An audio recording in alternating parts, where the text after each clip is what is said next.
All right, team. Good morning. Good morning. I hope you guys are well.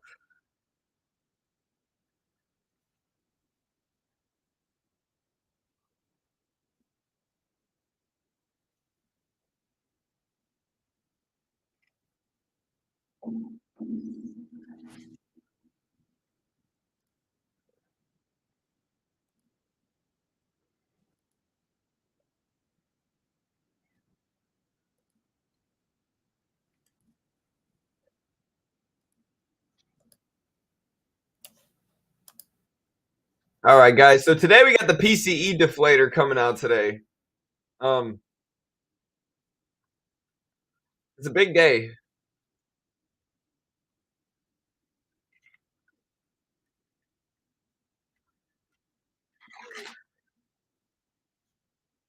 That was good news because there's no threat from the Fed to hike interest rates anymore, and bad news or good news because formal interesting bearish market reality.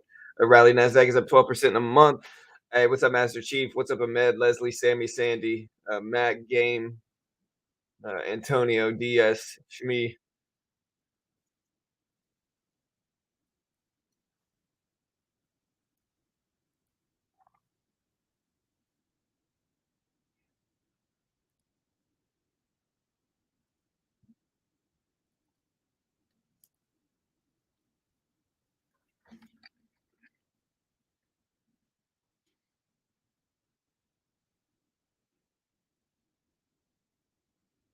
Can y'all hear the music? What's up, Liv? PCE's at 8:30. We'll stream it.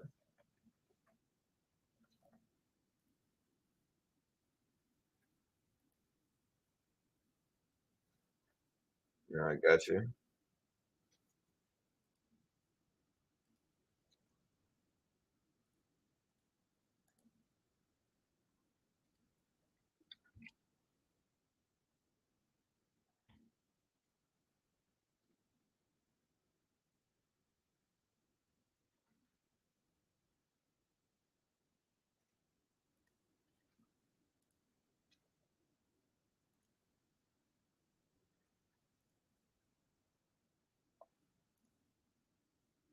All right, guys, give me 1 second. I'm getting something ready.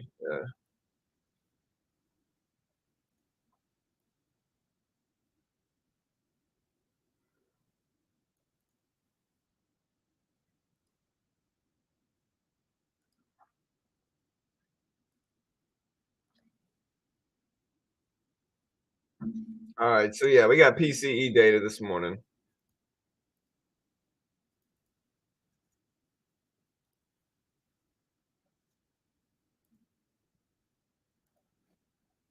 All right, guys. So yeah, we got PCE at 8:30. Let me make sure. I don't think we have anything else besides PCE.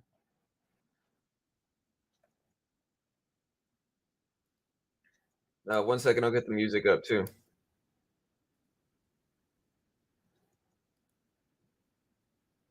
I'm surprised that only 62% of the companies that beat estimates were 70% was expected to do so at this point. That's pretty bearish. 8:30 Eastern Standard Time. I'm using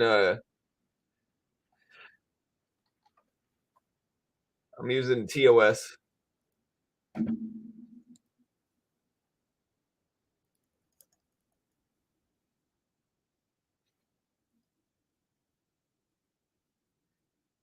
All right, so I'm looking at the economic data here. All right, so today we got PCE personal spending. Dallas Fed PC, Michigan consumer expectations at 10, pending home sales at 10.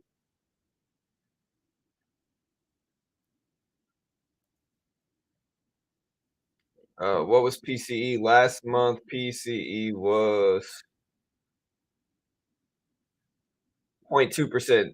Today's expectation is 0.3%. We'll put this number up on chat.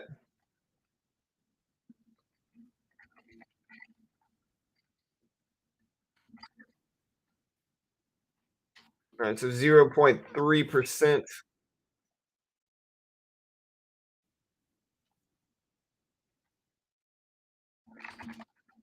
Previous was 0.2%, and we'll put this up on screen. You can see it.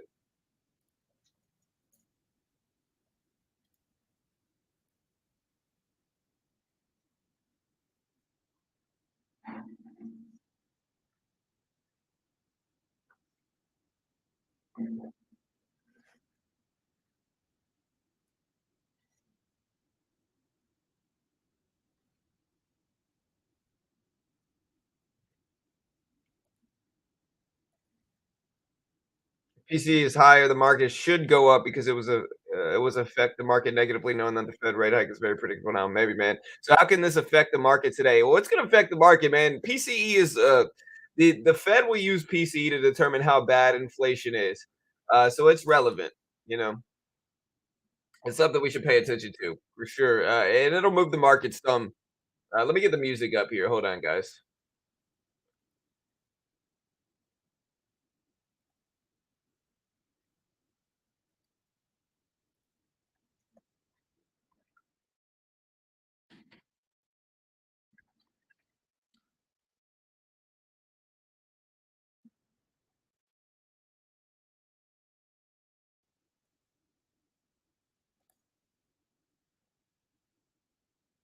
Yeah, February 1st is the rate hike decision. What's up, Mo?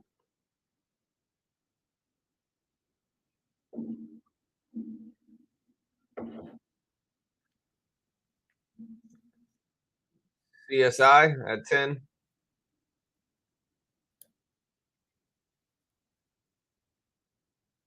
Hey, what's up, Arson? Yeah, rate hike decision.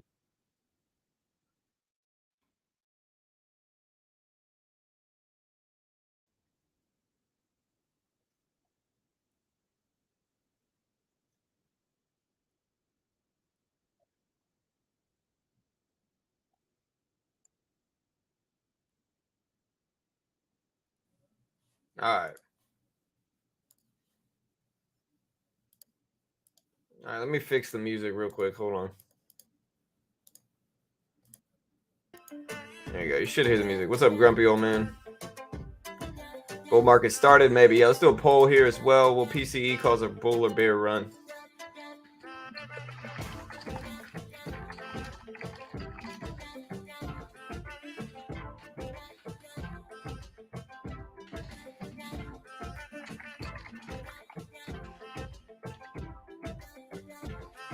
Bull move, bear move is the question. We're also going to do a Twitter poll.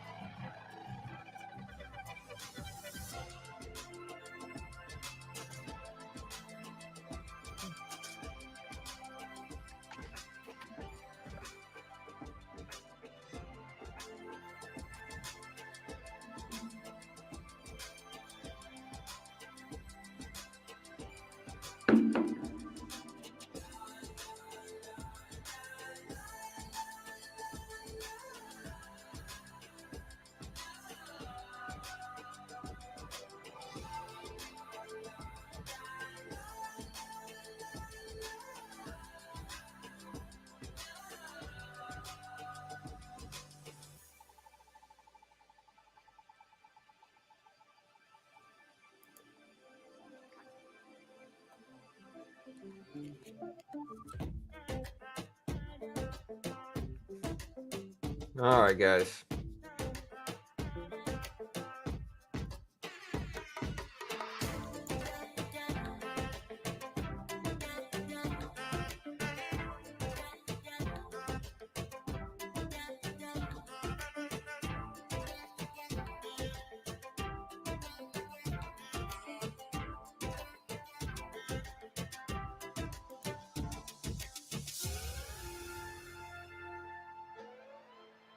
All right, so Dave Rubin said he spent the last 2 days at Twitter in San Fran talking to engineers, product managers, and Elon. Learned a lot about what's going on.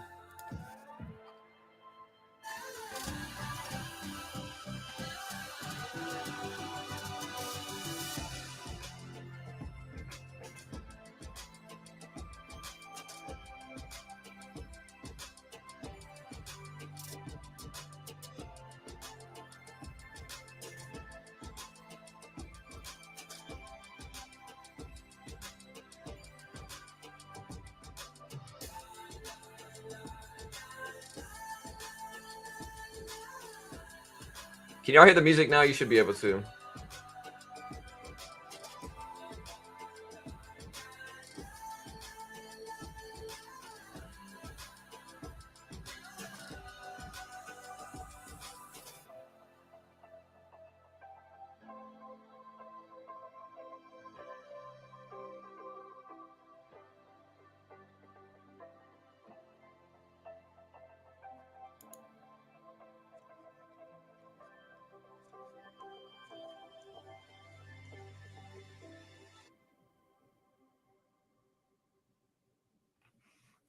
All right, guys. So yeah, SPY is right at 403.70s.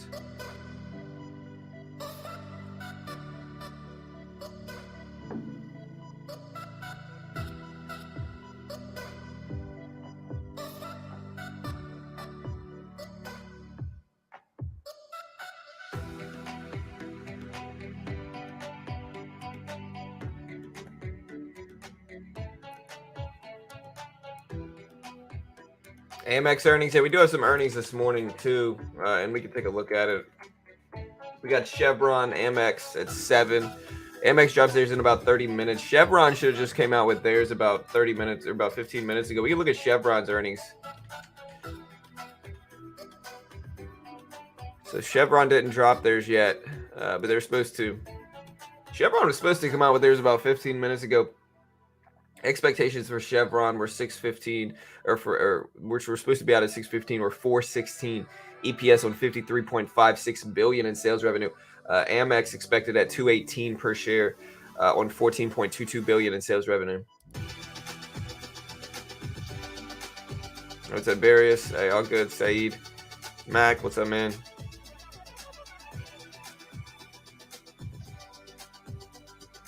Good.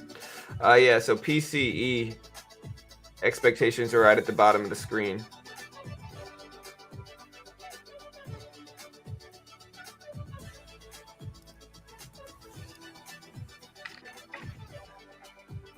And I gotta put my prednisone eye drops in.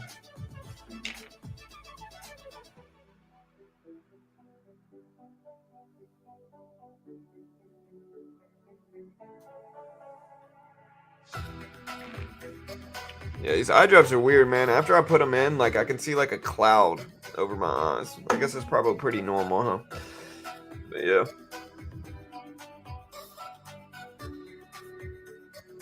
All right. So I got to put prednisone eye drops in, which is what that is.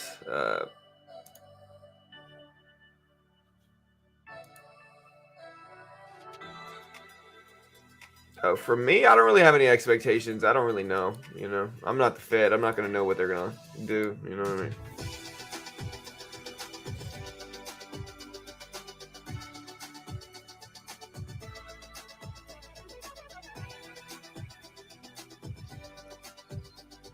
All right, we did an ALV. No real big earnings today. Yeah, we got a poll number. 61 votes. 52% are saying bullish move. 48% are saying bearish move. We're also going to do a Twitter poll as well here.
All right, guys.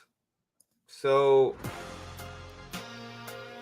we're going to do a bull or bear argument on Twitter.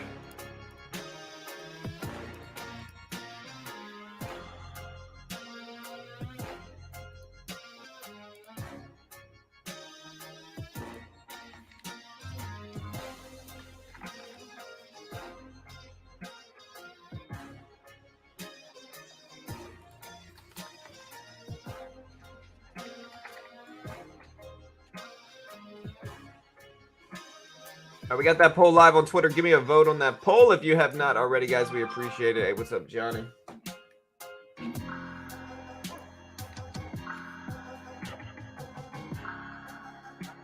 We did have a green day yesterday, so we did bounce back and end green yesterday just to show you this. So we've been on a nice little green streak. So we slightly ended green yesterday.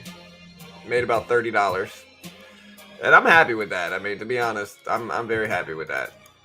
If you look at my graph so far this week, total from the 23rd all the way to today, yeah, we had a nice little run this week so far, and we needed to scale up in size, but you know, that's okay. Here's our graph from the last couple days, team.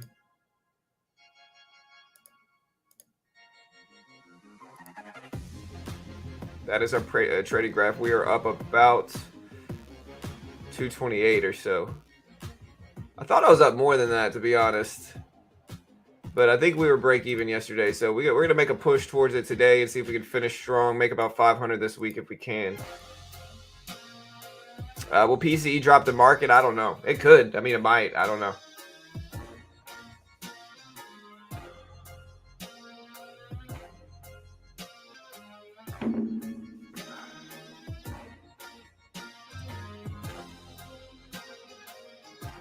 All right, now we're kind of sitting for some earnings to come out. We do have earnings. We got Amex waiting for earnings. Chevron supposed to drop earnings this morning.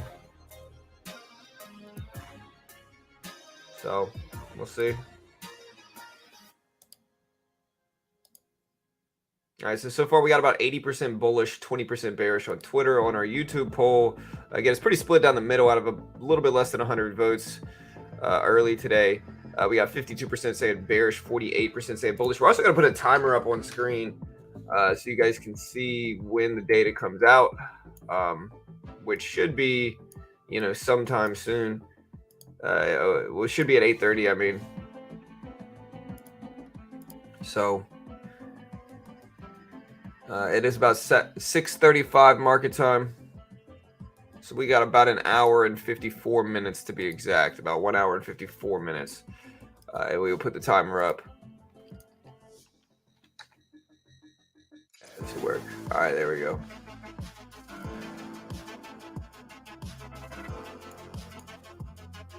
There we go.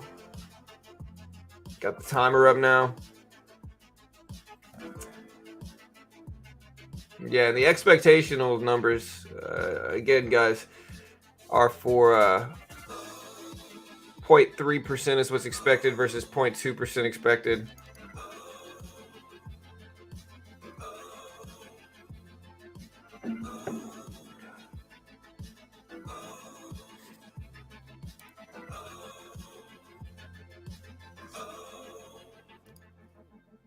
Chevron doing pretty strong this morning.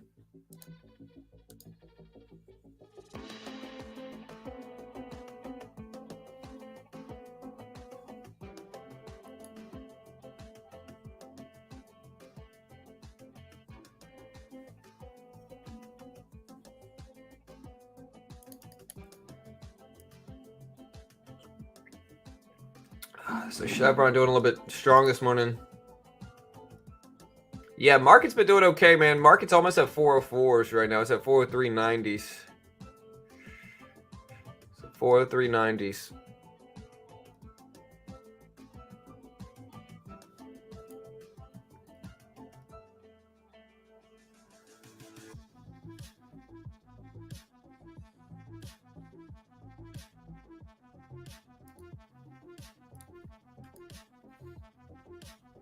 Too much run up, have no downside. Yeah, let me know if you guys think the market will hold. I mean, I'm not sure what we're going to get.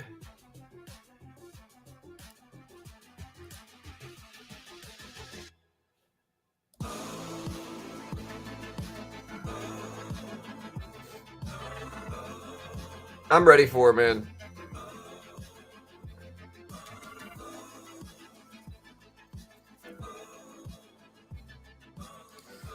You know, do me a favor as well if you haven't already. Hit that sub button, guys. We do this live for free right here on YouTube every day. We don't sell anything. We don't charge for anything. We don't claim to be experts. We don't act like gurus. We put everything out there for free. My big thing is to just create a resource for traders, a community of traders where you get free information.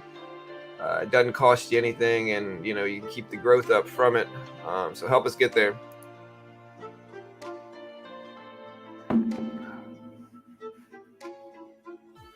Next week should get us there, I think. Next week should get us there. I know if we could get up to maybe like if we can get up to 98 and a half, 99 by the rate hike decision, which is in about a week, then we'll be there basically. Like the rate hike decision, we can, at least by the end of next week, we'll get there. So that's my guess. By the end of the next week, we'll hit 100K, which is really exciting. Hopefully we get there. Yeah, what's up, Sam? What's up, Edwin? Hey, good morning, bro. Yeah, Q, everything gapping down a little bit this morning here, but if you look at the actual market yesterday, just big run-ups yesterday. I am still in Microsoft, small share size though.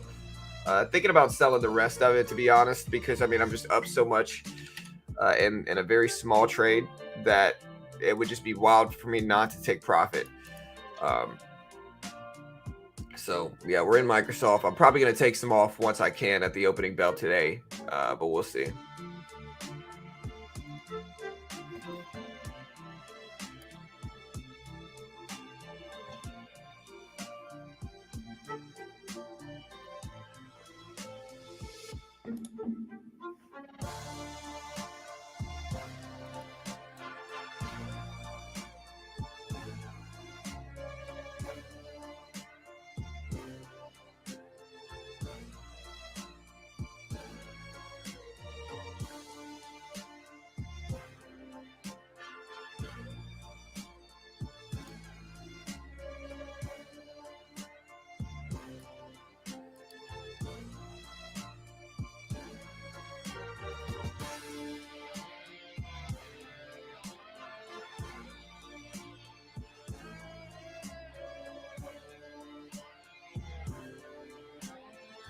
Markets may have a false breakout before recession kicks in. I don't know, man. Thoughts on buying the dip on Intel? Yeah, Intel did report their earnings yesterday. Huge negative reaction in stocks. Kind of what's dragging the market down, in my opinion, from this.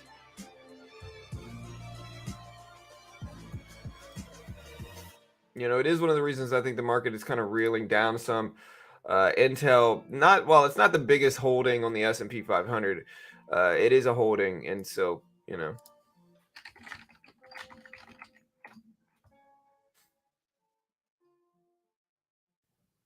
And maybe I should have covered Intel. Maybe we'll cover Intel in the future. To be honest, stuff I would normally cover I haven't been because like my eyes have hurt so much that like, I gotta take breaks whenever I can, to be honest here.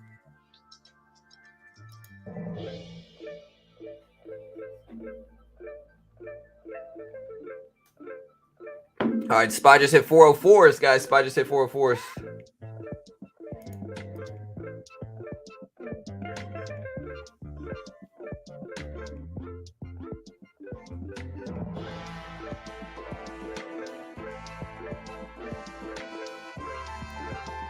Yeah, Intel, very important for the chip sector, which then kind of trickles into everything else for sure. Hey, thank you, Ben, my guy. I get up early and watch AMD trade with Elon and saying, hey, welcome, man. Yeah, I'm in Houston. I'm not far away. But yeah, man. All right, I'm going to put it on. This nightlight thing, I think, actually helps me. Makes everything kind of weird yellow shade, but that's all right. Hey, what's up? What's up, Shepard?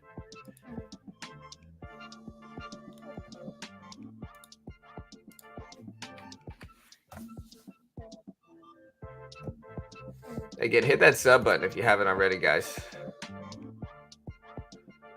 Hit the notification bell.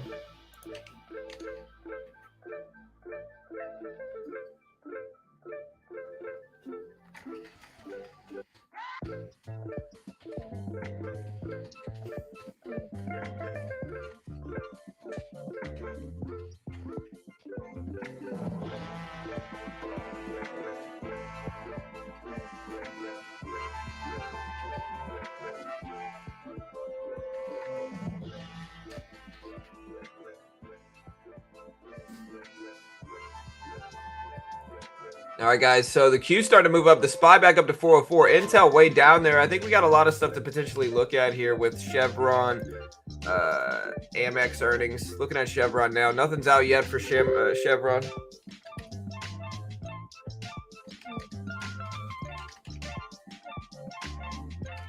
What's the Amex symbol here? Let me make sure I got it right. AXP.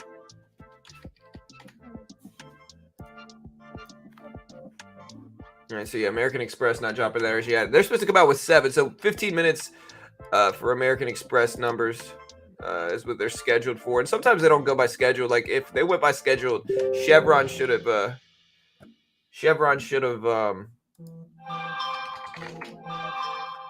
already dropped theirs.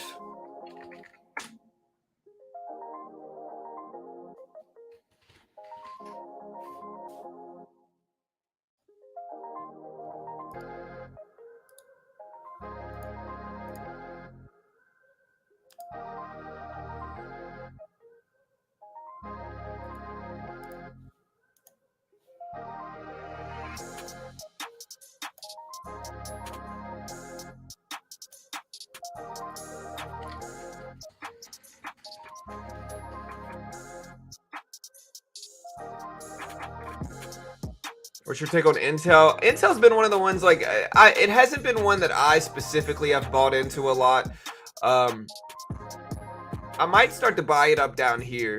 But Intel has been one of those stocks that I'm not quite sold on. I know about Intel. I think Intel's a big name company. And all that's good and fine. But for me personally, it just hasn't been one that I have liked to play around with. I don't think the rain.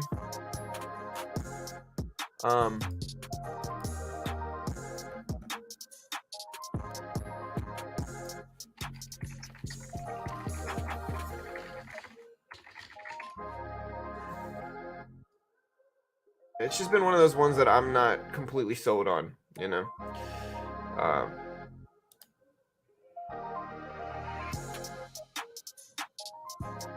404.10s for the SPY. Q bouncing back nicely here.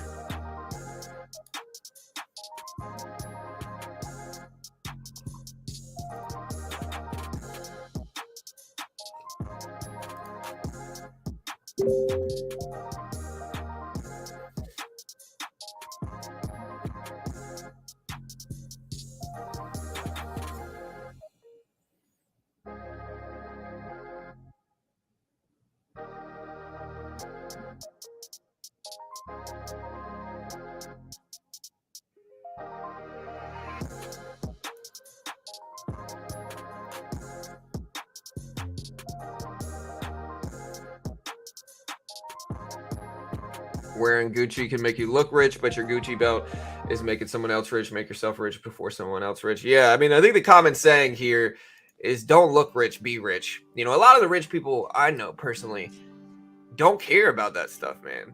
Like, aside from the women, like, listen, the women do want to wear Louis Vuitton. Like, that's what, like, a big thing. Like, rich people actually do wear Louis Vuitton, you know?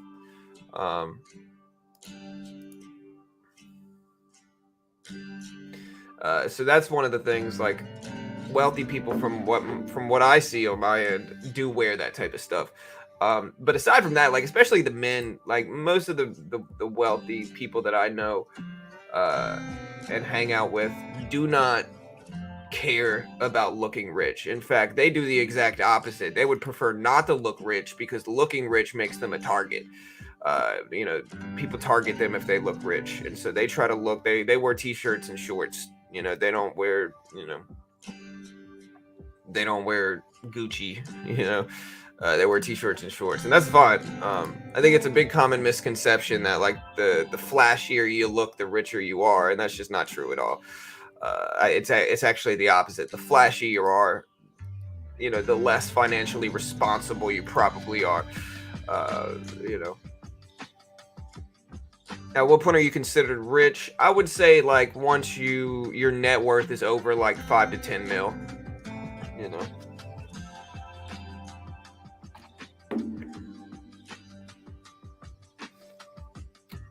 Q up to 292.15s, and I'm not there yet, that's for sure.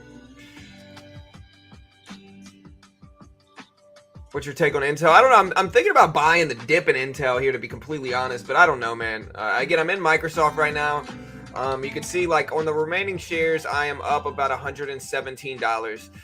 So I'm up big in Microsoft. I already took most of this off. This was 25 shares. So I ended up making about $300 from this trade that I only held for about 2 days on Microsoft, buying the dip with just 25 shares. So to put it into perspective, just to show you like in terms of actual percentage things, check this out. So if we look at like the actual percentage calculations here, I made about $300, about 250. So if I look at 250 and then we look at how much Microsoft is right now, which is about 247, on about $6,000, we'll call it 6,200. We'll call it 6,100. I made about 4%, give or take, about 4% gain on this trade in just a few days on Microsoft, buying the dip. Worked really well, very happy with it, and yeah, we'll see if we can keep making some money. But yeah, bought the Microsoft dip here. If you want to see the actual trade, I can show you the actual trade here on Microsoft. Let's zoom out here. We'll put a 10-day chart up. Yeah, you can see I bought the dip down here. So you see we bought the dip at 235.60s way down here. Took 15 off at 241s, and then we're still holding about 10 shares that will probably take off in a couple minutes at 247s here for a swing trade. So nice little trade on Microsoft. We'll see if we can get some more dip buys. I'm probably going to wait for the rate hike decision to take any other trades. Yeah, like I said, I don't know if 3 million is considered rich. I'll put it this way. I think it's fairly easy to have a net worth of 3 million.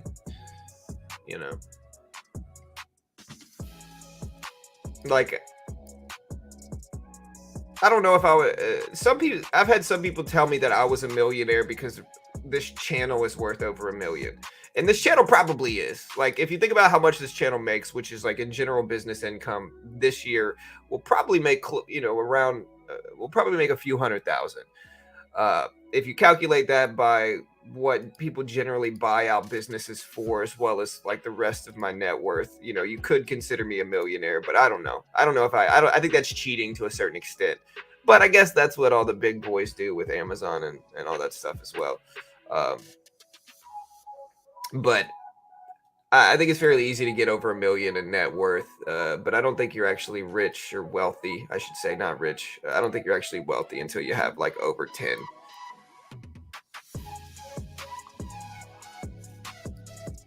Yeah, Chevron dropping their earnings. All right, so Chevron finally put out their numbers here. They posted fourth quarter EPS of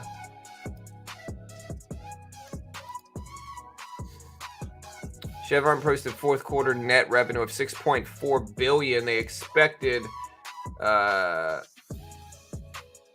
I don't see what they expected for net. EPS of 333, which was much lower than expected for Chevron. So Chevron just missed here. So here's Chevron. They missed. You can see them dropping right now. 333 EPS. Fourth quarter revenue of 56.47 billion. So better than expected fourth quarter rev. Worse than expected EPS. So their EPS was better than expected. Or their EPS was worse than expected. Their revenue was better than expected for Chevron here. And we'll put these numbers up on screen. But yeah, their EPS missed, their revenue beat. And I will put these numbers up on the bottom of the screen here so you can see it. I'll wait for that.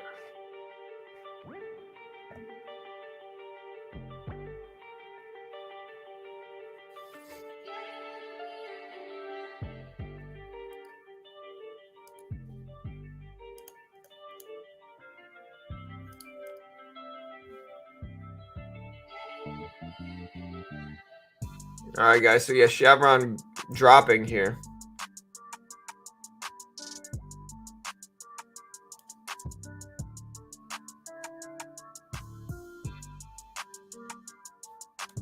So Chevron falling.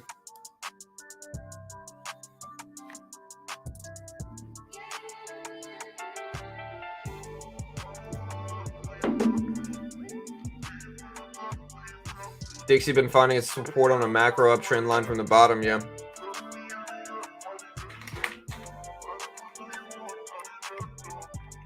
All right, guys. So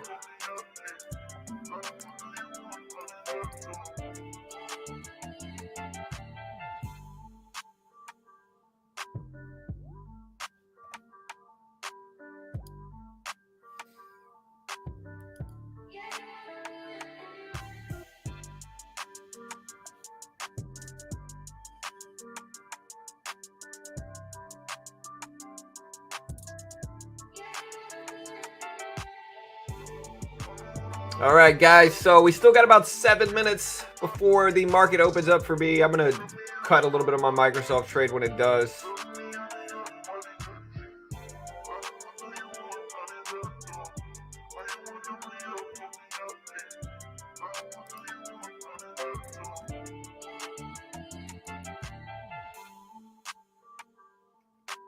But yeah, Chevron missed here, dropping on their data. We got Amex too. I always forget Amex's symbol here. Amex's symbol is AXP. Still nothing yet. They're supposed to drop theirs in a couple minutes.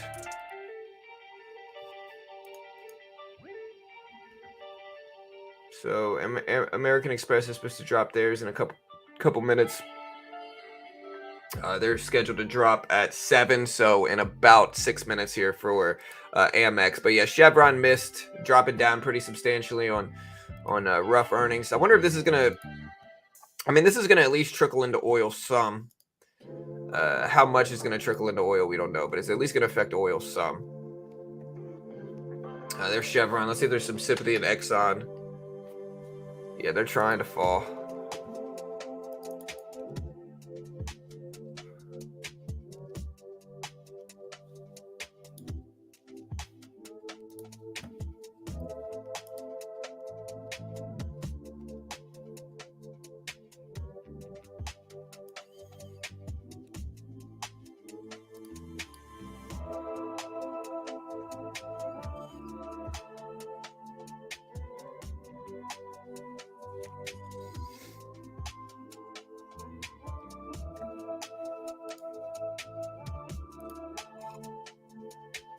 All right, guys. Q at 292s. SPY pulling back some. We still got about 5 minutes before the market opens up. For me personally here, Tesla's still climbing. Yeah, let's take a look at Tesla. Tesla up to 160s again. You know, yesterday obviously it went up to 161s at the open and then kind of pulled back some. Intel earnings probably negatively affected a lot of tech stuff. Hey, what's up, Beach? Yeah, 10 million is what I would make it about right now. I mean, inflation's so high right now that, like, inflation's so bad currently that it's really hard to, like, what I consider wealthy is having enough money to where you don't have to work if you don't want to. You know, I don't know if 10 million is that right now. I mean, I guess you could, but you would have to live in, like, a cheaper state. Definitely couldn't live in Cali or New York or Colorado with that. And I think eventually you're going to run out if you don't invest it. But I think right now, now that I understand the market a little bit better, you know, sticking money aside, I think I can do pretty well with 10 mil, you know, in terms of just investments. You know what I mean? I just think I can do pretty well with regards to investing. Once you gain that experience, again, if I had 10 mil, I'd probably take most of it.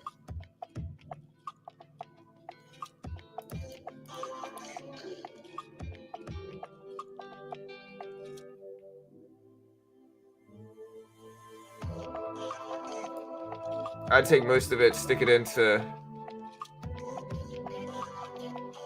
Oh, damn.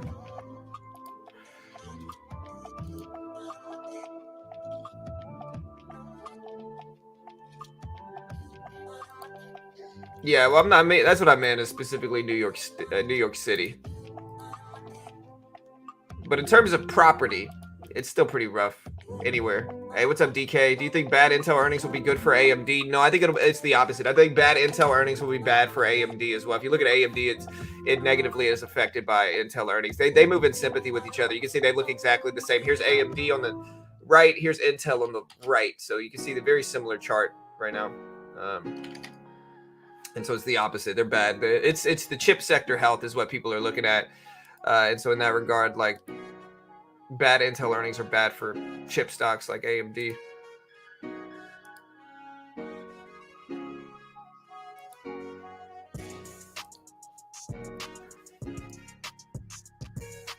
I personally live very well on 2,000 a month. I own my own home already. I have 3 kids and a wife. We generate about 2,300 a month between each other, and we live in New. Yeah, I don't know, man. That sounds tough.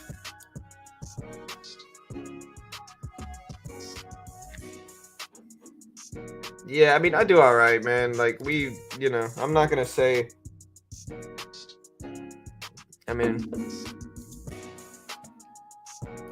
yeah, we do all right. But I do all right. But I live in Texas, and property value, $1 million home here in Texas is like a little mini mansion, so it's just different. Uh, yeah, man. So Jason, yeah, we trade futures, Bernardo. Yeah, we trade them. Had a pretty good week last week of trading them too. So this is the week so far. We need to scale up a little bit more in size, but we had a pretty good week. All right, guys, we are getting ready for Amex earnings drops right now. Let's see what they show up as, but we do have Amex earnings drop right now.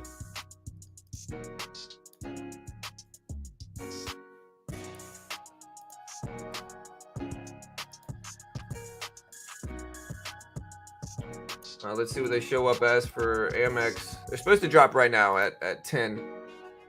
Or at 7, I mean. So Amex earnings are supposed to be out right now at 7. We'll see.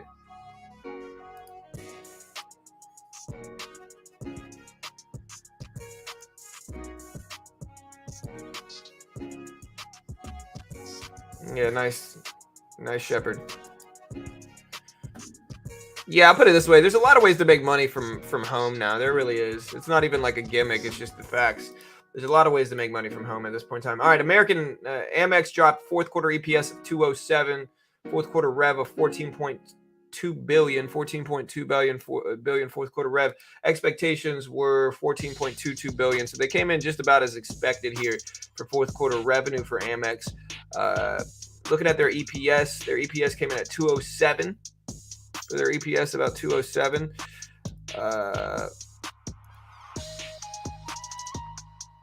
207 EPS.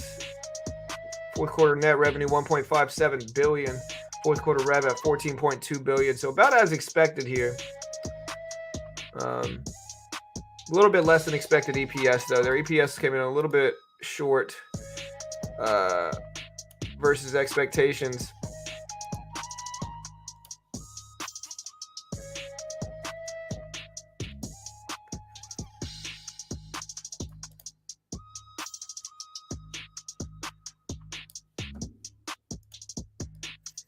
But Amex is reacting really positively to this. They said that they delivered on 22 growth plan with full year revenue growth of 25%, EPS of the year of $9.85, almost $10 a share EPS on the year. So that's good. We'll see if they keep it up. But yeah, Amex did really good with regards to their full year EPS numbers and data. So big positive reaction here up to 162s almost. Yeah, tapped 162s for Amex. Didn't hold, rejected a little bit, but starting to move up. And this might drag the rest of the market up with it. Yeah, there's a lot of ways to make money from home, man. There really is, bro. Like, and this is coming from somebody, like, to put it into perspective, like, I'm all about freedom. I've done the corporate thing, and I do have the urge to work in a corporate environment. I really do have the urge to. But that's mostly because I'm a competitive person. Like, I like competing. Anytime I've been in the corporate environment, I've done well too. Basically, top 3 corporate traders, environment people ever in the world right now.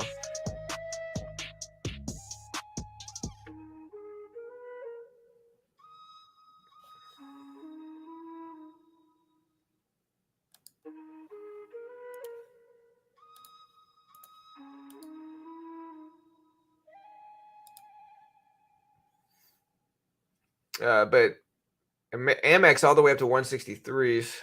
But no, on a serious note, I have really wanted to enter the corporate environment.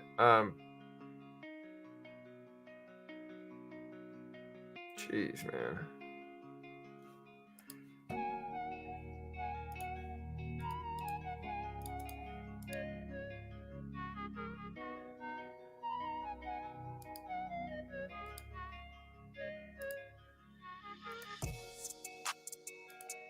All right, guys. So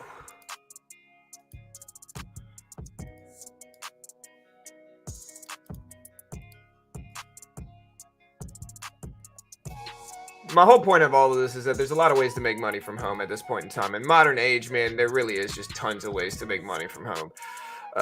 You don't have to work for somebody else at this point in time. I mean, you don't have to work a corporate job for somebody else, is what I mean. Um, you know, I think right now, like I used to skateboard when I was young, right? I quit skateboarding by the time I was like 15, and I was pretty good at skateboarding, basically top 3 skateboarders ever.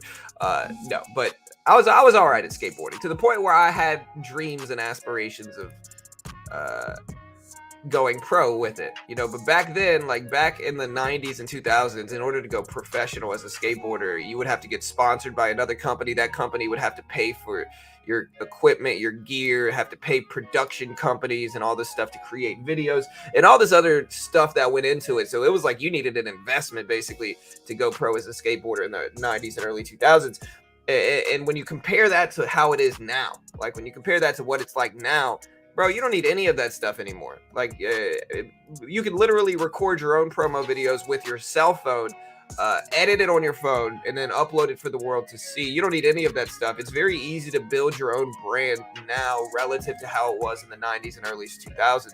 And so if you're passionate about anything, whether it's trading, stocks, skateboarding, whatever it is, right?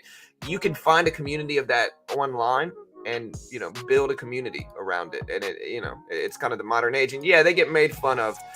Influencers get made fun of because they're quote unquote influencers and all that stuff, but people got to understand, man, like most of the people making fun of them are just like mad because they're working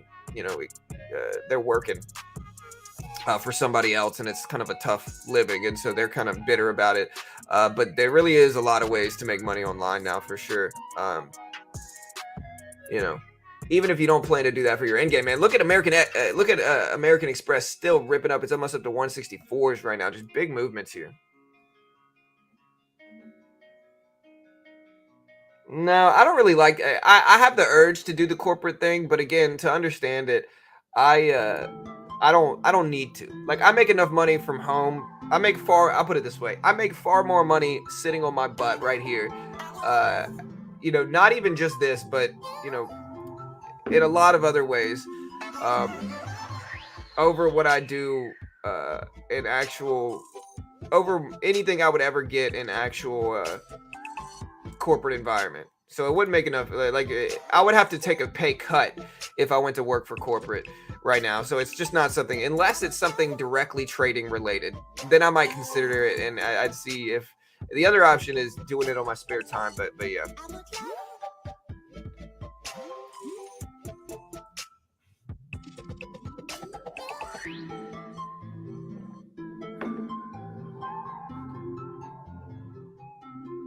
Yeah, I use the anchored VWAP, but the anchored VWAP is not much different.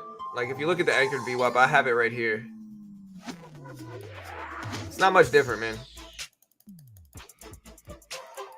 Not some wild difference,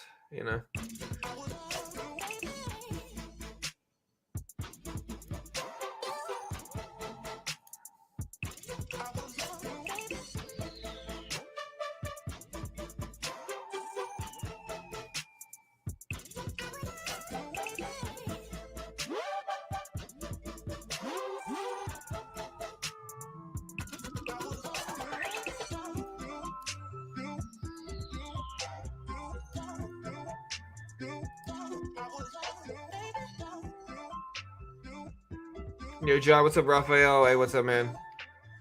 If you win the lotto from a good trade, you never tell anyone. Yeah.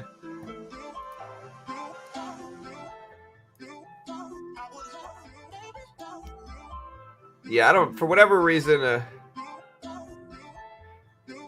I don't know. I like the regular VWAP. I think my favorite set of indicators is the VWAP and the 200 EMA. When you can find the volume weighted average price and the 200 EMA on the same chart, it can just be really powerful. And wait for pullbacks to that specific level only, it can just be really nice. Um, but everybody's a little bit different. I always wanted to win the lotto so I could sell books on how to win the lotto. Yeah, man. Um,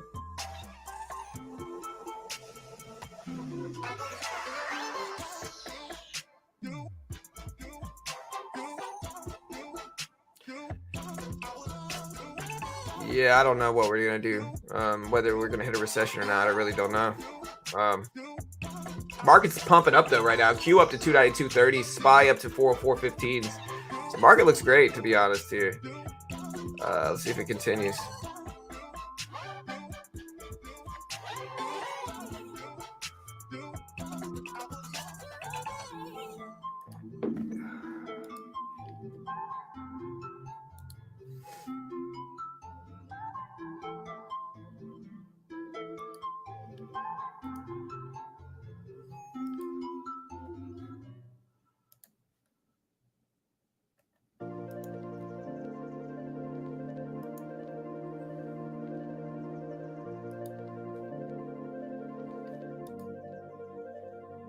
Negative PCE today. I don't know. They're expecting the expectations for PCE data are for point. Wait. 0.3% is what's expected here for PCE. 0.3% is what we have for expectational numbers for this today. 0.3%. Now we'll see if we have it. American Express ripped up here. We also have Chevron earnings come out. And again, if you look at Amex numbers, we dropped this already. Here is Amex data here. We're gonna put this up on screen, but yeah, here's Amex right here.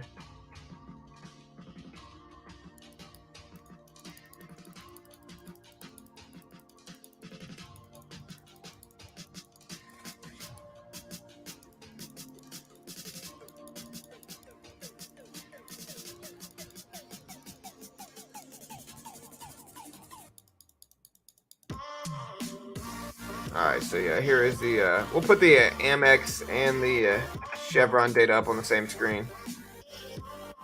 That's the full list right there. All right, guys, the market's been pumping up. SPY at 404.15s.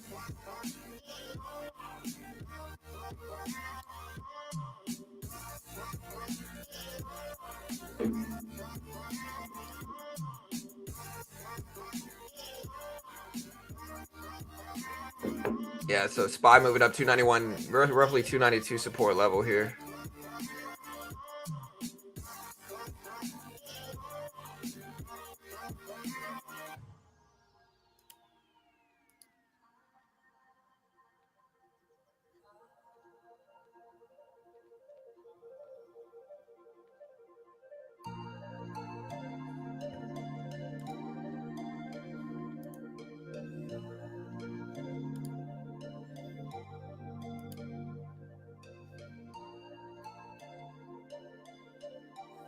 All right, guys. So SPY at 404s, Q at 292.40s.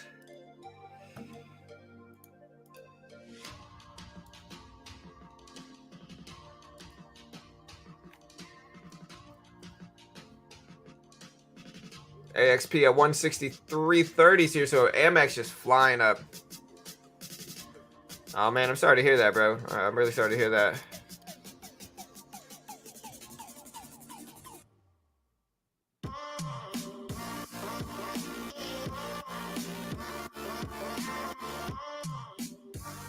Yeah, it's tough.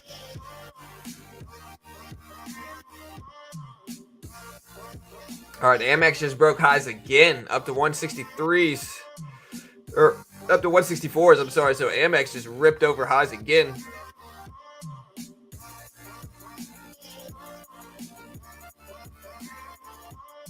Almost up to 164s.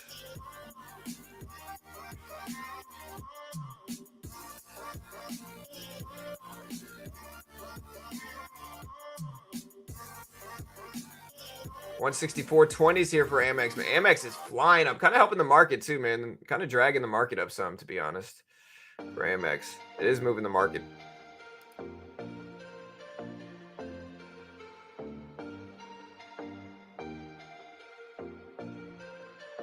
Yeah, I don't think it's wrong. People are gonna be upset for losing money. I mean, it's a normal thing, bro.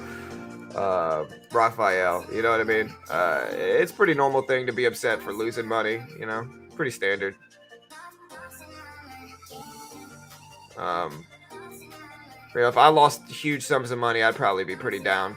You know, man, Amex just hit 165s right now. 165s. Wow.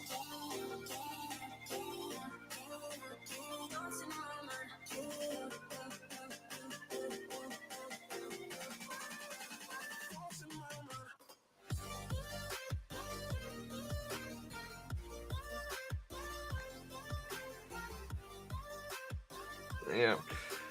Yeah, so look at Amex all the way up to 165s, man. Crazy big moves.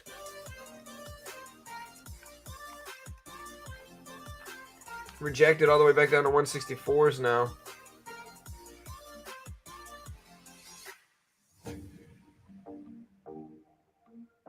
Yeah, it depends on how much money it is, though, you know. I remember when I first got started trading here, man. This was like 4 years ago, and I traded on SureTrader. You know, if y'all are OGs, y'all remember SureTrader, right? 4 years ago, I traded on SureTrader. And SureTrader was like an offshore brokerage, terrible company. And I remember day trading, and I put up like $4,000, like 3 or 4K, which to me at the time was like a lot of money. It was like a large sum of money for me at the time. Um, and what happened was, it was big sums of money at the time, uh, and I ended up losing all of it within a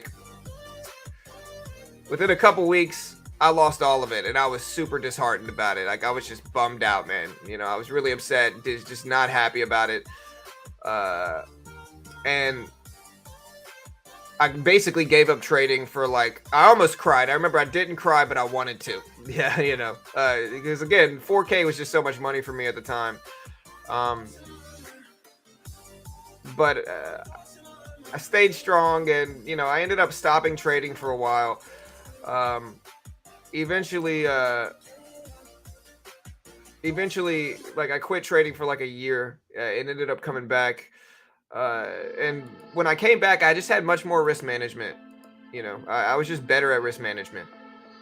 Prior to that, I had no risk management skills, nothing, and ultimately, sometimes losing is necessary in trading for you to really build risk management up. You know, you got to get good at risk management.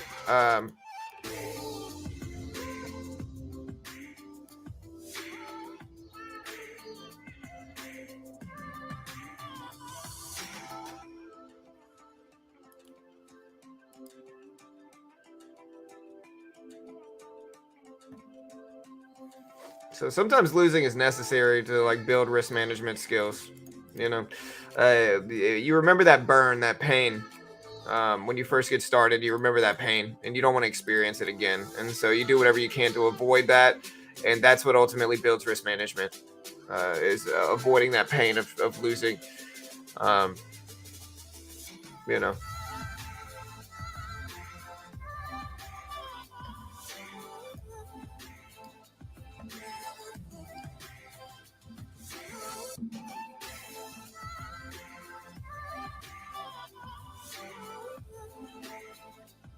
All right, Amex finally pulling back. SPY hit 404.20, pulling back now.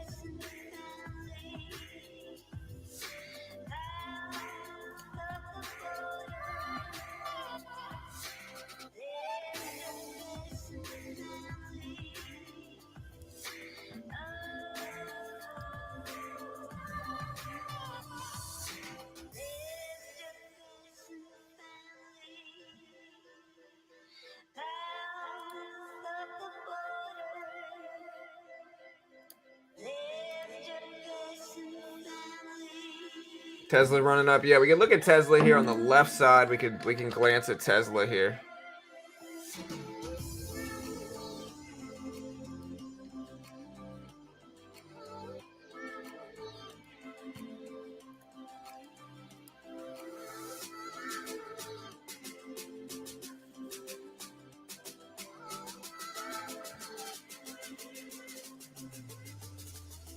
Amex pulling back. Tesla flying to 163.20s right now, man. Wow. Tesla. Huge run. Let's see what the highs are here. So this is the high of the last while. Last time Tesla hit 163s was all the way back. Last time Tesla hit this level was all the way back early December on the big crash from Tesla here. So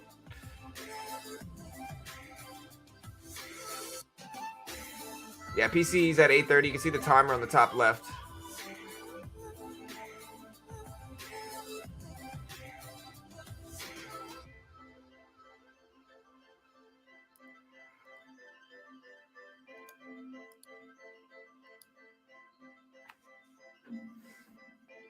Nothing makes you better at trading than losing a bunch of money. 100%, man. That's just kind of how it is.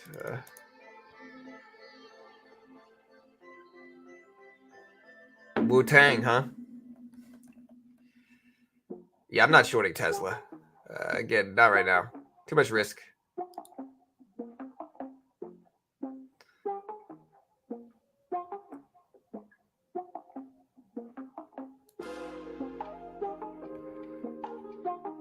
All right, guys. So Amex bouncing back up. It's at 163.50s here. Yeah, I do need an eye break. 1, 2, 3, 4, 5, 6, 7, 8, 9, 10. All right, that's good.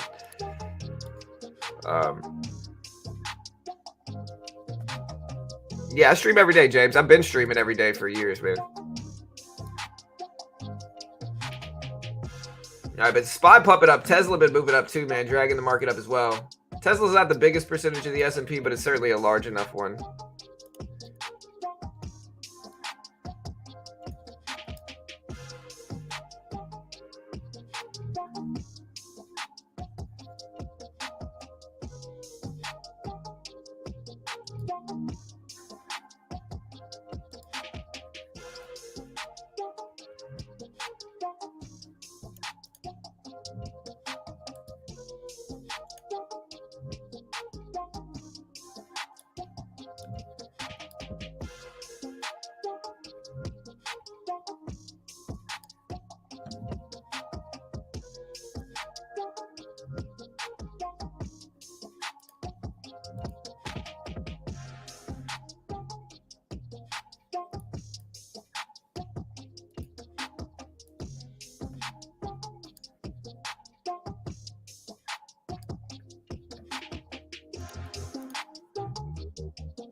All right, guys. So Amex pulling back here. Let me know if you think Amex is going to be a good little dip buy.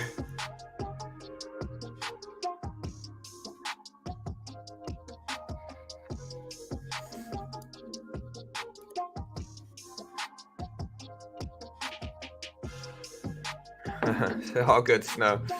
It's all good, man. What if J Powell pauses? He's not going to. He's not going to pause rate hikes. Again, he talked about sustaining rate hikes to the indefinite future in 23. He's not going to just stop them altogether out of nowhere. That's just not going to happen. I mean, that's wishful thinking. I hope he does, you know, but I just don't think that's going to happen. I think people are going to fear inflation long term if he does do that, you know. So.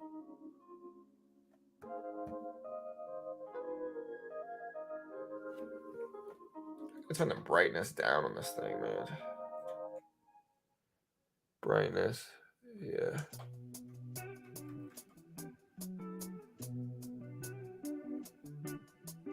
There we go. It's a little bit better.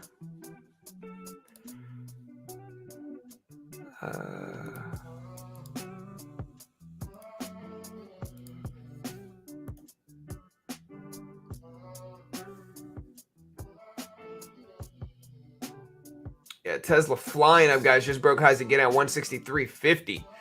163.50 for Tesla.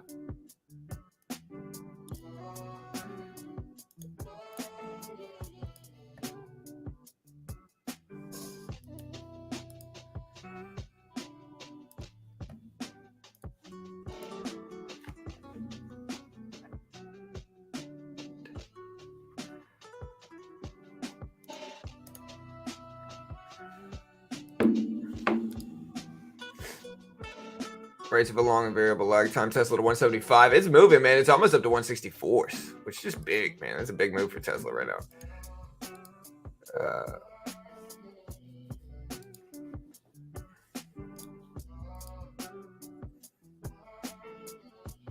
Fed is not gonna move drastically off what he has hinted. That would create a panic either way. 100%. That's what I'm saying.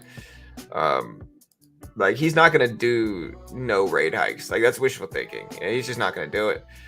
I know that's what a lot of people hope for, but he's just not doing that. Amex bouncing here. Tesla broke highs over the last couple minutes again. Look at this run on up to 163s for Tesla. Kind of crazy.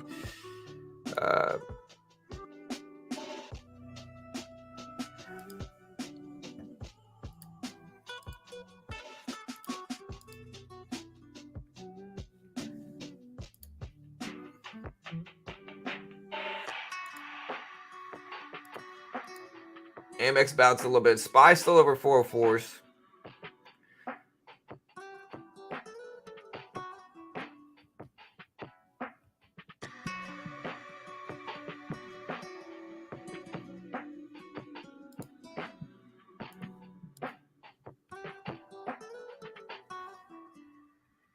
We're trying to run.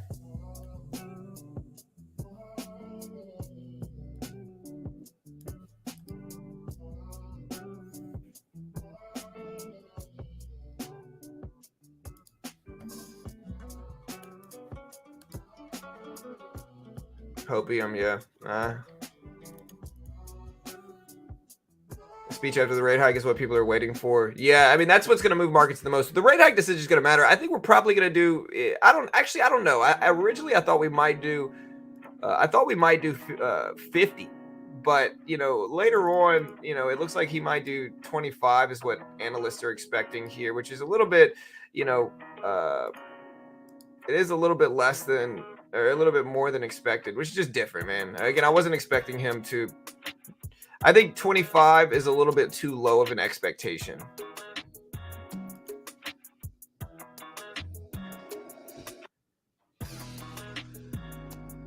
Jeez, man. I have lost every hand today with the best hand, bro. Every all-in I've lost, man. Every single all-in. A7 versus King 6. He hits a 6.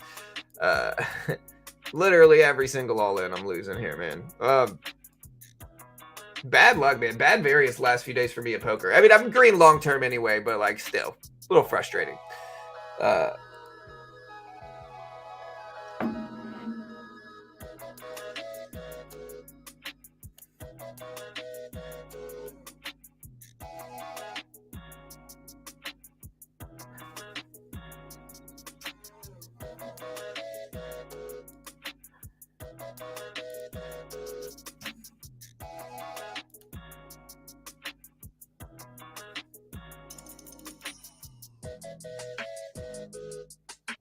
And after I say that, I just got like the sun run of cards and hit quads. So I guess I'm luckier than I thought. I literally flop quads afterwards. All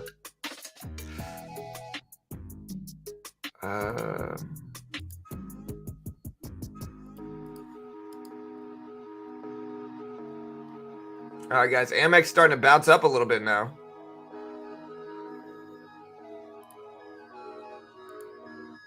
So back up to almost 164s. Yeah, well, with what I'm playing are sit and goes. I'm playing 6 and 9 max sit and goes. How do I multitask? I mean, listen, I do a little bit of everything, bro.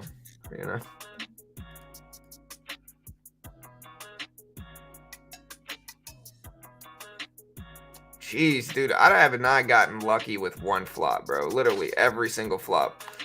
I got quads, and then I lose with the best hand pre-flop. I want to see what the odds actually are, because, man.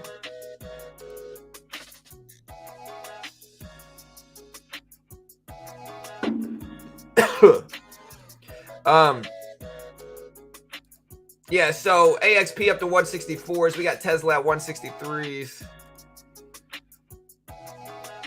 50s. Let's see if they hold. Amex is trying to hold here too.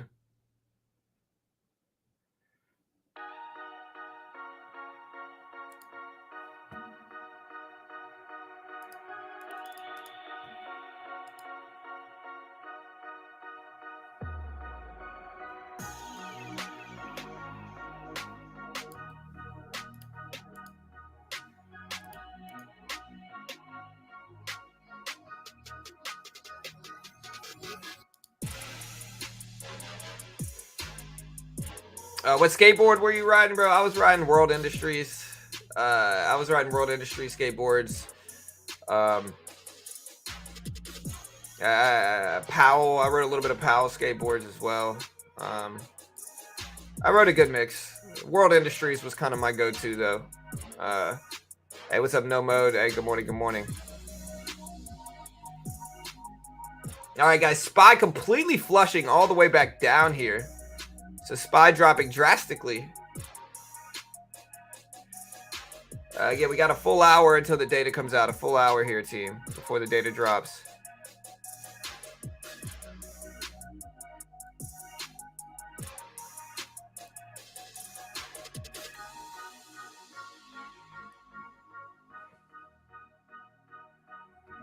I actually won the game too, man. Wow. So with all that bad luck talk, I actually won.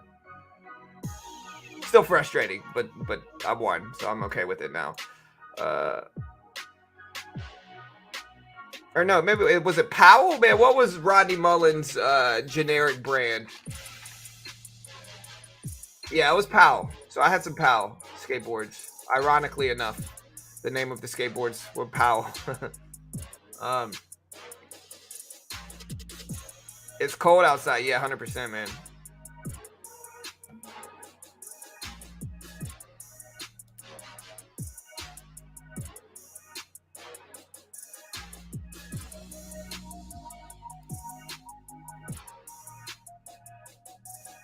All right, guys, we got about 500 people here. Again, the PCE deflator is a big release, big influence over market activity.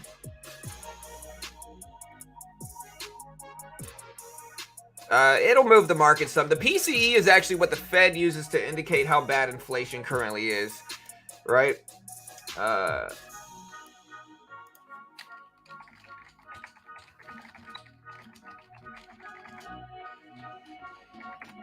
I'm asking Chat GPT how impactful is PCE data to the stock market. Let's see what Chat says.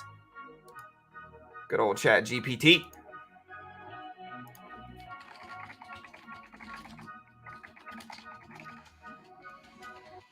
And Chat GPT is really impressive. If y'all have not played with Chat GPT, I certainly recommend you do.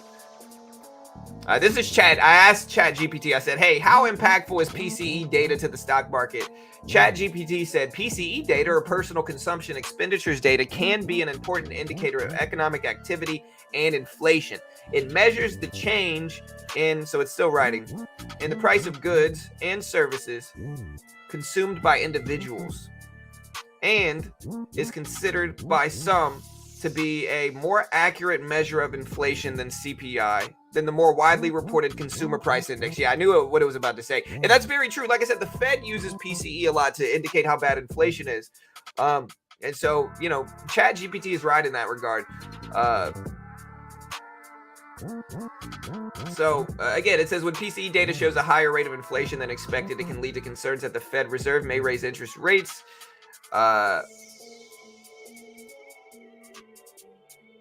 Can make borrowing more expensive, leading to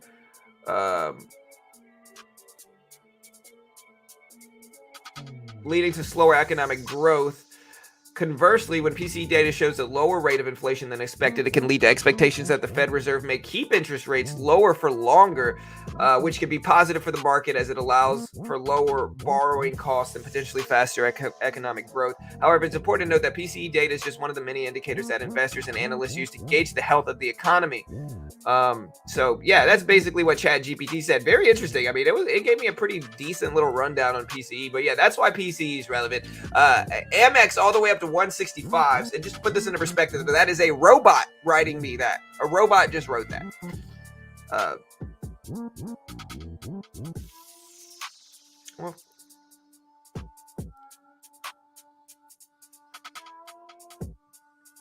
Well, ChatGPT definitely uses search engines, but yeah, it definitely uses search engines.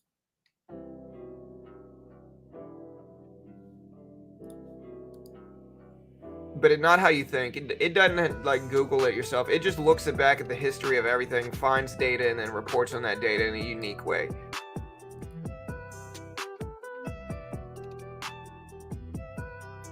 Yeah. Hey, later, Sean. Have a good day, bro. See you in a little bit. Yeah, Powell uses.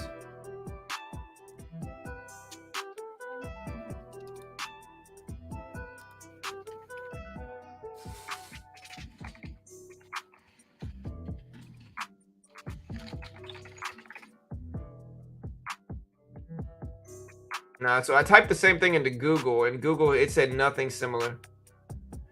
So Google said, I mean, it reported on what it was, but Chat GPT's response was way more relevant and useful regarding what I actually asked of it than a lot of search engines.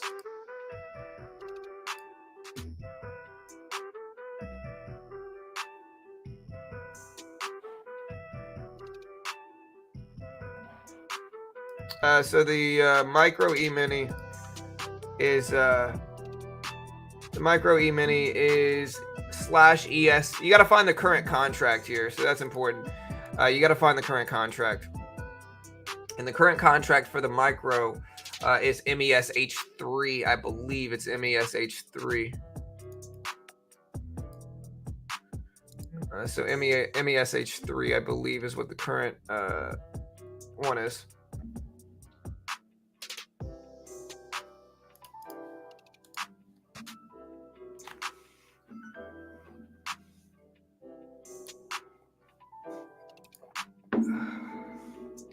All right, guys, SPY pull it back here a little bit. I'm going to take my rest of my trade on Microsoft off just because I'm not trying to really gamble on I'm not really trying to gamble on this stuff. I'm going to take my profit on this trade and then come back to fight another day.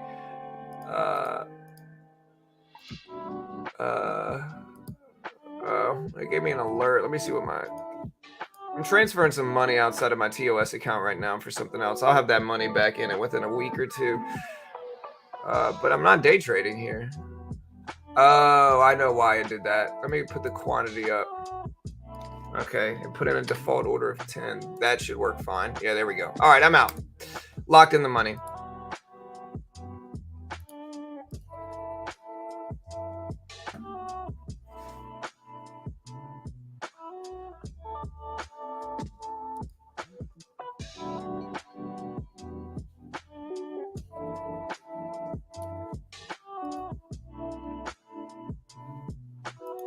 All right, guys, but yeah, you can see we made a nice little few $100s in Microsoft here. Tesla started to bounce back over 163, so SPY's at 403.60s here.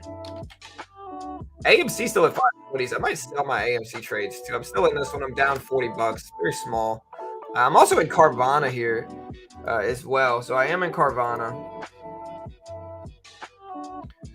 And Carvana has pulled back a little bit. I'm green in it, but not much. I guess I'm just gonna sit on Carvana in case it ever rebounds back big.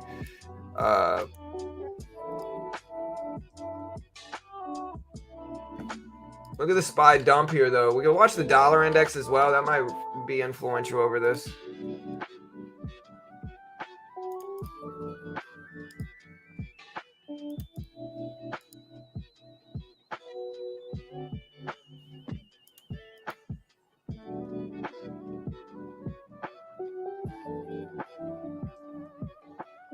Whew.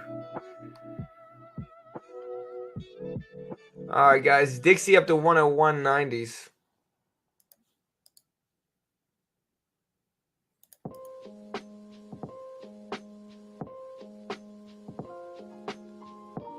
All right, guys. We got about 50 minutes left before the data comes out. We got about 500 people here.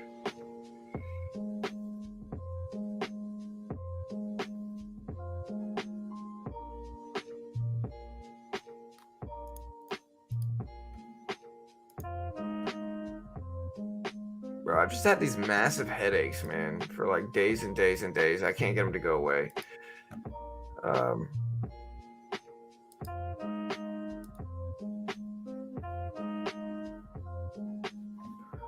kind of tempted to buy the market. I might buy a little bit of the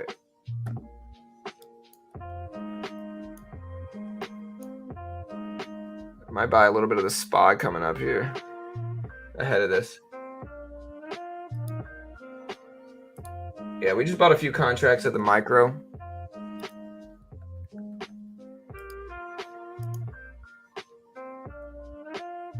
hydrate with water. Yeah, maybe I'll go grab me a water here. Yeah, I'm gonna go get some water. That's probably a good idea. I'll be right back.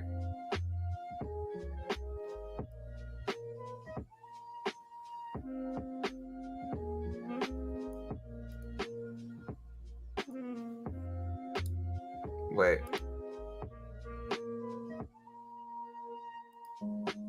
Yeah. Let me go get some water, guys. I'll be right back. I'm gonna like drink a whole water right here. All right.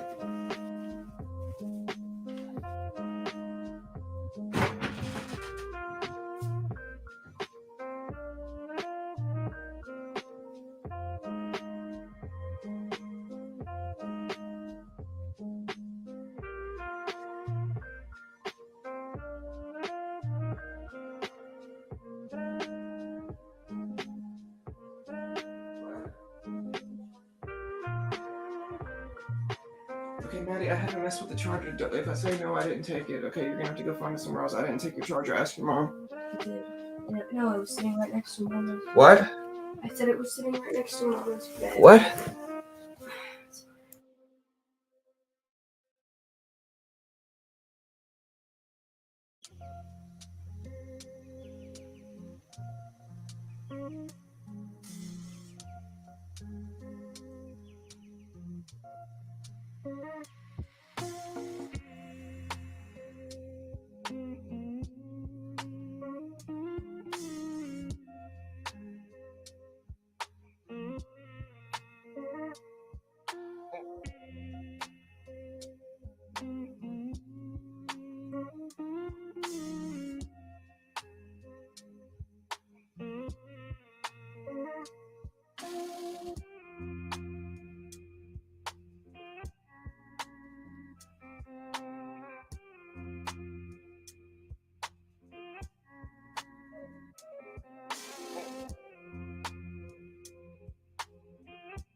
I'm sorry, guys. My daughter just kind of got a little disrespectful with me, so I had to kind of chew her out a little bit.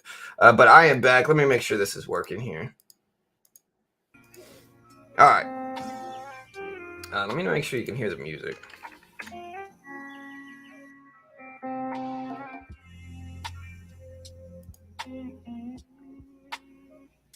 All right, we're back.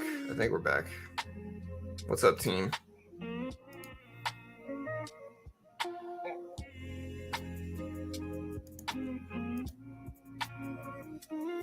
All right, guys. Let me see if I can get these AirPods to work.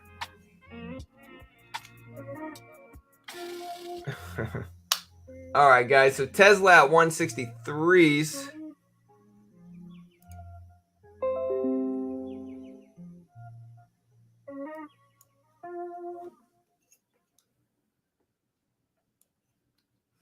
I'm trying to get these AirPods to work here. There we go. Yeah, man, my daughter's 13, bro, and she's just at that age where she just can't be told anything.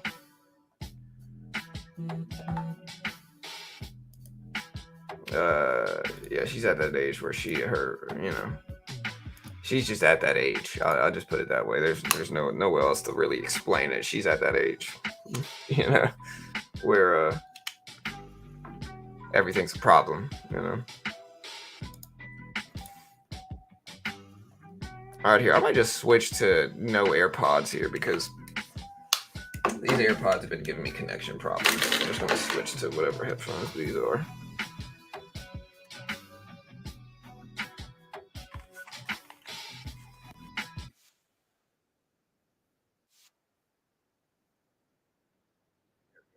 Music with sound check.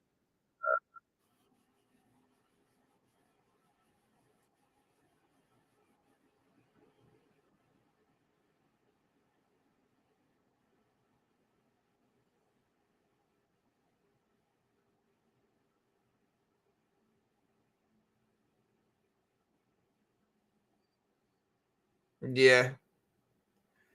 Yeah, man, that's all good. Yeah, like I love my daughter, but she's at that age where she's just gonna disagree about everything. Like she couldn't find her AirPod case, right? And to put it into perspective, I have bought her like at least 3 pairs. I've spent almost $1,000 on AirPods just for her, right? So I'm the one buying her these AirPods.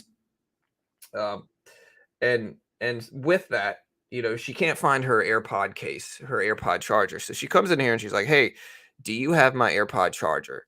And I'm like, "No, I don't have it. I haven't moved it." And she keeps arguing with me about it. She's like, "Are you sure? Are you sure you haven't moved it?" And I tell her, I was like, "Look, I haven't used like I have an Android phone. Like I didn't charge my AirPods last night. Like I haven't touched your AirPod charger." And she starts getting mad, and I start explaining to her like, "Hey, look, I know you can't find something, but you can't just be super upset." And she like slams the door in my face as I'm talking to her. And so I had to be like, "Yo, how disrespectful are you right now?" And I said, I took her phone away. Now you can't use AirPods at all. You know, and it is what it is. I had to get on to her a little bit, but it's all good. It happens. Like I said, she's 13. She's gonna push, and that's kind of how it goes.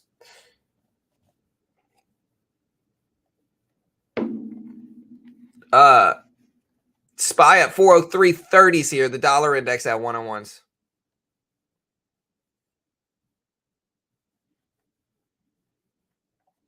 All right, team. SPY breaking down here. Again, we do have some other stuff coming out today. But yeah, SPY starting to break down.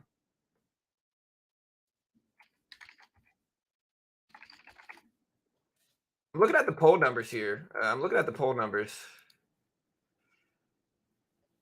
We got some interesting results here. We asked people, we got about 600 votes. 52% are bullish, 48% are bearish on the poll. 52% bullish, 48% are bearish. If I look at the actual Twitter poll, we did a Twitter poll. We got about a couple votes. 63% are bullish on Twitter, 37% are bearish. So we got some interesting.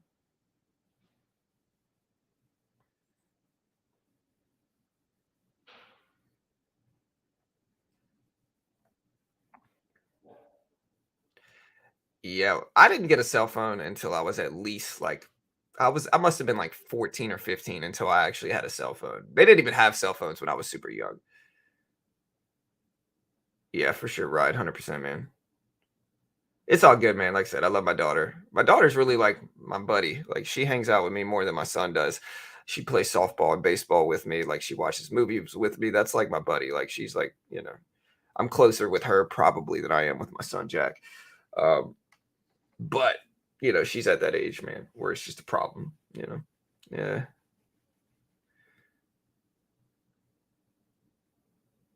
Anyways, Tesla started to bounce back, but the SPY's still breaking down here. SPY all the way down to 403.30s here for the SPY, 403.30s.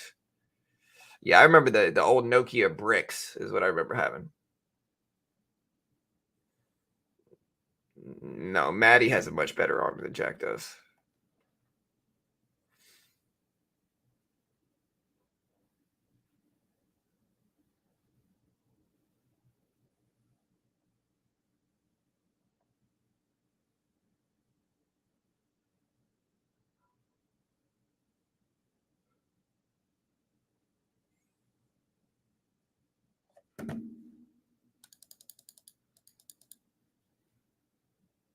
All right, SPY at 403.40s.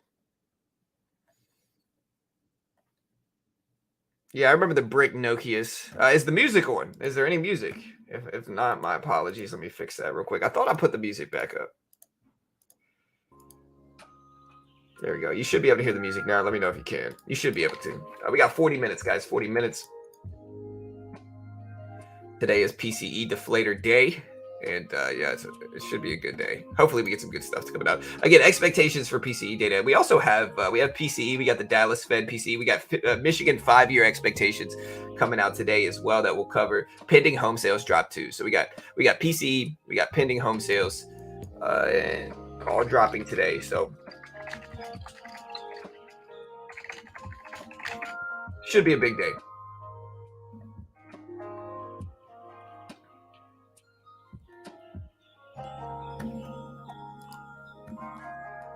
Yeah, what's up, Mel?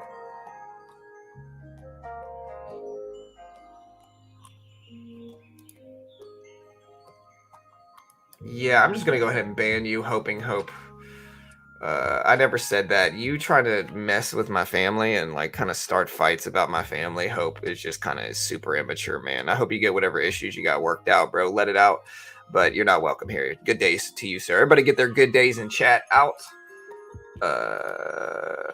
We do have an emoji for that. Good day, sir. Anyways, at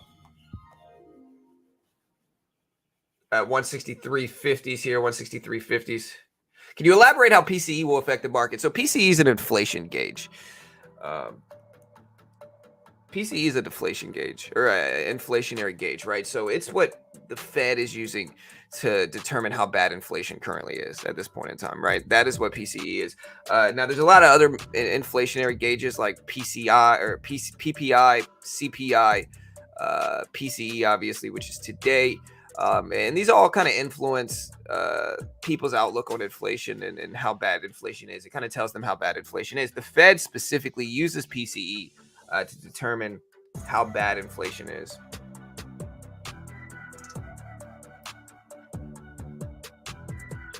And so with that, a lot of traders are going to be sitting on this data and waiting for something to be said about it.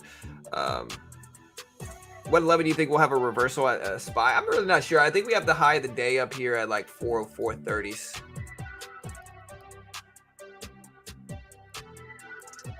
Uh, 403.40, 50, 404.40s.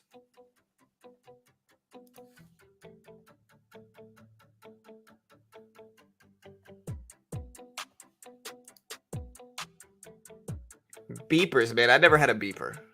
I wish I did, but I never did. No beepers for me. But yeah, with that said, just a general rule, y'all, if y'all try to like get weird about my family, man, y'all are just gonna get banned so fast. And again, to put it into perspective, if you're one of those people that are trying to get weird and like start fights or whatever about like my family, man, like I said, again, genuinely, you probably got your own issues to work out. You know, like normal people don't do that. In the end, I'm going to talk about this one time. I didn't say I favored my daughter more than my son. What I said was that I'm probably a little bit closer to my daughter than I am my son because my son is 8. He's a lot harder to relate to. And my daughter's old enough to like watch movies with me. And my daughter wants to hang out with me. My son is kind of doing his own thing. And him and I are close. But my daughter and I didn't even really get close until she was a little bit older as a kid, because that's when we can play baseball and we can do all this different stuff, as opposed to my son who wants to watch cartoons, and I watch cartoons with him. But you know, you guys know how it is. Doesn't mean I favor one of them more. It just, you know, it's just kind of how it goes. Generally, dads are going to have like daddy's girl, you know, as their daughter, and sons are going to be mama's boys. You know, it's just kind of how relationship dynamics and families work. And that's kind of how it is in our family too. Anyways, dollar index is pumping up. It's at 101.95s.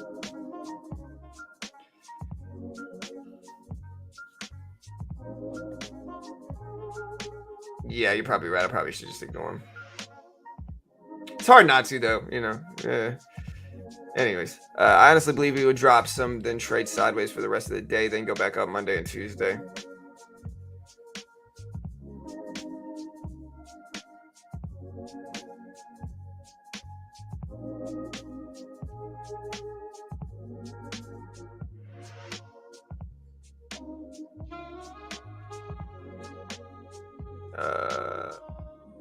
Dollar index is up to 101.95s.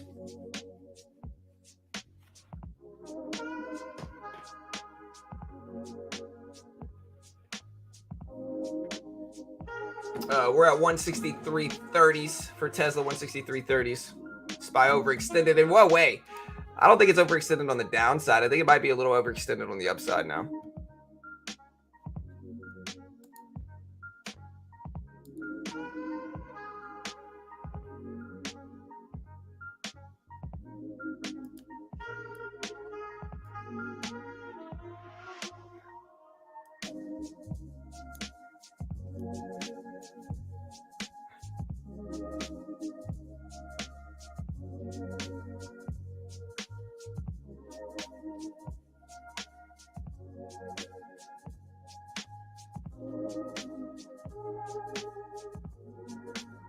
We got over 600 people here, guys. Again, we got about 40 minutes left. Is PCI more dangerous than CPI? No. So PCI is not going to move the market as much as CPI, even though a lot of people understand like the Fed uses PCE a little bit more in terms of gauging inflation, but it's not going to move the market more. CPI is going to move the market more, and CPI is the largest stream we do here. PCE is not. I wouldn't even say PCE streams are in the top 5 of the biggest streams we do here. Like the top 5 largest streams, which are generally what moves the markets the most, are CPI number 1 for sure, rate hike decisions number 2, Jerome Powell press conferences number 3. But the amount at which a Jerome Powell press conference is going to move the market can fluctuate. Number 4 would probably be GDP or something like it, like yesterday, or like Tesla earnings or something like that. PCE would be around there though, but it's certainly not the biggest mover of markets. What do you guys think? That's a good question for the chat. What do you guys think is the biggest mover of markets in terms of numbers?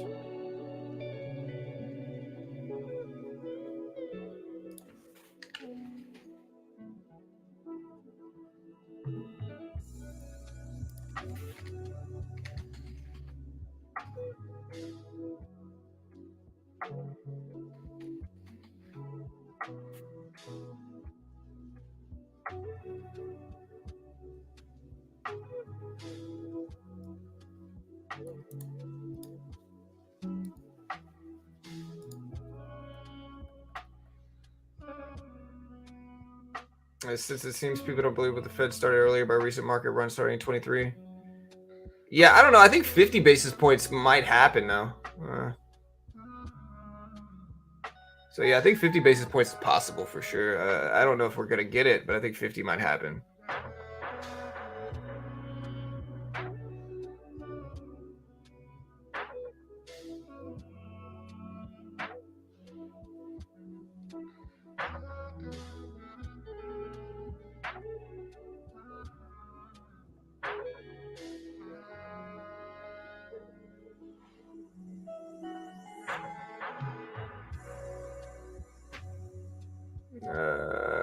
SPY at 403.40s, the Dixie at 101.90s.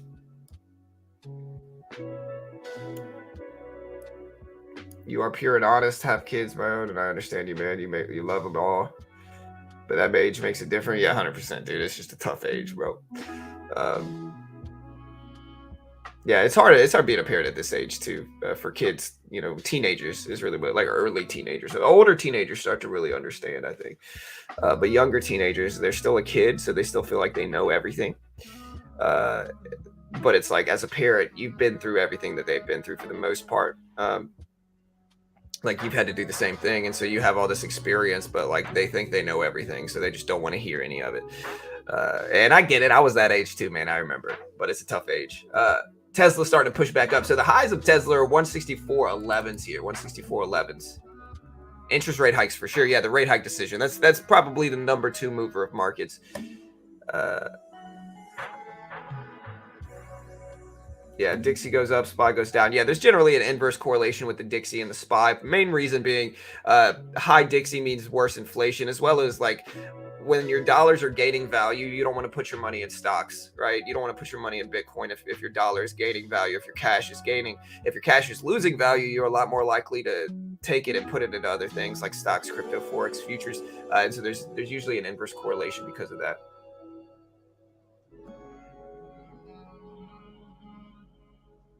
Dude, cats are always the alphas in the house for sure.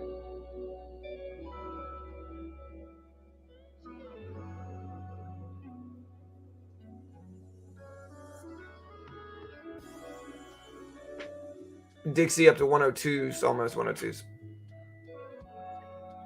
Market moves whenever the most pain liquidity is, the news explains. Yeah.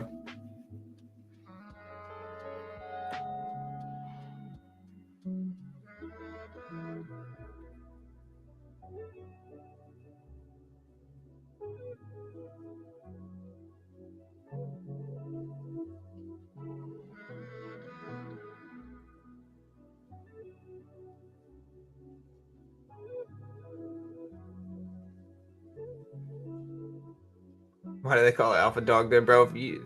Cats are the real alphas, bro. Dogs are kind of like, they'll do whatever you want them to do. Cats, they're doing their own thing. They don't care about what you want. That's the difference. CPI and higher sector earning guidance. I've seen the widest swings. Yeah, for sure. That's what I'm saying. Like big earnings, CPI, Fed rate hike decisions. Those are the top. Jerome Powell press conferences, if they're big enough, can move markets too. PCE's up there, but you got GDP data coming out.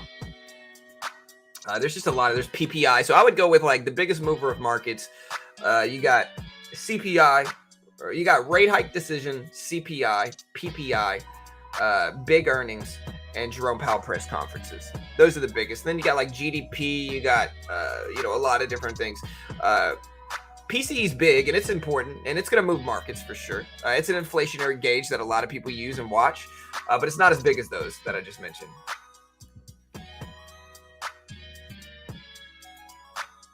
All right, guys, we got 30 minutes here, 30 minutes.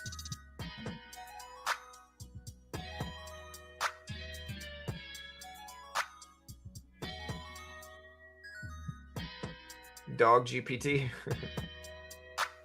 Yeah, NASDAQ 100 for sure, Mill. That's what I trade a lot too.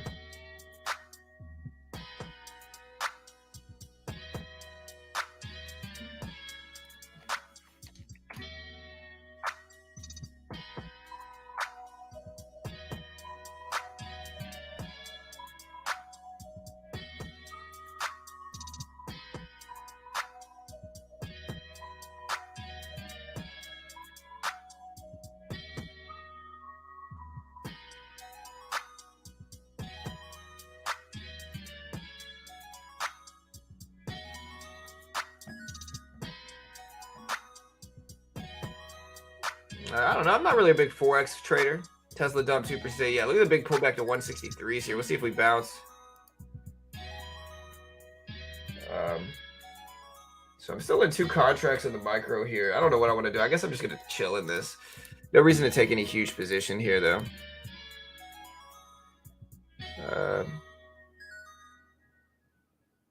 So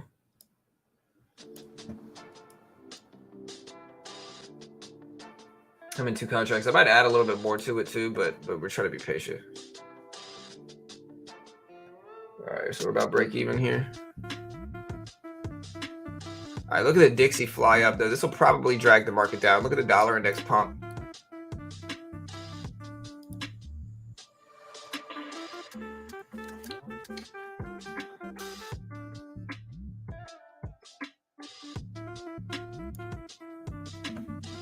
Dixie moving up. Again, we'll see what the SPY does.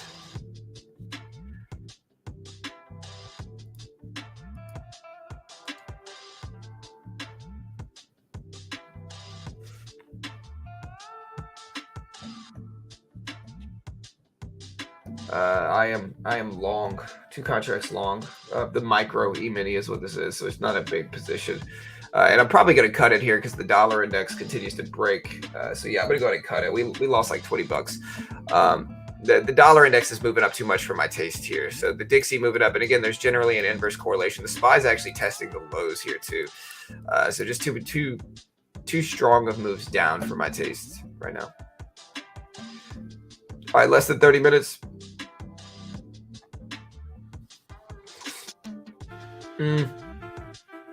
Bunnies are not more intelligent than dogs. Not even close.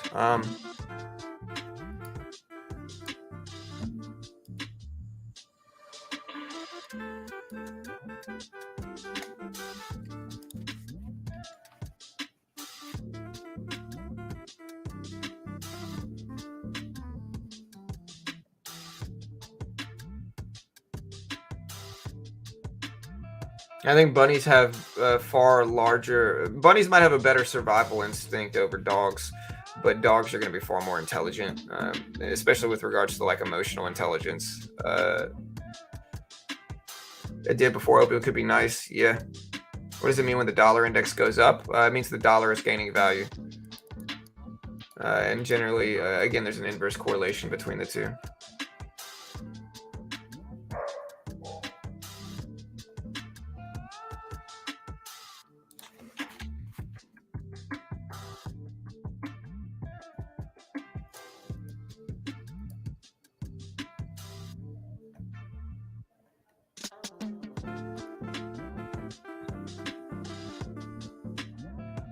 All right, guys. So Dixie's starting to pull back a little bit. SPY did bounce. Maybe I should have held on my long trade, but it's all good, man. Like I said, dude, we're taking small trades in pre-market like we have been.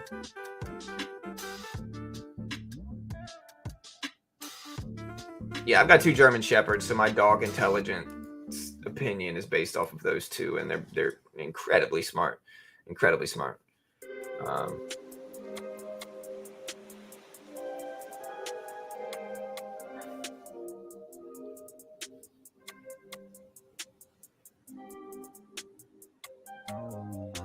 All right, guys. Tesla just popped all the way back over 163. SPY did bounce at that low of the day.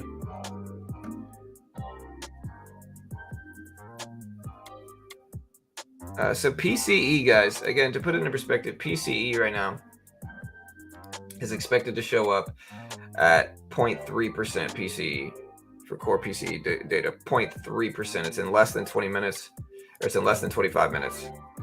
I'm also going to throw it in sub-only mode, team. So I am going to throw it in sub-only mode. So if you haven't already subscribed, we appreciate it. At 403.50. But yeah, we are in sub-only mode now.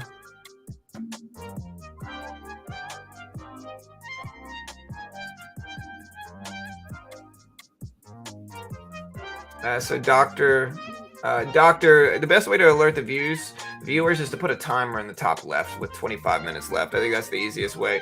You can also see at the bottom of the screen, we do tell people what time it starts. We say 8:30 Eastern Standard Time on the bottom of the screen, as well as we actually have a timer counting down the exact time until the PCE data comes out. So yeah, like I said, we might have the data all over the screen, just maybe. Might not, but we might. German Shepherd is the 3rd most. I think Jack Russell is the 2nd. Or maybe it's not Jack Russell. Maybe it's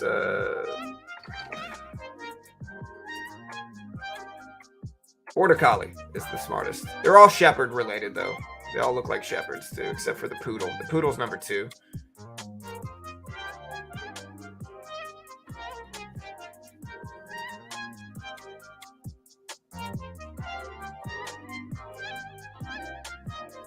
All right, guys. Tesla at 163s. Yeah, I had rabbits as a kid. So I'm going to talk about something I don't really talk about here. But my dad was a falconer growing up. So I'm from like South Louisiana. So like we hunted with falcons as a child is what I hunted with. So specifically hawks is what it was. He had like red-tail hawks. He had red-tail hawks, Harris hawks. So my dad was a falconer, or is a falconer. So he hunts with birds. And ironically, we also had some pet rabbits growing up. I grew up out in the country.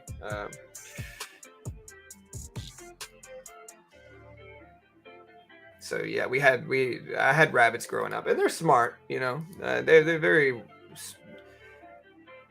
very smart in terms of survival. But I think you got to take more into account in intelligence versus just survival instincts.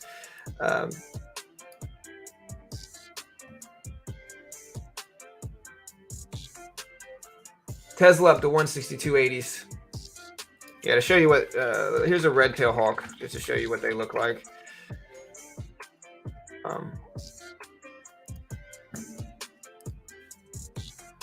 This is a red-tail hawk right here.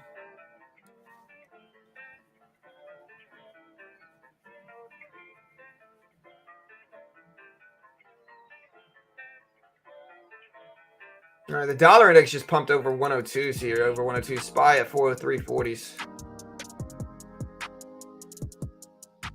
Really? Okay. Did it really crash? What is it, super nifty or something like that? Or nifty?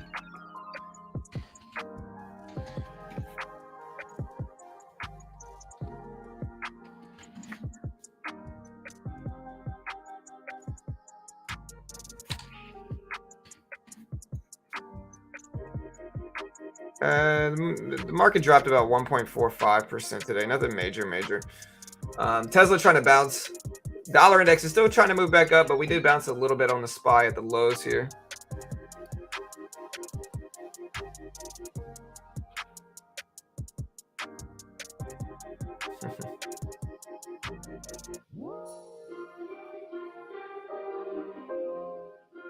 Yeah, for sure, Nicholas, man.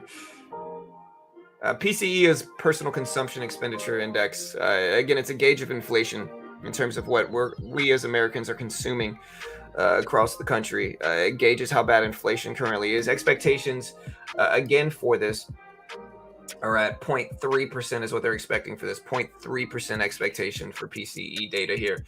And yeah, we got a few different ways that we're voting on this. If you want to vote here, you can vote on this Twitter poll right here. We appreciate it. Give me a follow on Twitter if you haven't already. There's the Twitter link right there. Check it out. Yeah, the Hindenburg Adani short report came out. It's probably what it is, Kay.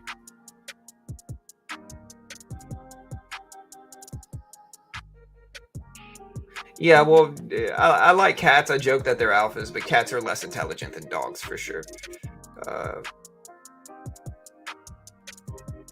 Yeah, give me a follow on Twitter. Vote on that poll. Looking at our actual YouTube poll here. Pretty split down the middle. We got about 800 votes. 52% think bullish, 48% think bearish.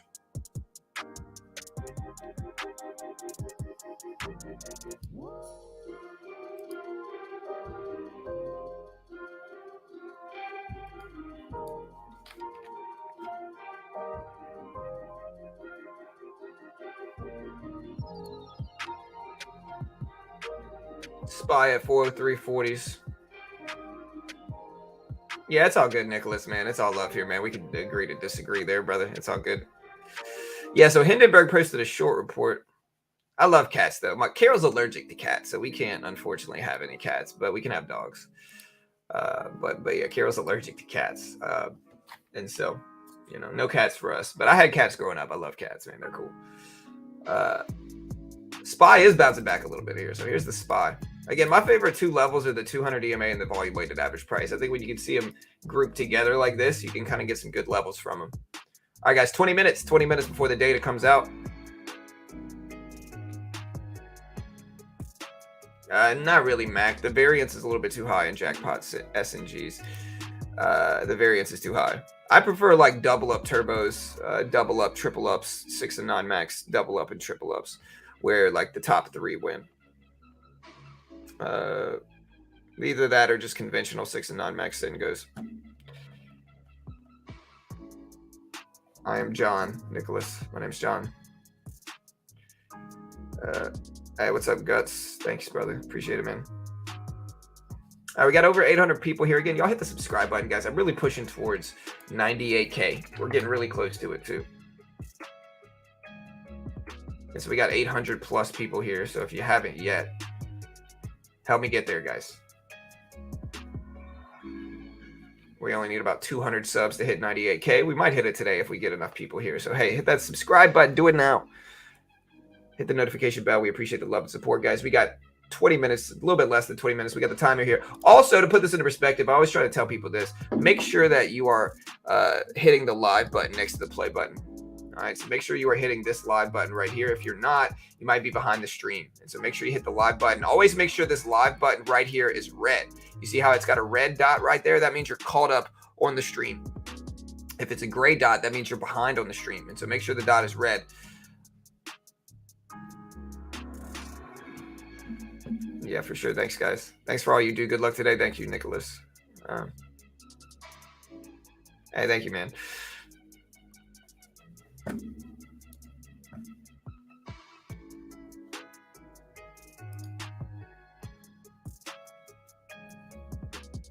Yeah, so far we've had pretty good little green streak here. A pretty good little green streak.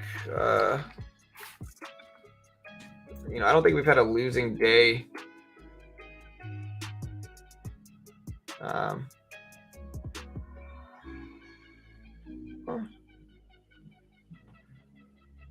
Yeah, we've had one losing day. No, we haven't had a losing day in gross profits over the last 4 days. Still green in the top step accounts. So still working that. Hey, thank you, man. We'll have to do some type of giveaway for 100K, you know.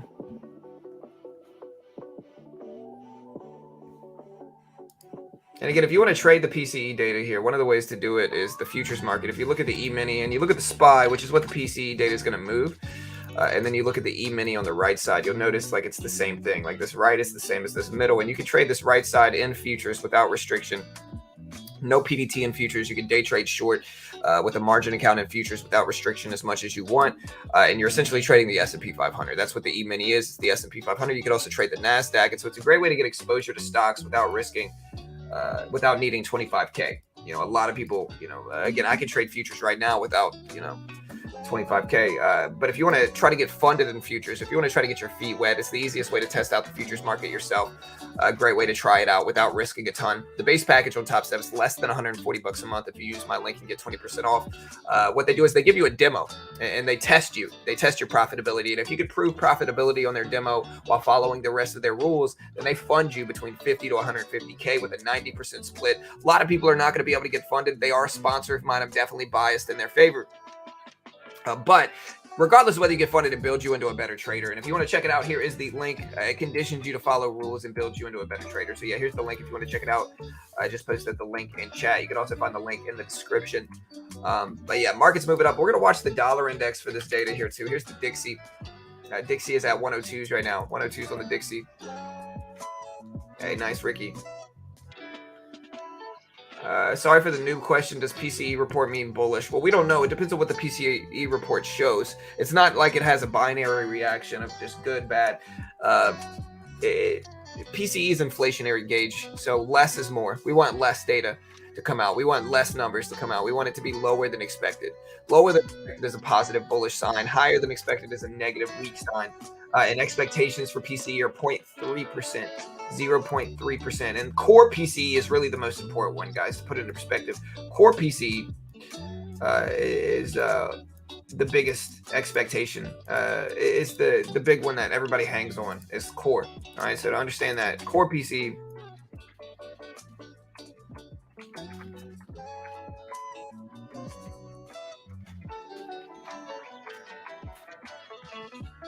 and we'll put this data up on screen so you can check it, but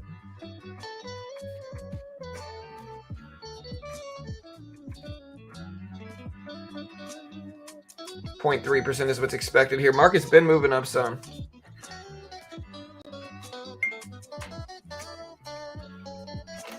No, you can use it in over 100 countries, Veritas. It's not just for people in the US. You could use it all over. SPY moving up.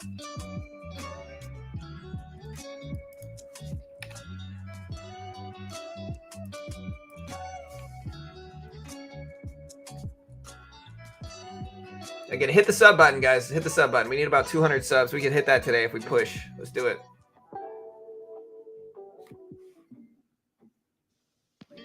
Yeah.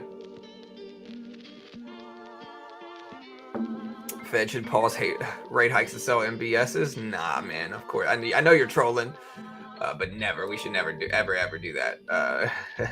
All right, guys. We got about 13 minutes, less than 13 minutes actually here. Hey, nice, Tim. Tim said got funded yesterday, 100K. Highly recommend. Nice, man. Congrats. I think we should pause rate hikes, but I don't think we should sell mortgage-backed securities. The problem, like everybody says, hey, we're going to crash. Right now is a lot like 08. It's really not. Like the problem in 08, the problem in the 2008 market crash was that that mortgages were being given out like candy. Okay. Like that's the problem with 08 is that there were so many banks being incredibly loose with regards to how many people and how much they were giving out mortgages to where everybody was getting a mortgage. Everybody was refinancing. Everybody was buying homes, more homes than they were worth. Overarching point is that in 08, housing wise, people were living above their means. They were buying more homes, more expensive homes than they really should have been relative to their income. Banks were way too freely giving out mortgages, and they didn't care because they didn't have to sit on the risk. You know, they had Freddie, they had Freddie Mac coming around. Like basically what happened is like a small mortgage bank, a bank would give out a mortgage and within, a small period of time, Freddie Mac governmental would come in and buy those mortgages off of them. And so the banks didn't actually care if the people were going to pay those mortgages back. And so that made this situation where they were just freely giving out these mortgages and everybody had all these mortgages.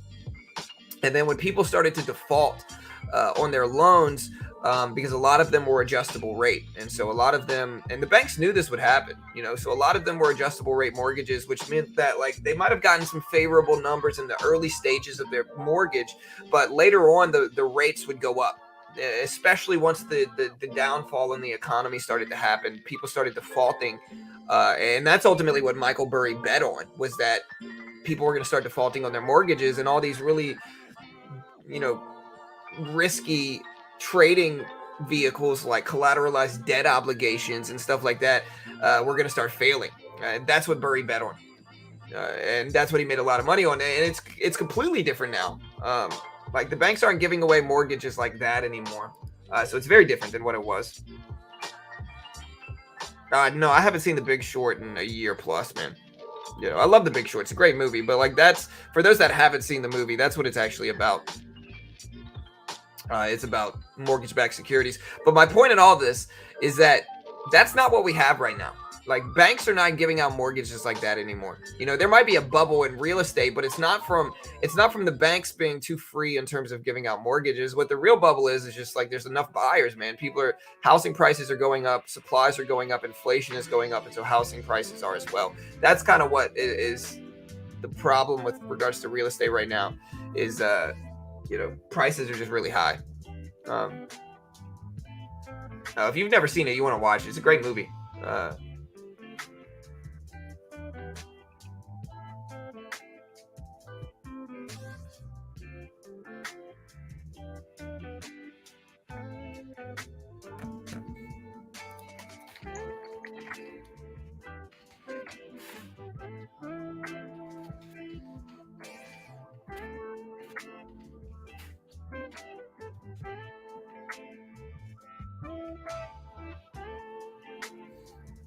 Well, yeah, I mean, mortgage-backed securities are fun.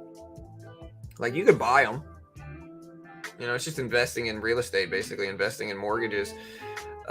But, again, that's just a small piece of what happened.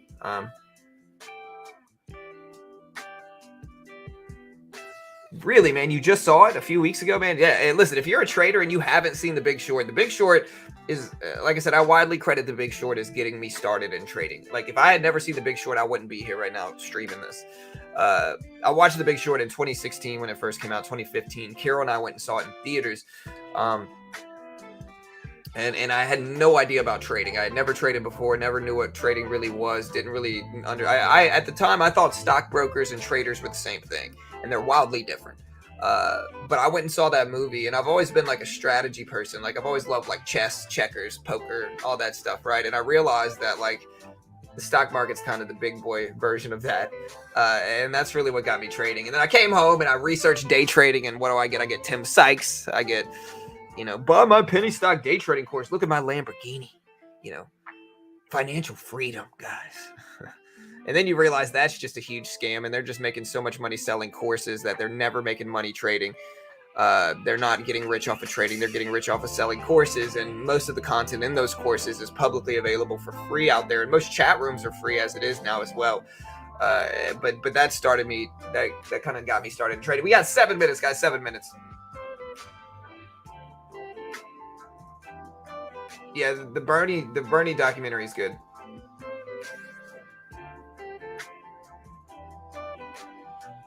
.4% core PC. I think the market's going to tank if we do 0.4%.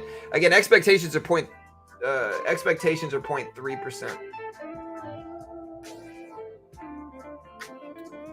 Yeah, 0.4 would be bad, but I don't know if that's what we're going to get. That's all just a guess here, guys. We got about 6.5 minutes left. 6.5 minutes.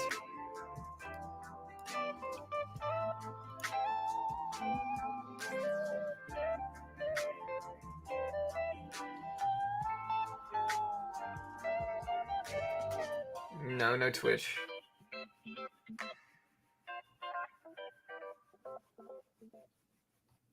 Yeah, I saw it. I saw part of it at least. It's crazy how long, like, it's not surprising that somebody did what Bernie did, but Bernie Madoff did. What's surprising is that he got away with it for so long, to where it was like so many people put their money in. Like, I'm surprised nobody had looked into it by the time he got busted.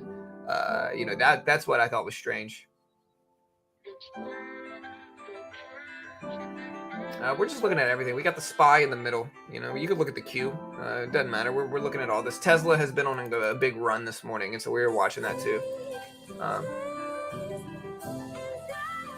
I don't know, man. I don't know if it's going to be a bull or bear move. I really have no idea. Again, I'm not an investment professional. I'm not liable if you lose. I have no idea what's going to happen here for the PCE report. Yeah, and again, I'm just kind of sitting patiently waiting here.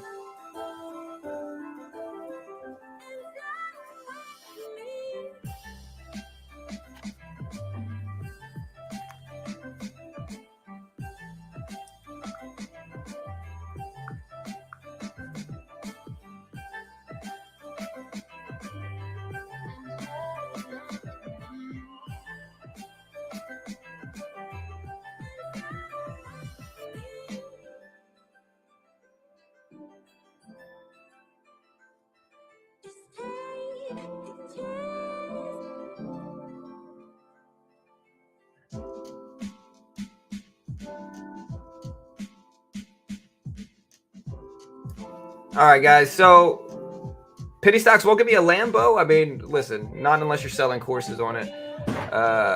You could say that about FTX. Yeah, for sure. You could, you know. Hey, bro. How you doing, man?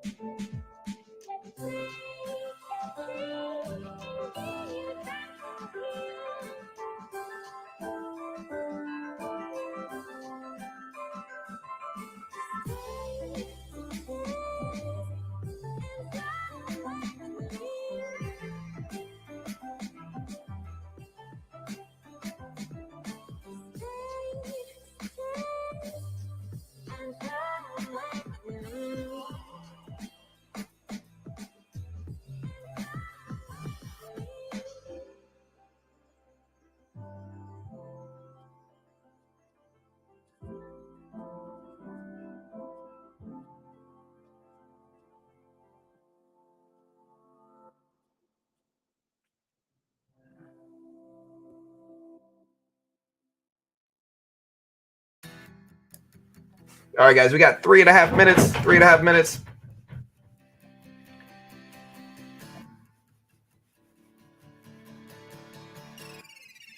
All right, guys. Tesla fallen down to 162. Market at 403s right now. The dollar index is right under 102s, so slightly under 102s. Yeah, it's gonna get a little interesting here. We got 3 minutes, guys. 3 minutes. Again, hit the sub button, hit the notification bell. We'll see if we get anything good, but yeah, it should be fun. Yeah, so Tesla on the left, we got the SPY, which is the mini S&P in the middle. The dollar index is falling down here, so we'll see if the inverse relationship continues and we start to get a bounce back here, but it's close.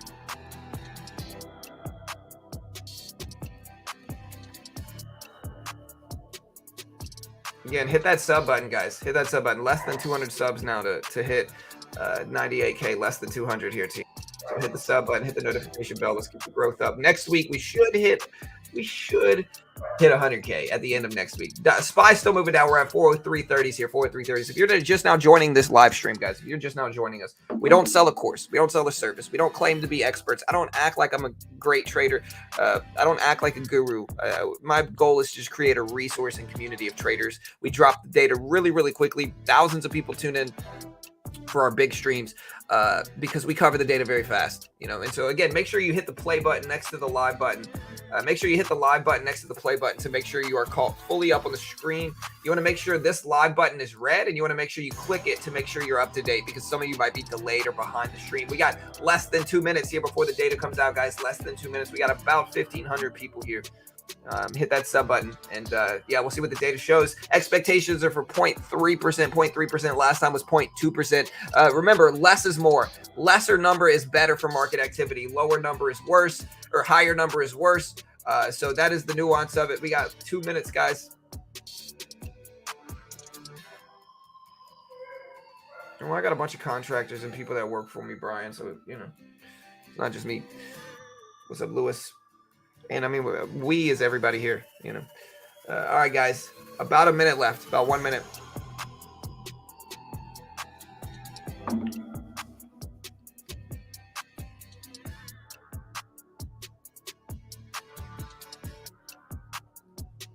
Yeah, lower is better. Lower is better. Less than a minute, guys. Less than a minute. Again, subscribe if you haven't. We cover the data quickly. If you want like a one-stop shop for all this data, like echo data, jobless claims numbers, PCE, PPI, CPI, Jerome Powell press conferences, rate hike decisions, earnings, all the big earnings companies, we stream it all live here. Hit the sub, hit the notification bell. You'll get an alert. Data drops in 30 seconds. 30 seconds, guys. Let's see how this affects crypto as well. Look, I'm going to put Bitcoin up here on the left to see how it affects crypto also. Bitcoin right around 23K. So we can look at how it affects Bitcoin and crypto as well. All right, guys. 10 seconds.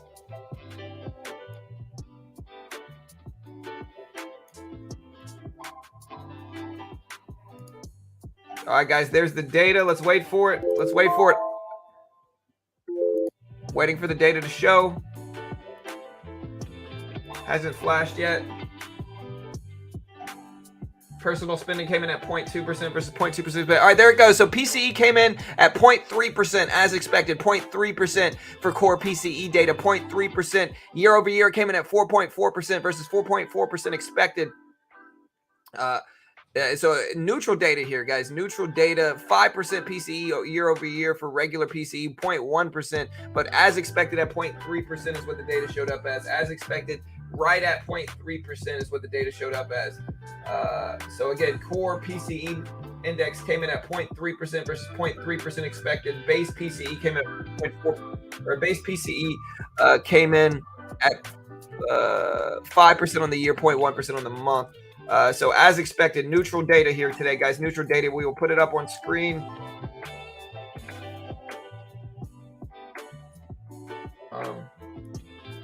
Remember, the core PCE is really the big one. We put all this data up on screen as well as the regular one as well.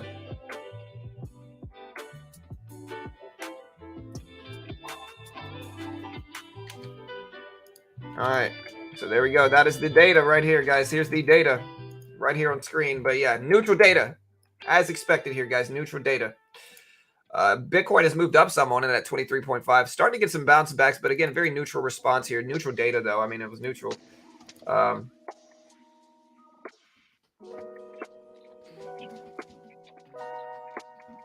going to post about this.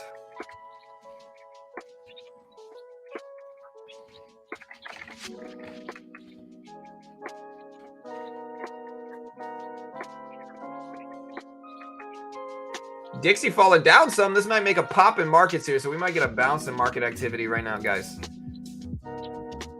Yeah, it's 0.3. Is neutral data good or bad? I mean, neither. It's neutral.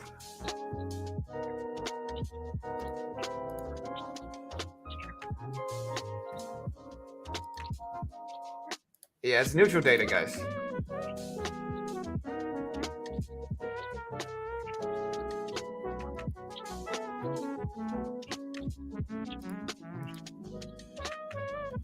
What will be the impact of next week's FOMC? I don't know. Markets actually reacted positively to this. It's at 403.7. Yeah, for whoever said they get it earlier, I mean, listen, we covered that within seconds. It was literally within 5 seconds. I think a lot of people might accidentally be delayed on the stream. Like, listen, if your internet sucks, you might be a little bit delayed in the stream. Again, you want to make sure that the live button is red like this. You want to make sure the live button is red. If it's not, you're behind the stream. You're delayed because of your internet. So, you know, understand that.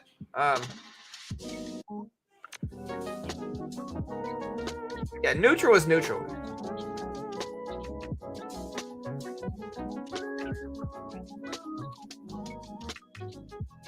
Yeah. Is break even profitable? Serious question. Is break even profitable? Honestly, the market's kind of reacted positively to this. We got the Dixie falling down, breaking lows, which is good. We got the SPY pumping up to 404s, which is good, obviously. Bitcoin up to 23.2s right now, up to 23.2s. Hey, yeah, for sure. And again, like I said, guys, we cover this data very quickly. Hit the subscribe button, hit the notification bell. We drop this data as soon as it comes out, as you just saw. And we do this for all the major economic data, PCE, PPI, CPI, jobless claims, GDP data, earnings, big earnings reports, Fed rate hike decisions. We stream all of that and the press conferences, Jerome Powell press conferences. We stream it all completely live right here on YouTube. So hit that sub button, guys. Help the growth continue.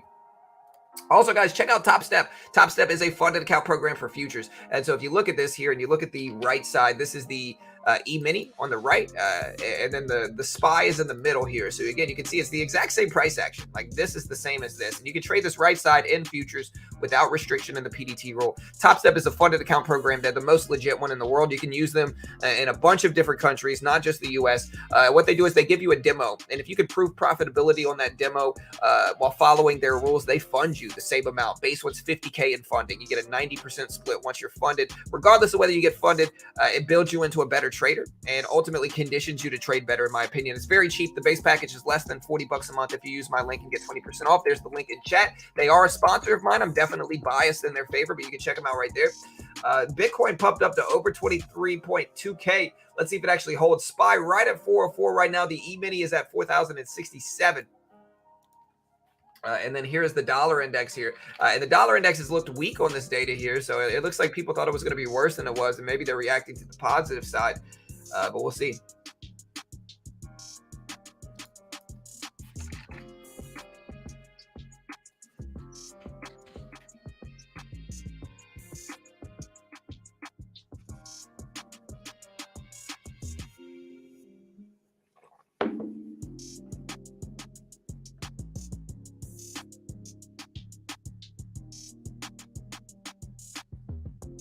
All right, guys, pump it up. SPY at 403.90s here. Dixie popping back up a little bit as well here.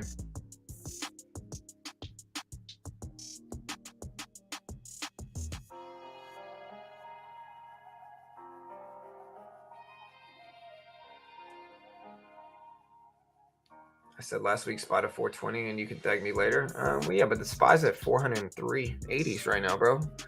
You know, we're still, you know, I mean, you know, we're still like 3 or 4 or 5% away from that. So, I mean, we're not there yet. I didn't laugh at you. I don't know. I hope you're, I think I said I hope you're right, because I really do. Dollar index is starting to move up. This might drag the market down some.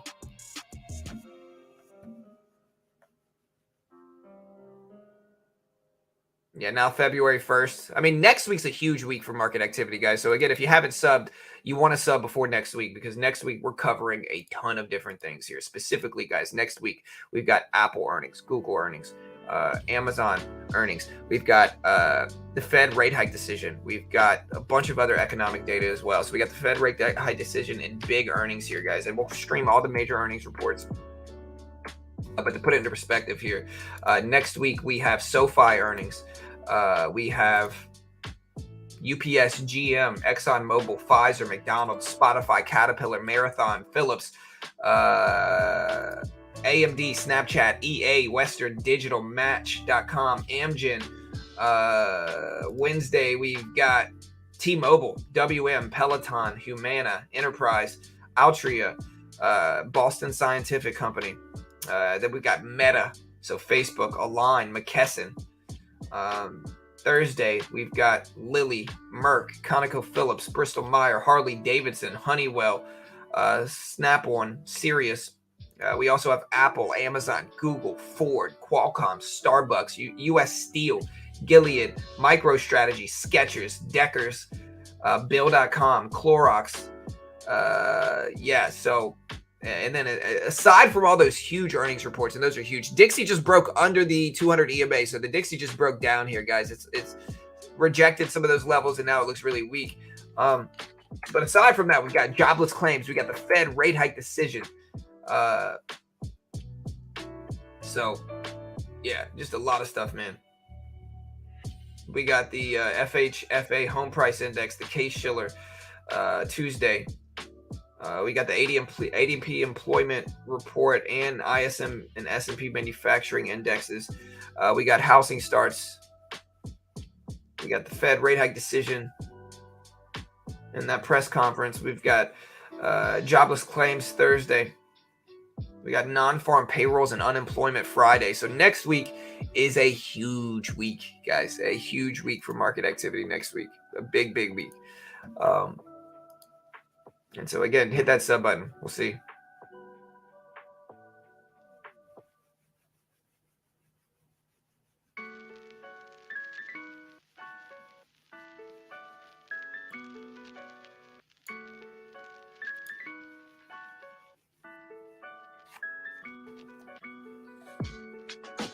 News is priced in. Well, yeah, this is a neutral, data release, so it was neutral. It was as expected here. Everything was as expected, basically. They expected 0.3. They showed 0.3.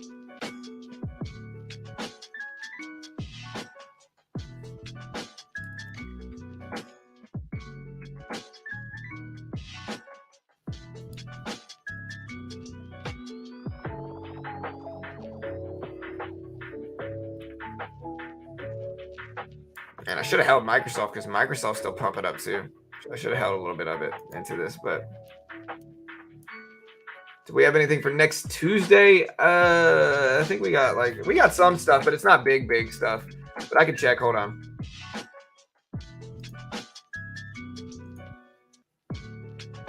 All right, so next Tuesday is the 31st.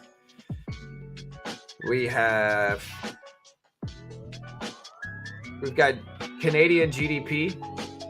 We've got unemployment benefits. We got the house price index. We've got CB consumer confidence for January at 10. We got the CS HPI composite index year over year. That's about it for next Tuesday. We got earnings. I mean, earnings are going to be big next Tuesday. Next Monday, we don't have anything. But earnings are going to be big next week. And instead of economic data, we don't really have any big echo data for Tuesday of next week. But we do have some earnings. Specifically, we got next week, we got UPS, GM, Exxon, Pfizer, McDonald's, Spotify, Caterpillar, Marathon, Phillips, Kirby. There's a lot of other ones too. And then in the evening, we got AMD, Snapchat, EA, Western Digital. So next week's an earnings week.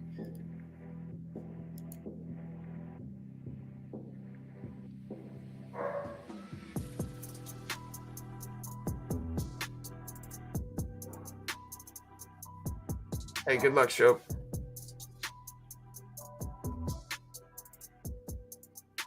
Yeah, man. Again, I bought Microsoft a few days ago, and we made a couple $100 on it very quickly.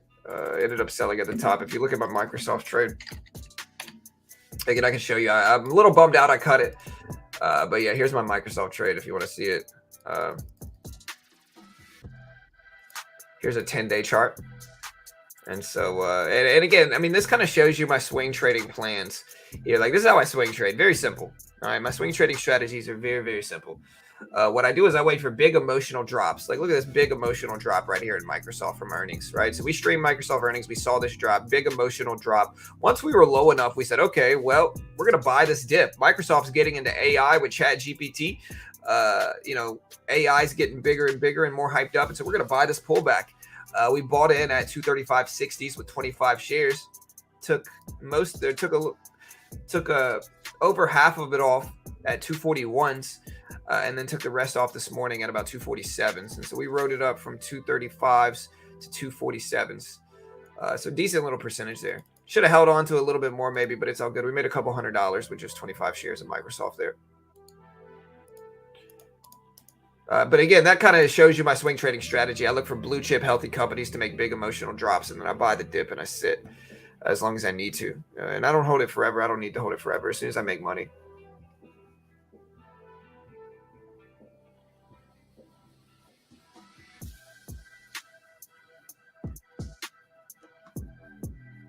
Hey, what's up, Derek? I'm good, man. I'm good, bro. Hey, thank you, Alfred.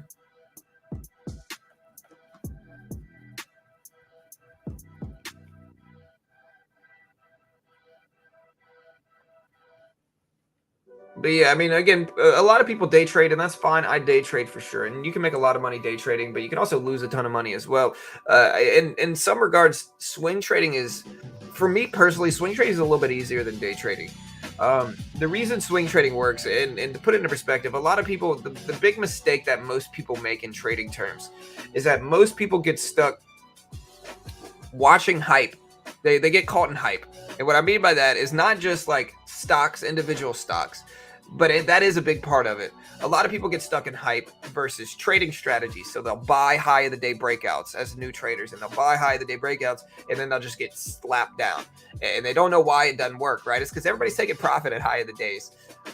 Or they'll day trade, and they'll day trade these terrible, obscure penny stocks that just get halted and go against them and crash down and are easily manipulated, and they lose money and they don't know why they're doing it. But they got all these influencers saying, yeah, invest in ABC penny stock. It's great. It's going to 1000x. And these companies are terrible companies. Most penny stocks are horrible, horrible companies that you should never be investing in long term.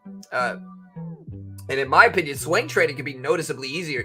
You look for healthy blue chips, Disney, Apple, Google, Amazon, whatever you want it to be, right? I look for low PE companies, but it doesn't necessarily have to be low PE. Microsoft, Apple, so forth and so on. You look for companies that are obviously going to be okay. And then you take into consideration that stocks go up long term, right? The S&P 500 does on average 8 to 12% a year, sometimes less. But that's a big edge, man. That's a big edge. Having something that goes up long term is a profound edge, as long as you're willing to sit as long as you need to, right? So I look for big, healthy companies to have big emotional drops. Another example, Amazon, for instance, right? Amazon, not this last earnings report, but it might have been the last one. Amazon on their last earnings report had a big emotional drop where it dropped like 20%. It might be like right here. Amazon dropped like 20% right here. I ended up buying this dip down here and riding it up very quickly on Amazon. So I bought the dip. Amazon had mixed results. It had bad EPS, good revenue, missed guidance, and it dropped like 20%. I ended up buying that dip within a few days. I was up big percentages and I took profit. But even if I needed to hold on to it, I could have. So I think looking for blue chips and being willing to hold long term, sometimes they're just not going to go in your favor and they're going to go against you. But the edge that you get from being able to sit in blue chips long term is big. That's the biggest edge you'll get in the market ever, because stocks generally go up long term, and the single most effective form of investing is Warren Buffett's value investing. So buying blue chip healthy companies, sitting on them for years. You can let that edge work for you a little bit shorter term as well with the swing trading strategy I just described. I can't guarantee you're going to make money from it. Nobody can. I don't know what you're going to do right or what you're going to do wrong or what stocks are going to go up or down. But again, if you're patient enough and you have enough money where you can just sit on these stocks, I've done this. I've only lost a few times doing this. And usually within 2 months, everything I buy is at least green doing that strategy. So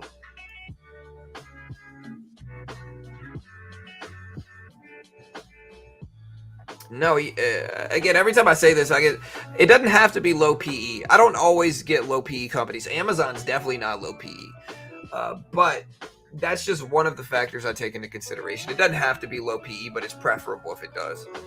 I don't know what Microsoft is. What is Microsoft PE ratio? Let me look. Microsoft PE. Bitcoin at 23.15.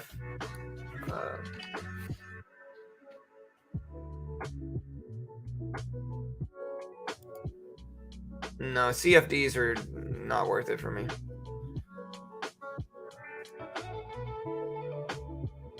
So yeah, CFDs are just not really. I just don't really like CFDs. CFDs are illegal here in the US, so I can't trade CFDs anyway. Microsoft PE ratio is 27. It's not bad. It's not high. I guess it's depends on what you consider high, but 27 is not bad.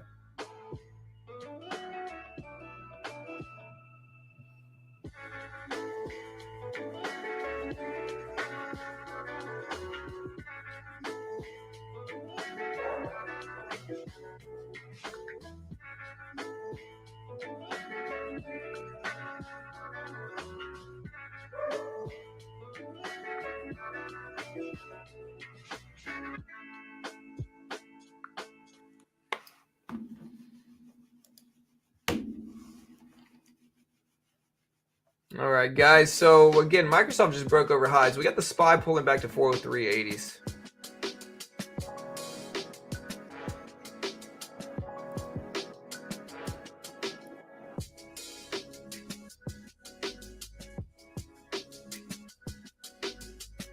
We asked people on the poll here, will PCE cause a bullish reaction in markets? 53% said bull move. We're going to end this poll. We're going to ask people another poll, which is specifically, how much will the Fed raise rates next week? 0, 25 basis points as expected, 50 basis points, or 75 basis points. There's the vote on that poll. How much do you think the Fed's going to raise rates next week?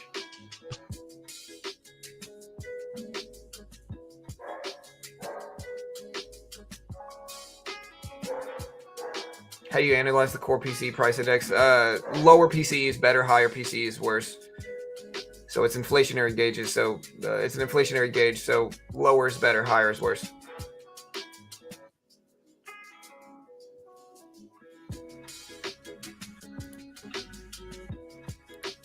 All right, Bitcoin retraced back down here at 23s. Microsoft at 247.90s.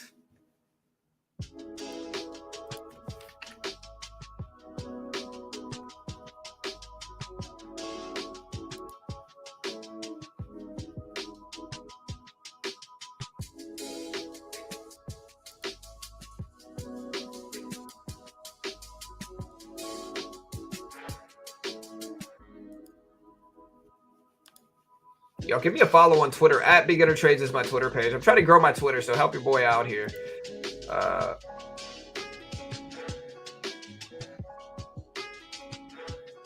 Again, help your boy out. Twitter.com/@BeginnerTrades. Here's the Twitter account. So let's look at what the poll numbers say regarding the rate hike decision. Yeah, Dixie's moving up. Market's falling down on this here. Look at the dollar index.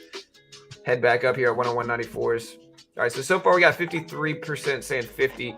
I don't know. I think 25 is expected, but I think 50 too. I think 50 makes sense. Hey, what's up, Pat? SPY broke VWAP. Yeah, SPY broke VWAP and 200 EMA here, so we'll see if it continues going up. I'm not going to give out my sources, Seisman, but there's a lot of good free ones, man. Dixie's moving up. Sorry, my dog's barking. Yeah, a lot of people think they should just kind of rip the Band-Aid off. And again, to put it into perspective here, guys, what people do, or what the Fed does is like they raise rates depending on how bad inflation is, or at least that's the logic behind it. When they say raise rates, they're raising interest rates. When they raise interest rates, it discourages spending. When spending is discouraged, prices go down because businesses must in turn lower their prices to compete. And with that, you know, the more aggressive the rate hike is, the more it forces spending to go down. But the consequence of that is that the market goes down with it, right? So the more aggressive the rate hike, the more the market's going to drop because the more spending is going to dry up, and the market's based around spending. And so with that said, like there's a balancing act, as I always say, where the more aggressive rate hikes, the worse initial market reaction, but the more optimism for, you know, inflation getting better. And that's an important thing to understand about it, is that the higher the rate hike, the worse the market's going to respond. But a lot of people with that logic think they should just kind of rip the Band-Aid off and do really high rate hikes for a couple of months and then pivot to zero or whatever they're going to do. But I don't think Jerome Powell wants to do that. I don't think he wants a market crash. And this is what he said during the last Fed meeting, is that, hey, look, I don't want a market crash.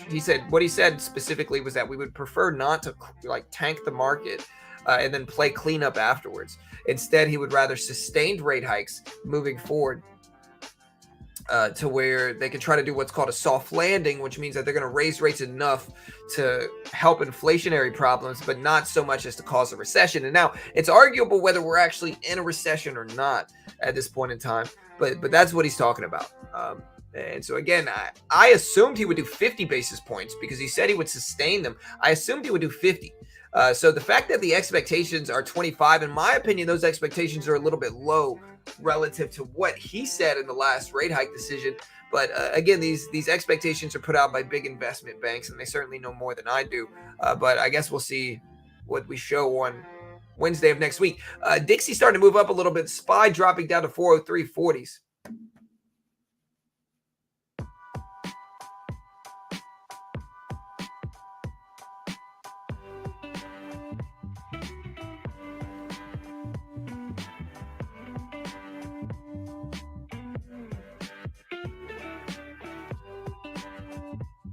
Well, yeah. Well, generally, in my opinion, the easier ways to make money is just waiting for big emotional drops and buying those dips. They say don't catch a falling knife, but that's what's been working for me the last couple of years, especially in swing trading. And so I think you get discounts. Again, I've been talking about Disney for months and months now. I talked about Disney when it was at 84s, 85s, $86. A lot of people didn't like that. A lot of people hated on it, called me a clown or whatever. But now Disney's at 107s, and they don't want to talk about Disney anymore. And so I think for especially new traders, I'm not saying a crash isn't going to happen, but I wouldn't let that discourage you from buying up stuff when we get big emotional drops. Because I think what happens a lot of the time is that the bears discourage traders from capitalizing on these big drops in stocks, these valuable moments in stocks where they're very, very cheap. When a lot of the big banks are buying them up, I think bears come along and say, oh, this is nothing yet. The market's going to crash next week. You just wait and see. And then the next week happens and it doesn't happen. And the market ends up going up 5%. And then they say, oh, well, I know we're up 5%, but it's a bear trap. The market's going to crash next week. Watch, you'll see. And then the market goes up another 5%. And then the bears come along and say, oh, well, I know the crash didn't happen, but it's manipulation. And, it's a trap. Don't do it. And maybe they're right. But at this point in time, I think there's objectively valuable stocks that regardless of what they do, I think at certain levels you get objective value in blue chips. In blue chips, Amazon, Disney, Google, Apple, where there's obvious value in buying stuff up. And if you listen to the bears who are always going to discourage buying, you're never going to be able to capitalize on that, in my opinion. And again, not an investment professional. This is just what specifically works for me. Not liable if you lose. Have no idea what's going to happen. But that's what works for me. And I think people have to understand that, especially new traders.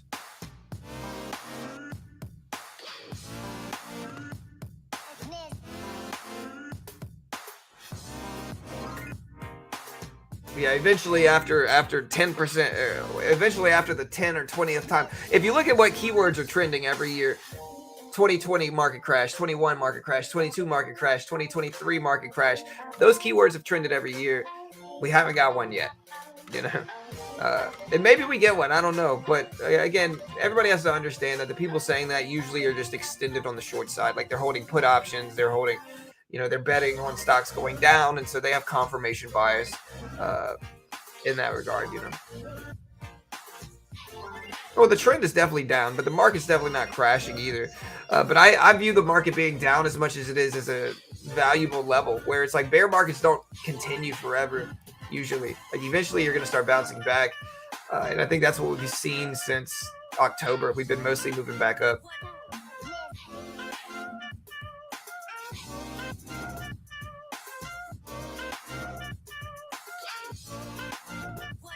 And again, maybe the bears are right. I don't know. Again, I'm one of those people who, like I said, I really don't know.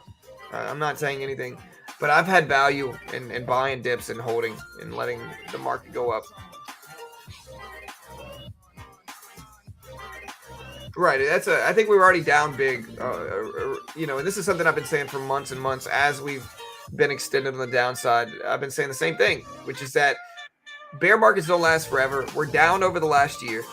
A lot of stocks have been objectively cheap over the last couple months. Now they're starting to get to a point where I'm not really the most comfortable buying up stuff anymore, especially Disney's kind of my baby. It's what I trade all the time, but I'm not the most comfortable buying Disney right now at 110s.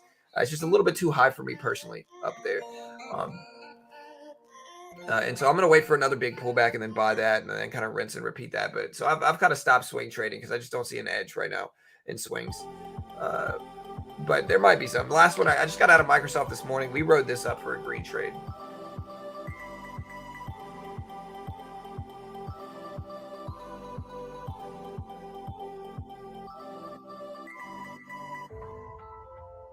A PCE is already out. The numbers might be right here. Creative. The PCE data might be right here. I'm not saying it is just a weatherman though. It might be right around this area here. right around this area here. It might say PCE like somewhere here, like right there. Aki. I'm both. Simon, I'm both, man. I do a little bit of everything, man. I'm one that I buy up blue chips, and I'll hold them. And how long I hold depends on what happens. You know, like I'll give myself a risk, and I'll sit on blue chips as long as I need to, and let them go up. But if I'm up big short term, I'll take profit too, kind of like Microsoft.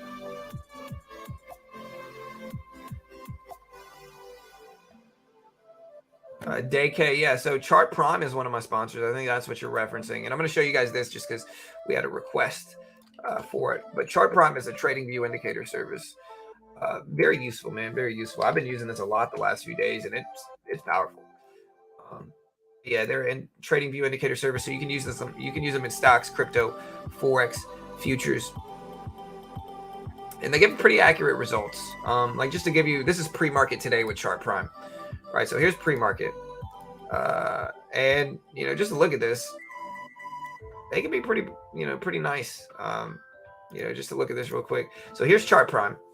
You can look at all the signals here. So again, reversal down signal, big drop, and so they give you reversal signals. They automatically document like range, support, and resistance. So you can see like the range, support, resistance, big bounces. Every time we pull back to that level, it bounces. But if you zoom in and you look at the reversal signals here, reversal down, drop, reversal down, drop, reversal down, drop, reversal down, big drop. This one bounce, reversal up, bounce, reversal down, drop, and then the indicators as well, the candlestick indicators too. Reversal down, drop, reversal down, drop. And these do not repaint. So these aren't repainting. The support and resistance levels repaint, but the actual reversal signals don't. Look, reversal down, drop. It's so very useful. And you can use it on stocks, crypto, forex, futures. They are a sponsor of mine, so I'm definitely biased. And I can't guarantee you're going to make money. I can't guarantee it's going to work. It's all based around the individual trader. But again, I've had some value using them. They've been very powerful for me. And if you want to check them out, link is in the description. I will also post this link right here if you want to check them out. Yeah, they're trading view indicator service, so they, you can use them on whatever you can have on trading view, which is everything. Blue Chip is just a really well-known company, usually involved with the S&P 500 and broad market ETFs and funds. Blue Chip, large market cap.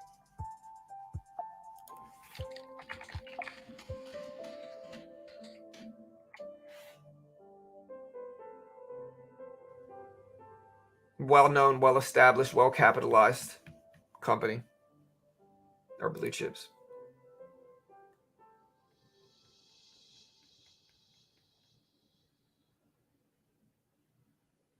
Well, yeah, creative. The big one to look at is the month-over-month one. So like most people are watching the core PCE month-over-month, which was 0.3%. So 0.3%.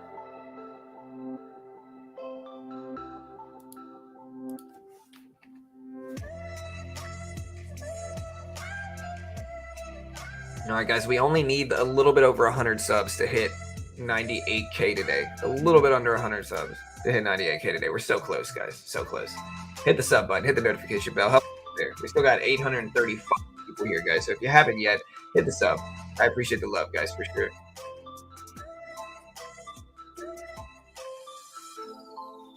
Got EVOK, 240% under radar. The problem I have with penny stocks, man, is that they just manipulate traders, man. So even like EVOK's interesting, but honestly, I've been trading for years and years. Here's the long-term chart of EVOK. And again, the problem here is like I've been day trading actively every day for 6 years. I've seen so many of these penny stocks come and go. The problem with these is that investing into penny stocks is a sucker's bet, in my opinion, where a large majority of traders are going to lose money. If you diversify into 10 different penny stocks that you think are safe or healthy or whatever it is, odds are is that you are going to lose money on a large majority of those investments long-term in penny stocks. You hold them for a long time, you're going to lose money. You compare that to, say, like a blue chip. You diversify into Apple, Disney, Google, Amazon, GE, whatever you want to do. Odds are you're going to make a lot of money long-term.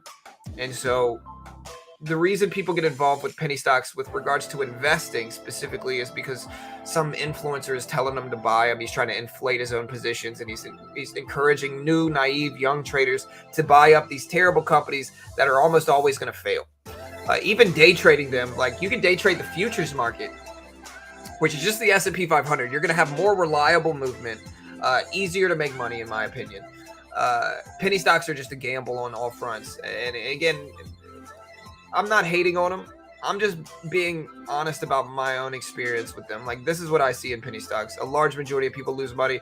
A lot of people end up getting big drawdowns. Like, a lot of people get stuck in positions and they're bag holding these terrible companies. And so they all turn into huge fanboys of the companies, and they form these big communities out of all these traders that are just losing tons of money in one specific terrible penny stock company. And they're all patting each other on the back. Like, yeah, one day, guys, one day this thing's going to 1,000x. We're going to make money. You know, and at a certain point, I just got to call a spade and say these are terrible. You know, maybe EVOK, the daily chart doesn't look as bad as some other ones, you know, to be fair, but I just avoid them at all costs, man. Here's the Dixie, and I know probably hurts my channel. I probably should act like I pretend to like them because it'd be better for growth of my channel, but I'd rather be real with people, man.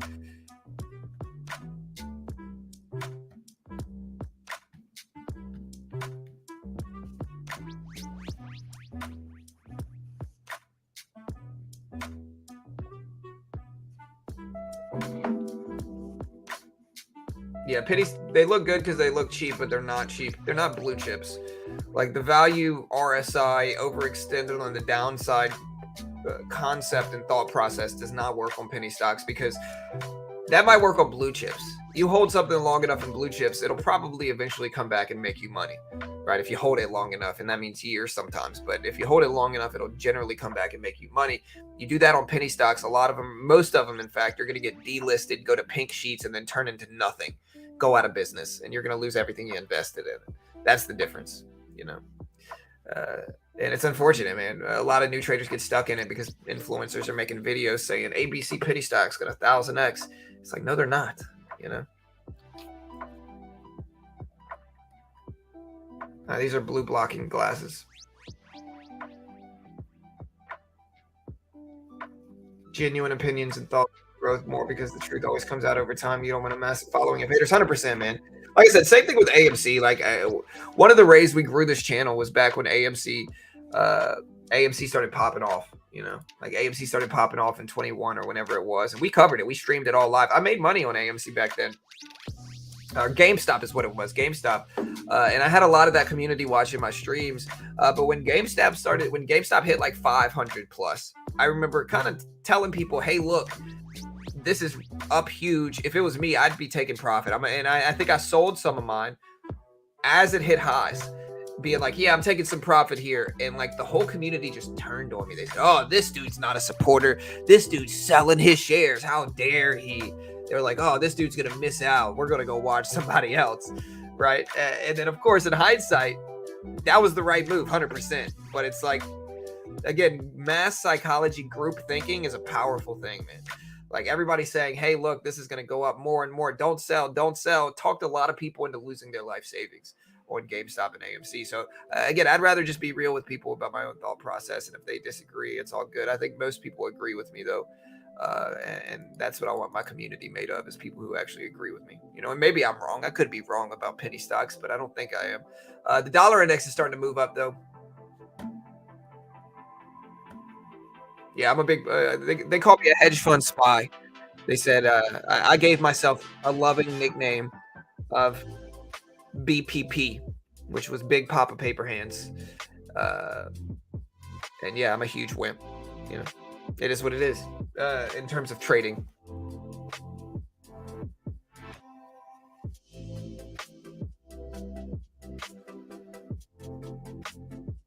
Yeah, toilet paper hands for sure. Penny stocks are the only way to actually get rich, though. Well, yeah, you can get rich winning the lottery. That's like me saying the lottery is really the only way to get rich. It's like, yeah, sure, but the odds of that are very freaking low. You know? You know what I mean? That's like me saying, "Hey, the only way to get rich in trading is to buy 1 million shares of Rivian. It's like maybe, but it's not the only way, number one. And if the odds are so terrible, what's the point? You know what I mean?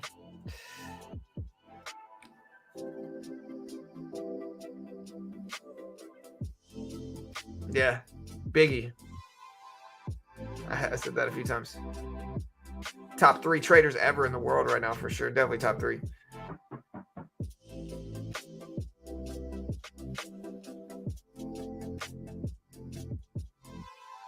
Yeah, works 50% of the time every time.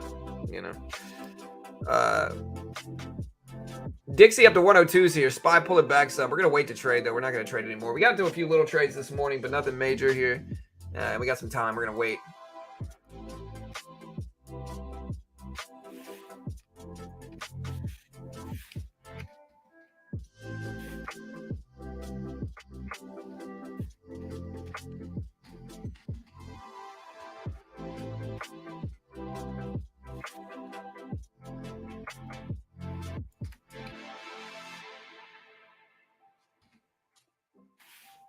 What else we got coming out today? I think we got new home sales, right? So, it's pending home sales today. So we got pending home sales for December.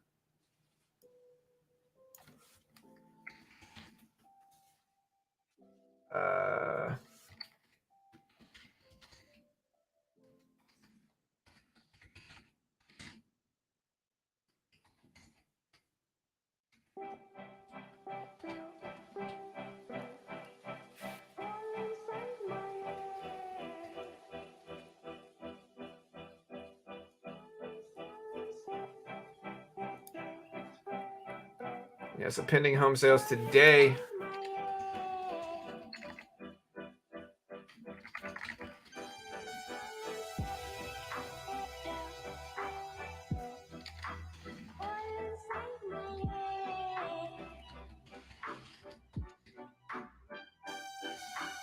Let's have the Michigan Consumer Sentiment Index.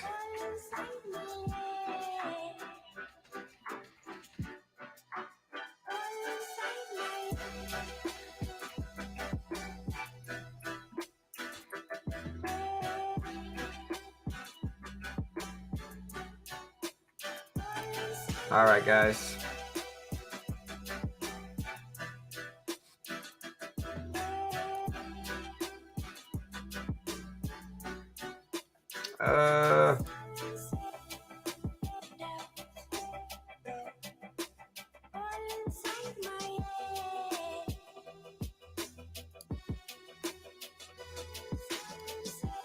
Bear with me, guys. We are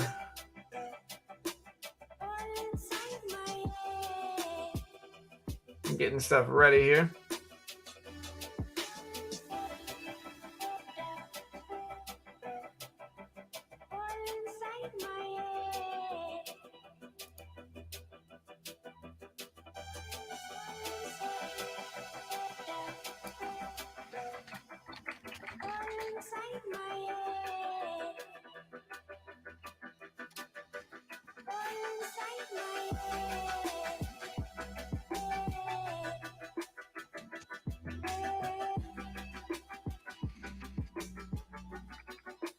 All right, guys.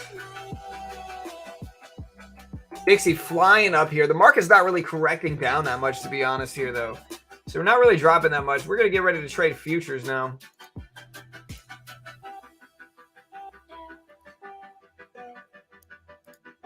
Let's get ready here. You got the S&P 500 futures contract right here.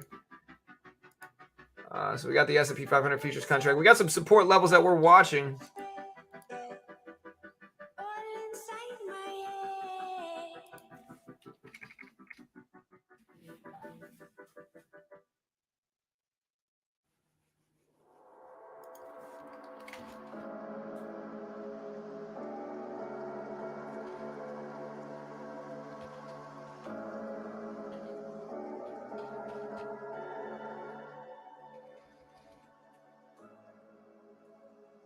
So we're starting to bounce up a little bit. The Dixie is flying up right now, though, man.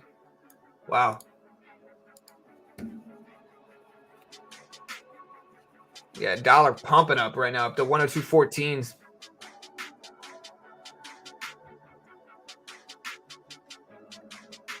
Yeah, the Dixie is the dollar index.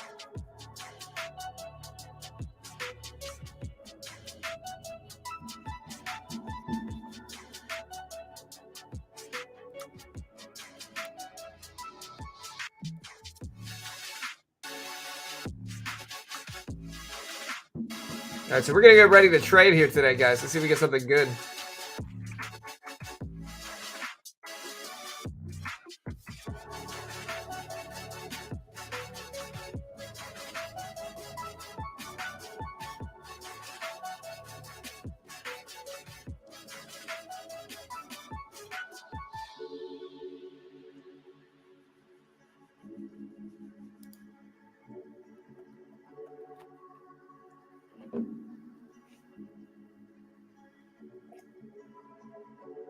Wait, is this data live? Yeah. Okay, good. I was gonna say, it better be live. Dollar index finally pulling back. Market hasn't really broken down big on this data though. To be honest, if the market hadn't really broken down like majorly on this data or anything like that. Um,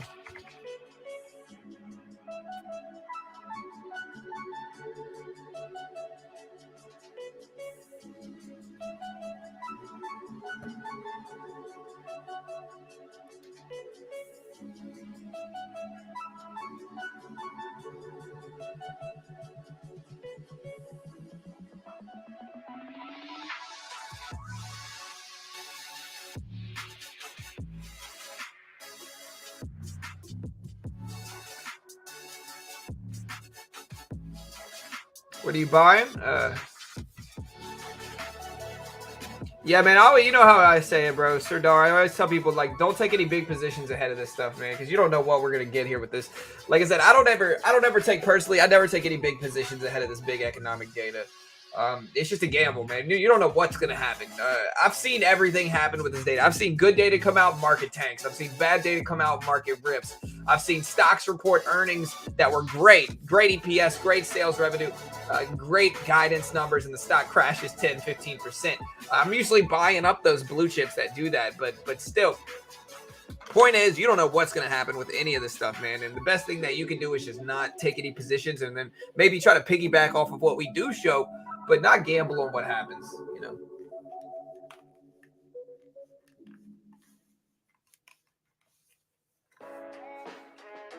What am I buying? I'm not buying nothing right now. I need a water. There we go.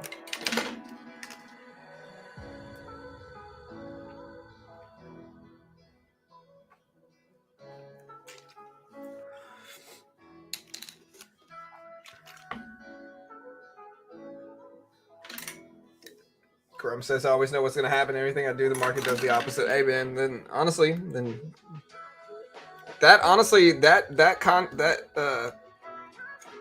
is kind of what helped me evolve my trading. I used to lose, and like whenever I would lose, I would be like, man, why don't I just do the opposite of what I've been doing? Because I keep losing, and I started to, and it worked. And so I'm not telling you should, but I'll put it this way: if you're trading a day trading strategy for months and it's not working, it might be time to switch up that strategy, man.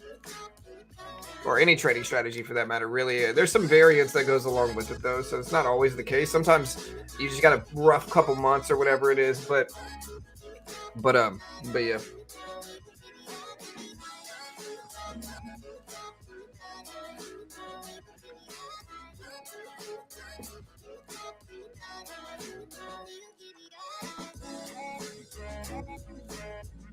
Thoughts on Intel right now?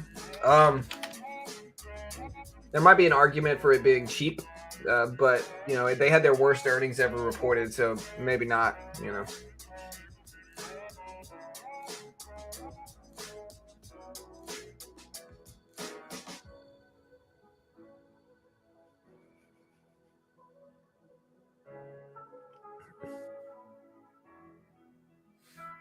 All right, guys, we got about 12 minutes here. 12 minutes.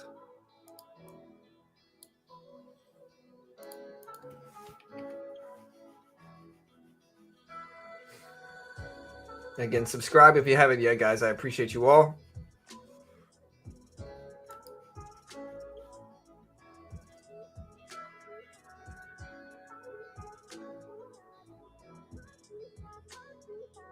Wait, are pending home sales not today?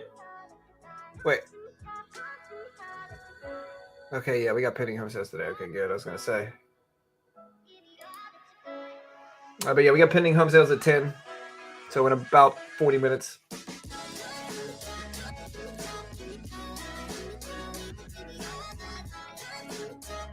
All right, and again, guys, we are trading on Top Step right now. Top Step's funded account program. In this funded program, again, what they do is they give you a demo. And if you can hit the target on their demo while following their rules and conditions, and they actually legitimately fund you, great way to test your skill. The base package is cheap. It's less than 140 bucks a month. You can use them in all these different countries. And again, most people are not going to be able to get funded. I am certainly biased in their favor because they're a sponsor of mine, but it can be powerful. You know, it can be powerful in building your skill as a trader. Having some pressure on you to succeed, but not the full extent of pressure that comes with like risking thousands of dollars with a live account is a valuable thing. And so it's a great middle ground for traders who might not be ready to take huge size with real money, but don't want to just paper trade anymore. And it tests their skill. They want to know if they're ready. This is a great way to do it. If you're good enough, you can get funded with a 90% split, a $50,000 account up to 150K. So it makes sense. Again, here is the link. Check it out. Yeah, we got Michigan consumer sentiment and expectations at 10 a.m. as well.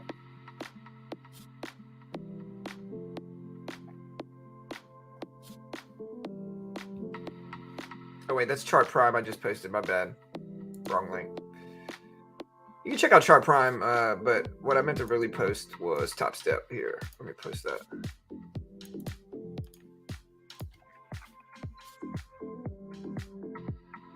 Here's the Top Step link in chat right there if you want to check it out.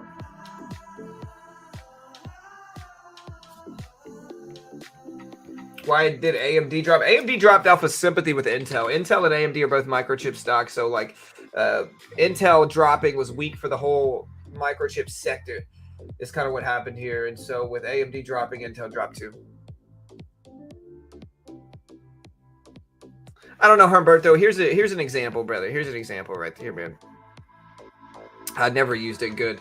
But yeah, here's an example, man. Okay, so when I first started trading, one of the limbos that I think new traders find themselves in, day traders specifically is who I'm referencing here. One of the traps that new day traders face is like high of the day breakouts. High of the day breakouts generally do not work, right? You will get rejected every time, especially in penny stocks. But not just in penny stocks. Almost universally, high of the day breakouts are usually a very risky trade to get involved with, right? But for whatever reason, a lot of new traders, that's like the only sign of strength they know is high of the day breakouts, low of the day shorts. The problem is like experienced traders, like you can see here, right? Here's an example. Experienced traders right here are buying these pullbacks. Experienced traders are buying these dips here or maybe here, and they're taking profit towards the top of the range. They're taking profit right here, you know. And so experienced traders are taking profit at the high of the day levels. And so what's going to happen when you get a lot of sell orders coming in at the top is you're going to get a big rejection like that, right? That's why they don't work, is because experienced traders take profit there because it's the top of the range, you know, and that's where a lot of experienced traders are attacking, is they're taking profit at the top of the range.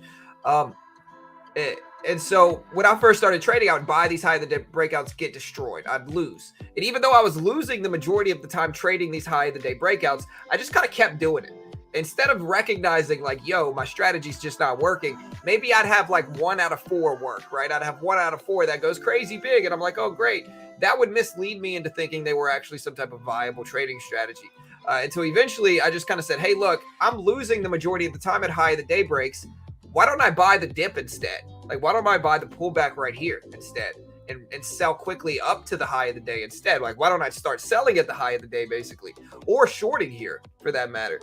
And that worked. That's still one of my trading strategies, is attacking that range, waiting for a move up, testing the high of the day break, buying the pullback, and then taking profit at the high of the day break level right there. That's still one of my strategies that works, right? And so having that thought process of like, hey, this strategy's not working. Most of the time it's failing, but how could I use what I've learned from this strategy to find a larger edge in the market? That's a great way to analyze your trading, you know, in my opinion. But of course, I can't guarantee you're going to make money. I can't guarantee that any of these setups or strategies work like that. But, you know, that's the thought process I think you should have in that situation.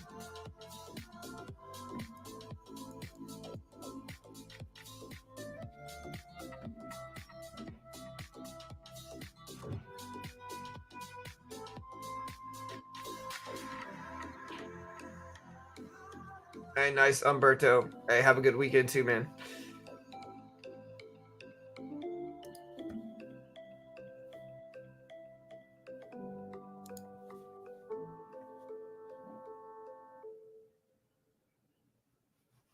Hey, John, do you remember when I mentioned a reverse head and shoulders swing possibility on Tesla that flew, man? Hey, congrats, dude.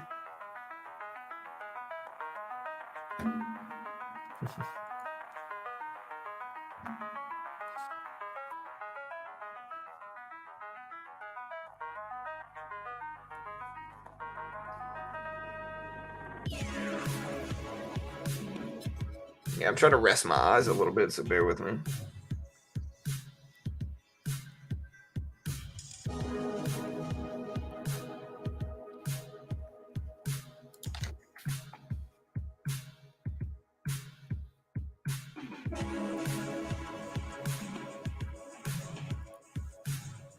Natty Gas.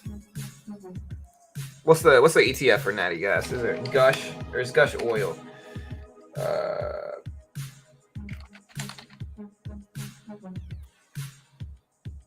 I know you got stuff like NGS stocks, but what's the futures contract in Natty Gas? Johnny, it's all subjective, man. I'm not going to say it does work or it doesn't. You can use it on those time frames. I can't guarantee it's going to work, but I know a lot of people do use it on those time frames. 1 minute, 1 hour, daily. The patterns show up on all of them. UNG. Now, what's the futures contract? Is what I meant.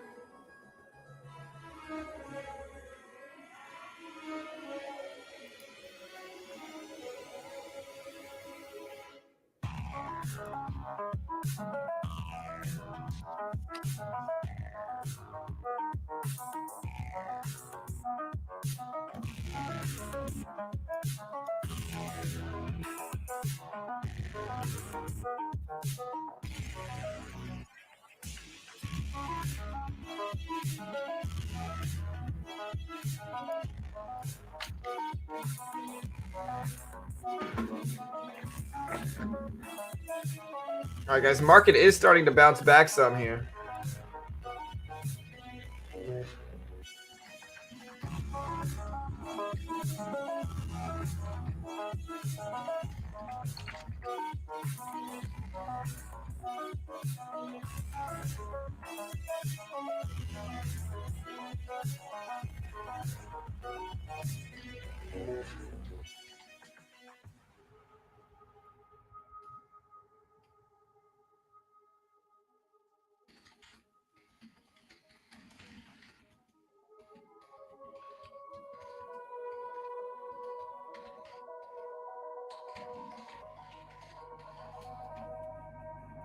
We're starting to head up a little bit here, guys. We are starting to bounce back. We're at 4,063.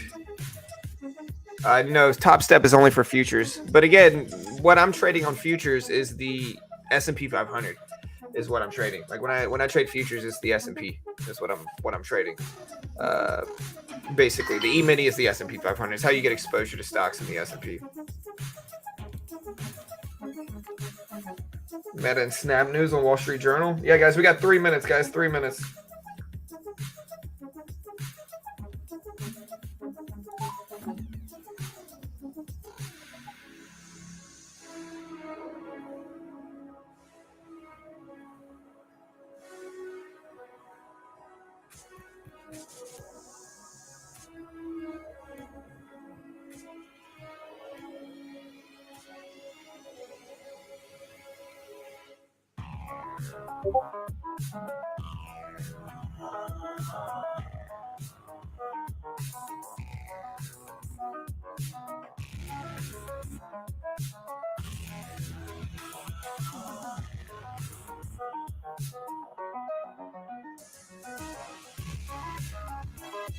All right, guys.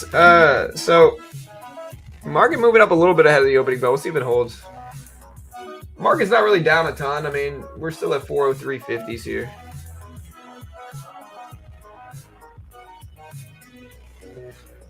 Yeah, there's commissions.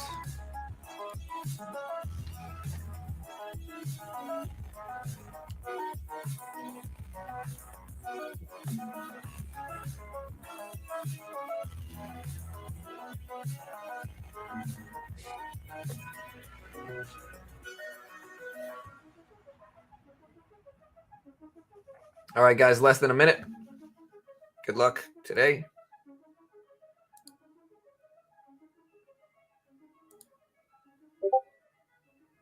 All right, 45 seconds.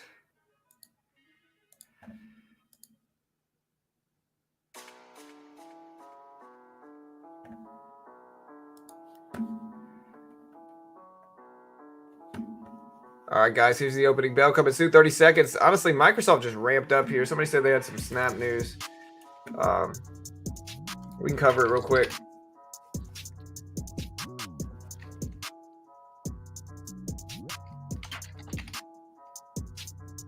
Yeah, I don't see any news, but market's pumping up. We'll see. Yeah, I'm going to slow it down at the opening bell. We're not going to trade super heavy. We're just going to wait and find some edge, hopefully. But there's the opening bell, guys. So, yeah, there's the open. Microsoft have some strength into the opening bell. Market's pulling back somehow, though. Again, we're going to just chill. Not going to push too heavy until we can find an edge.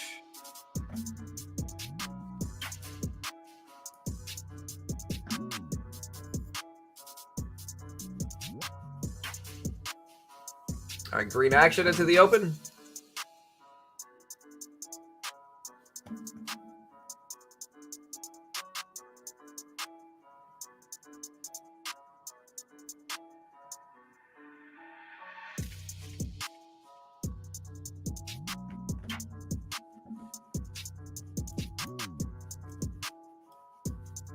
We are at the range support level, so it looks like we might bounce up a little bit.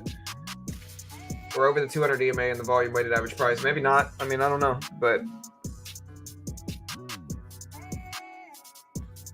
some green moves looks like they're going to happen, but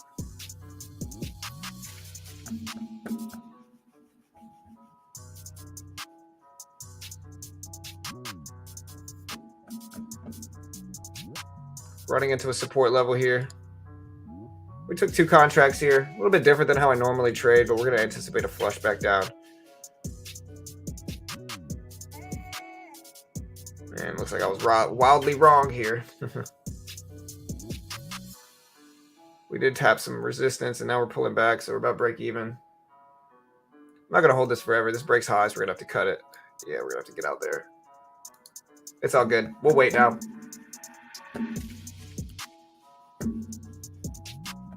Big green action, just tap support. So it looks like I was right at the beginning where I said, hey, we're at the support level. We moved up. I took the opposing trade, so sometimes my trading just doesn't make sense, but that's all right. We got a lot of day left, very small. Losing day so far.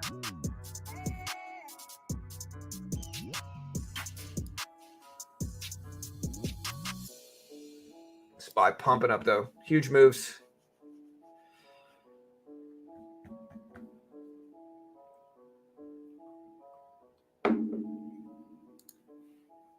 I take 1 contract here. Big flush rejection. Let's see if we can get a little bit more. We'll add to this too. There we go. Took half off.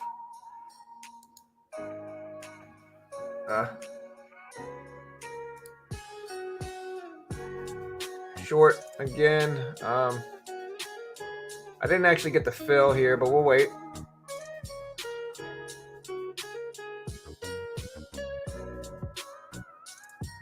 There we go. All right, cut that. All right, so made a little bit more back here. Just made about $20. Complete retracement here, though. So I am going to buy this. Downwick pressure. 2 contracts here.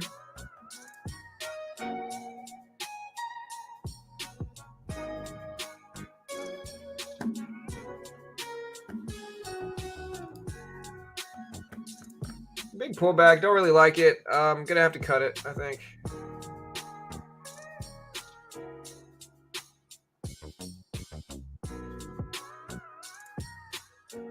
Oof. Yeah, I didn't like that. lost a ton on that huge pull. Not a ton. I mean, we lost like $30. So lost a small amount on that pullback, but still not what we wanted. Now we're going to pause our trading. We're down like $70, $60. $61, so pretty small still. And again, we'll wait. We did get a reversal signal actually, so we're going to take that reversal trade with 2 contracts and try to let this work as long as we can.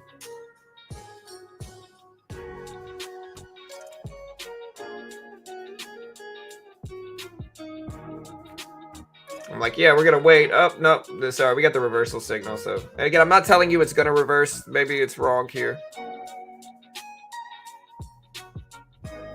But we're going to try it out, see if it works.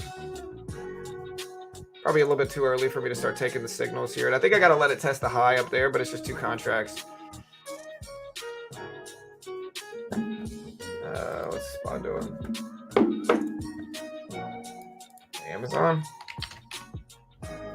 Amazon flying up to over 100 right now. It's been dragging the market up too. All right, now we're slightly green here. Back red again.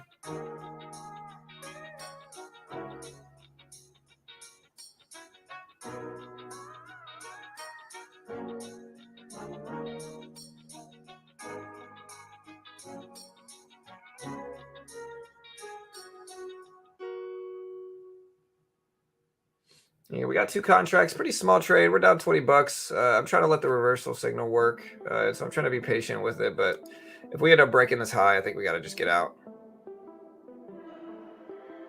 And it looks like we might be.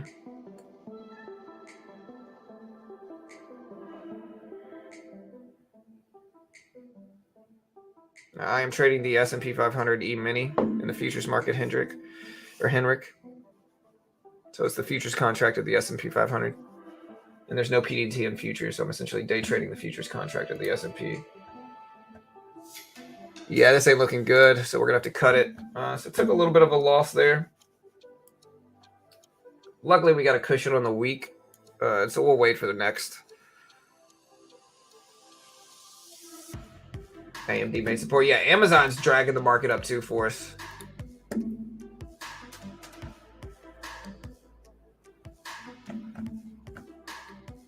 I don't know. If we get a rejection here, I'll short back into it because we did get that reversal signal. And like a big, strong rejection could be better for us here. But I'm also watching Amazon really close.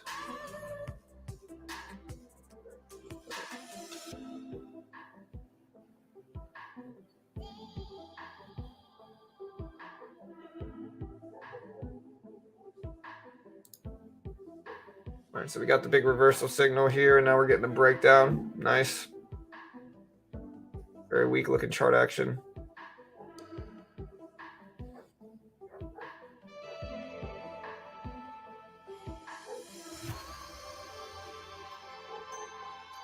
Nice. All right, we just covered some of it.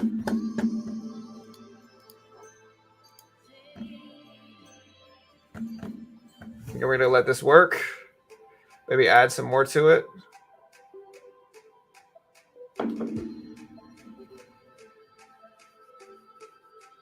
Nice.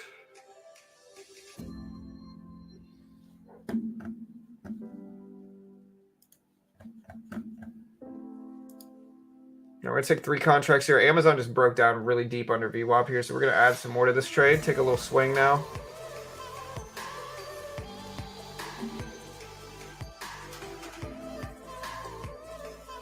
What else is moving up? What's Apple doing? Let me put up Apple.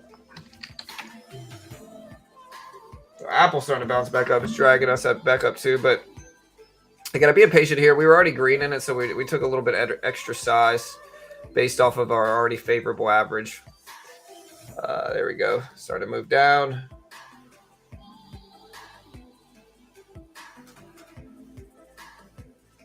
Here we go. All right, we just took most of that off too. Locked in some more profit. Whole 1 contract left. Gonna let the rest ride down, see what we get with it. Also watching Amazon pretty closely though, and Amazon has bounced back, so I might just cut the rest off and lock the profit in there. Oh no, we got a long trade. Oh man, oops, mistake. But that's okay. Maybe it'll work out well for us.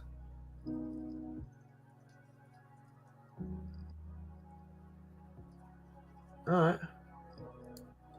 All right. I don't mind a little mistake. All right, so not a bad little few trades there. Apple just broke highs, and that's going to drag the market up, which is why we ended up getting out of our short position.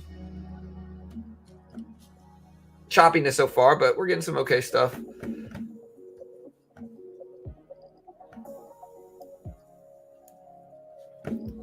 We're hitting a pretty big resistance level too. But Apple, man, flying up. Amazon rejected a little bit again, though. Very neutral activity on a Friday, though, guys, so be careful. We're down less than $100, so kind of a neutral day so far.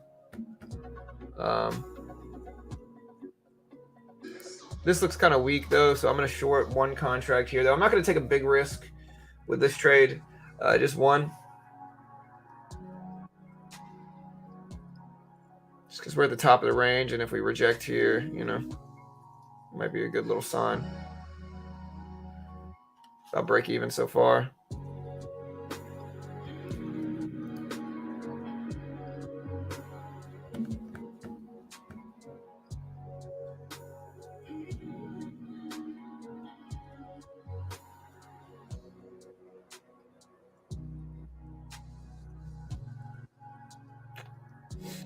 And slightly green.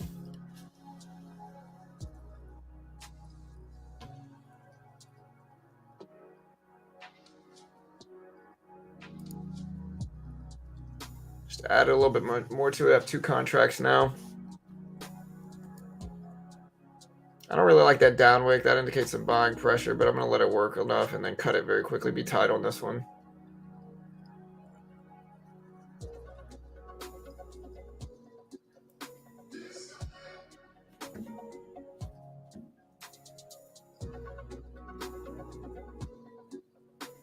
Yeah, we're going to have to cut that too.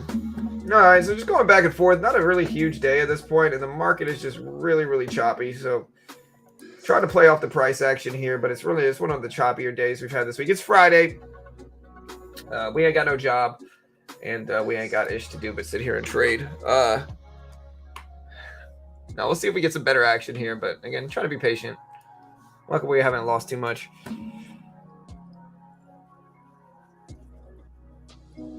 This pattern is a neutral pattern, man. You know.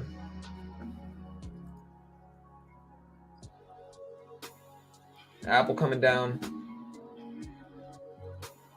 It's slightly green, like slightly higher lows, but market could dump either way, really.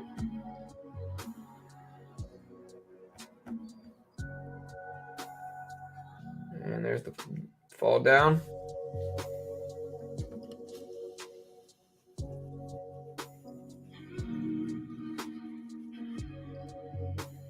Yeah, a lot of up wicks and down wicks. It's Chop City right now, guys. Y'all just be careful. Remember, no need to force trades if you don't need to. We got 18 minutes before we get the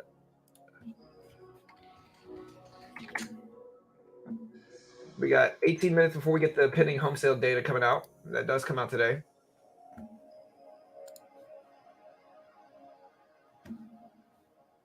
All right, there's the big green action here. All right, so broke highs, went right up to the range, and then rejected at the very top again. So yeah, there's a slight trend. If you want to see the trend, this is it right here. You want to see it? How do I do this?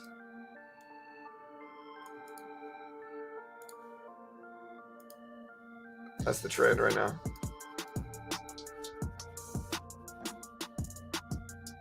Let's see if that trend follows.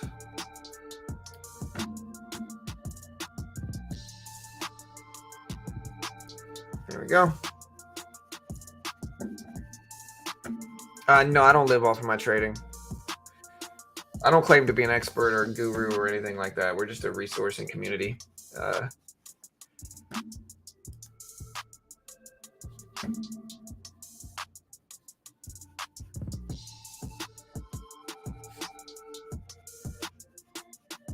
Apple trying to break down at the previous close.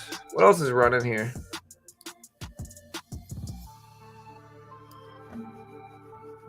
Shaman Guru. Hey. That sounds like a movie title.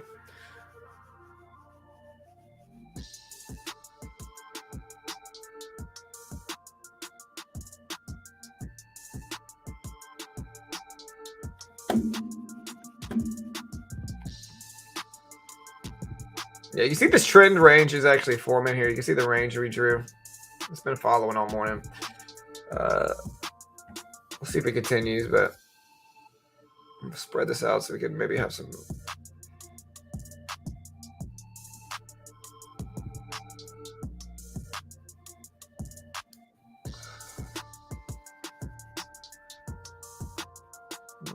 %. Would be here. That looks like about right.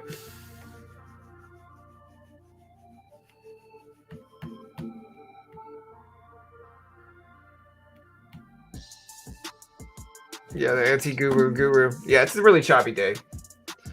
And again, you can kind of see the top of the range starting to test here. All right, so there's the break.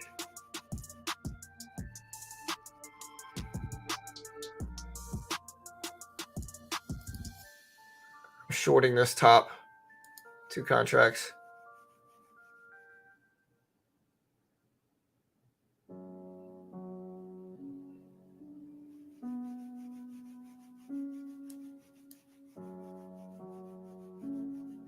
About break even. Again, we're trying to short the top of this.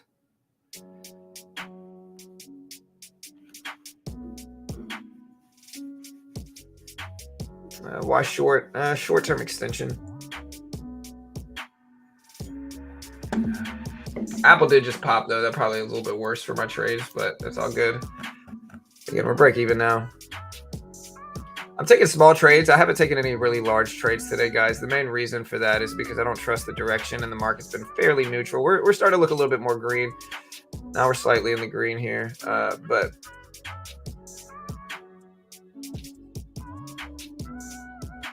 there we go. All right, we cut half of it there.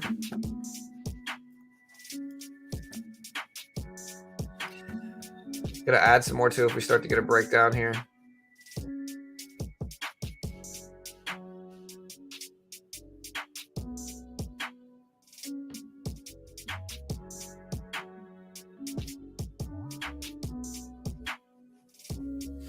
Much larger breakdown, nice. We'll let it keep coming. Now we'll just get out there. All right, so we just locked in some more profit. Again, just kind of sit back, man. It's a choppy day. We shorted it right around the range resistance. I am trading on a funded account program right now for futures, but I do trade on leverage on my Thinkorswim account.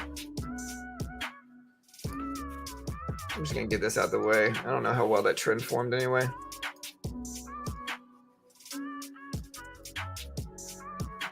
All right, we got 3 contracts that we're going to have to let work a little bit longer here.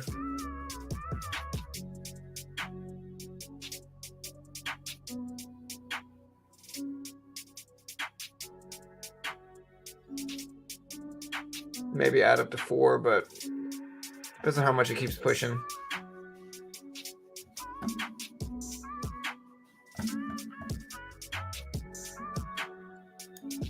All right, so we're at 4 contracts here. Short, looking for a reversal.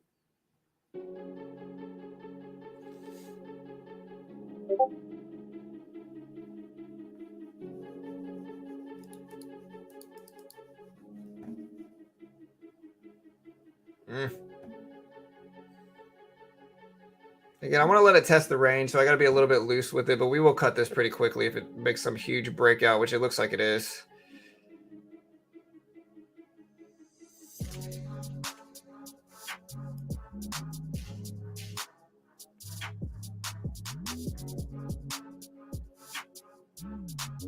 Yeah, there's always a little bit of a delay in every stream. It should only be a few seconds, though. Yeah, the problem is Amazon is ripping up. I don't know if I want to short this anymore.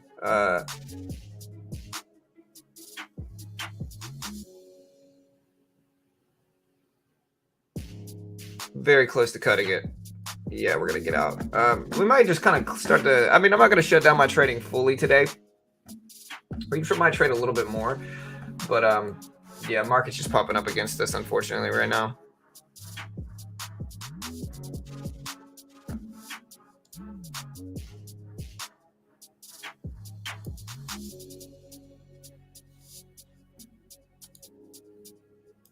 Luckily, we had like a really profitable week.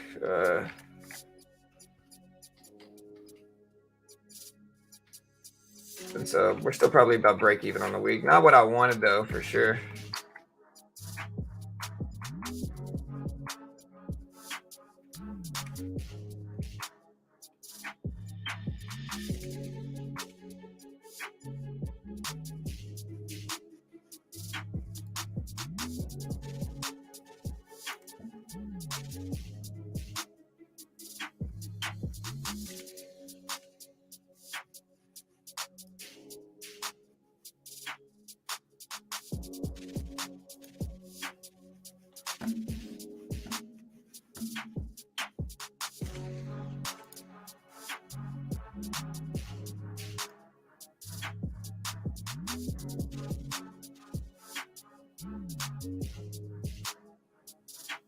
Market's flying up right now, guys. Wow. Still pumping up highs. I just don't trust it at this point in time. It's breaking too many highs.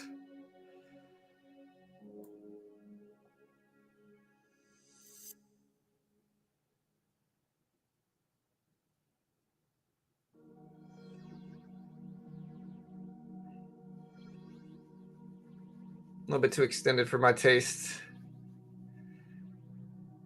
Man, huge bull run on Friday, man. Wow.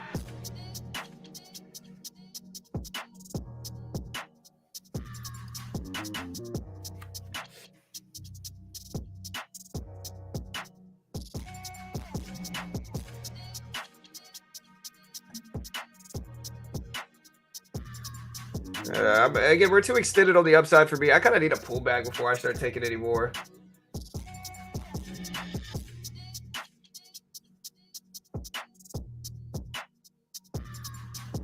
Let's see if we get a little dip here. There's one starting.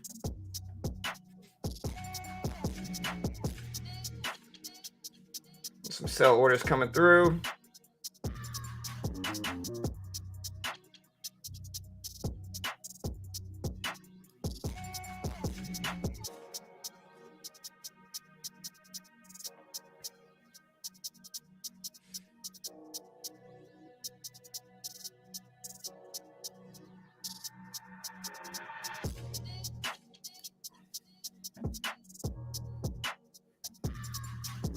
Trying to pump up some more here, man. Market is flying up to 405s right now.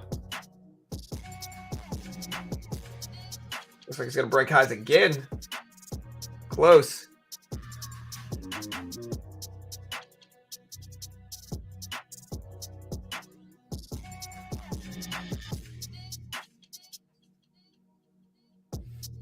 Wow.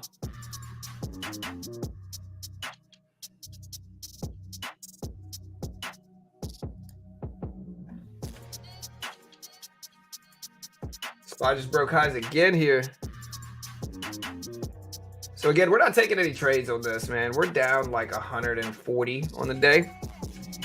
Could be a lot worse, but just too extended up here, man. I'm just too worried about a pullback. Amazon just broke 101s. Apple broke 145s. So finally starting to see some dump downs. But it's really strong market. Too strong for me up here. We tried catching a falling knife too many times, and it ended up just dumping on us. So a little bit too strong for me personally. Amazon ripping up big.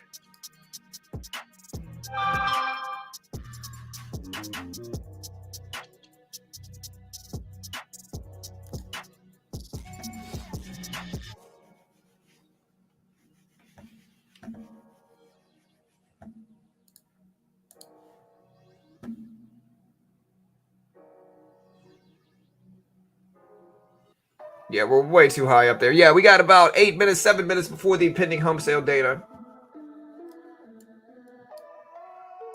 Yeah, like I said, guys, this is my P&L. We took a few little trades off stream. We're down $96 today. So less than $100. But again, the market's too scary right now.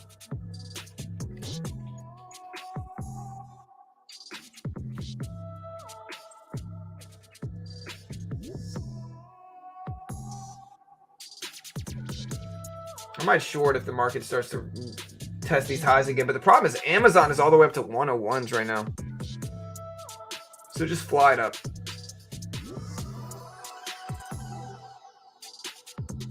Yeah, and I'm not going to go against the trend anymore. The strength is just too much here, man. It looks like we're about to break highs again.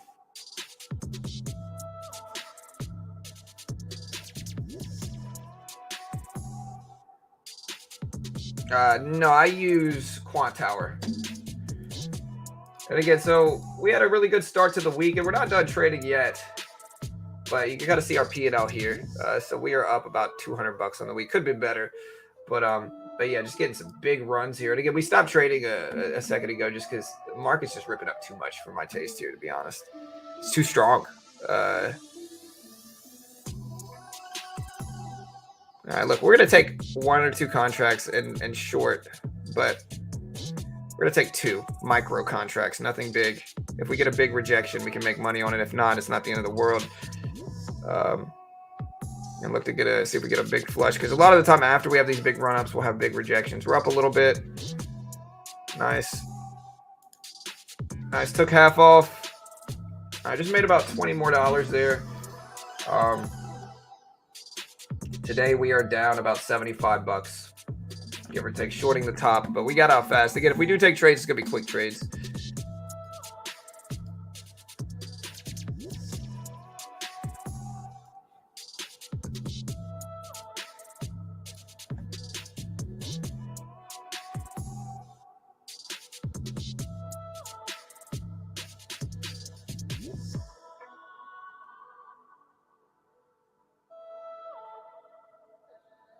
Yeah, we got the data coming out in less than 4 minutes, guys, for the pending home sales data. We'll see if this moves markets. But again, I'm gonna halt my trading for the day until we get something better. You know.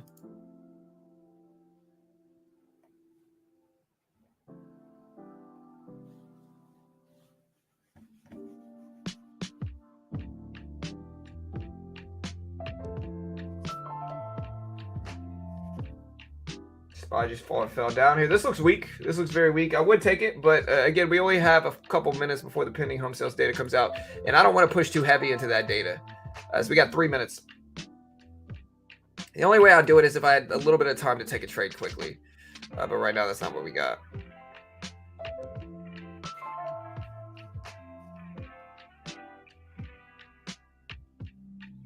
This looks short. Everything looks short, so I don't mind shorting this here, but if I do take it, I got to cut it fast. All right, there's 2 contracts. See if we get a firm breakdown quickly into this. Up a little bit. There we go. I just took half off. Gonna go ahead and lock the rest in. I made a little bit there. Again, very quick trades. Nothing I'm confident enough in sitting on long.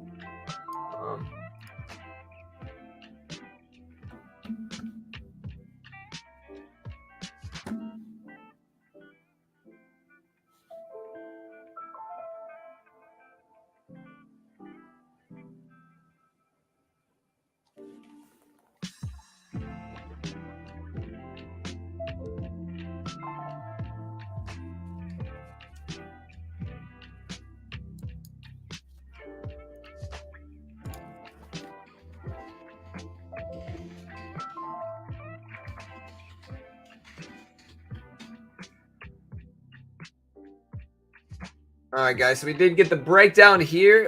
We got about 2 minutes, less than 2 minutes before the pending home sales data.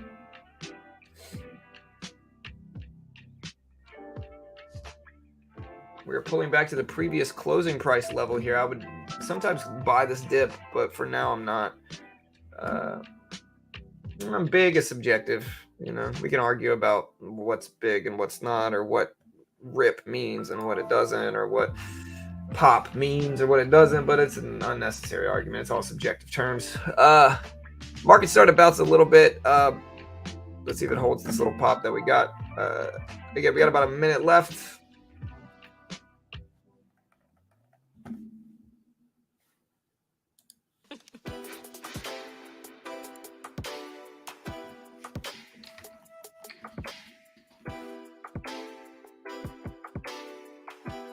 Y'all can hear the music, right?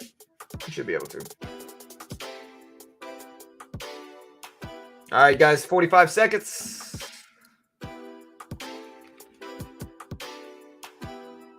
Again, subscribe if you haven't yet, guys. Hit that sub button, hit the notification bell. I appreciate you all, team.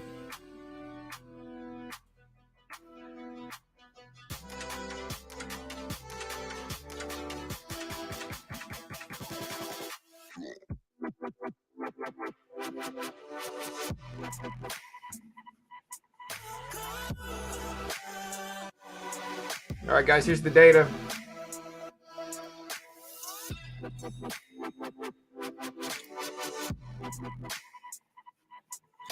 All right, minus 0.9% is what pending home sales expectations are. Minus 0.9%. They came in at 2.5%, way higher pending home sales than expected.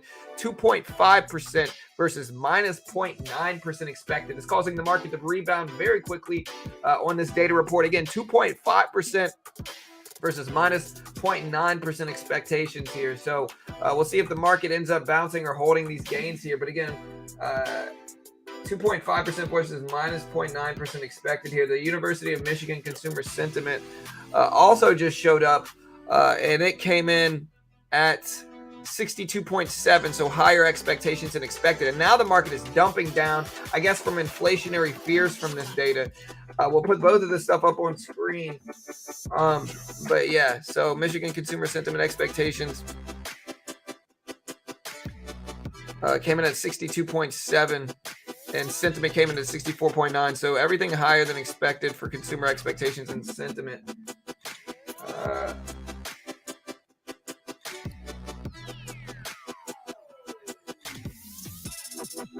We'll put all this data up on screen here.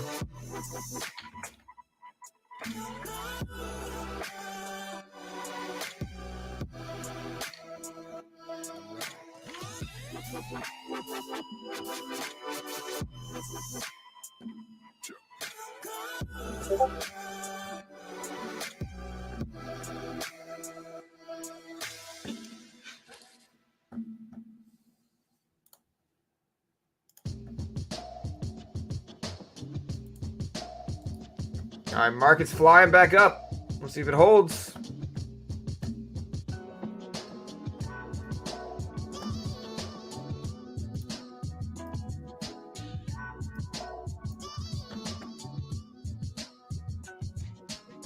Market looks strong, but we'll see if it continues.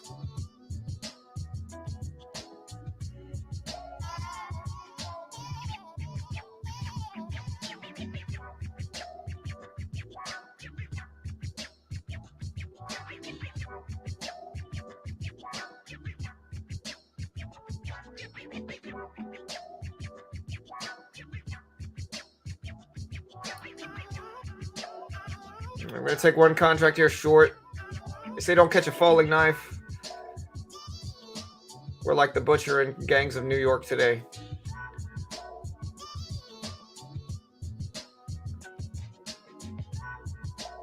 All right, got a rejection. Not volatility, though. We got one contract here, though. So this is just a little baby trade.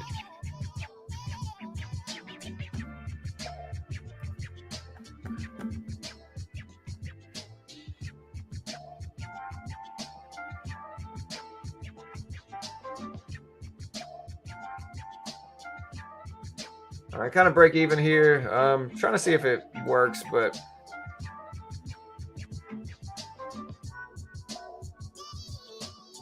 the move is too strong. I don't want to bet against this move, to be honest here. All right, rejection. Back to break even. Yeah, I don't want to get stuck in that. I'm going to cut that.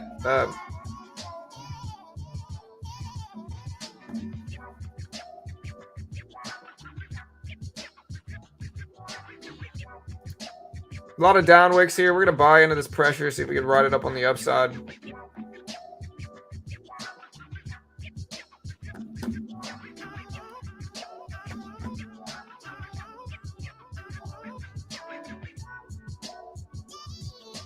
All right, starting to try to pump up here. We got an average. We're about break even in it now.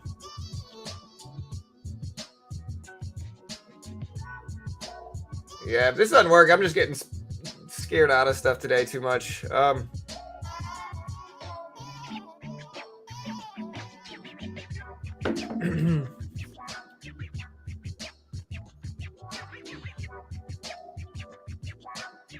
let it work longer term here. All right, slightly green.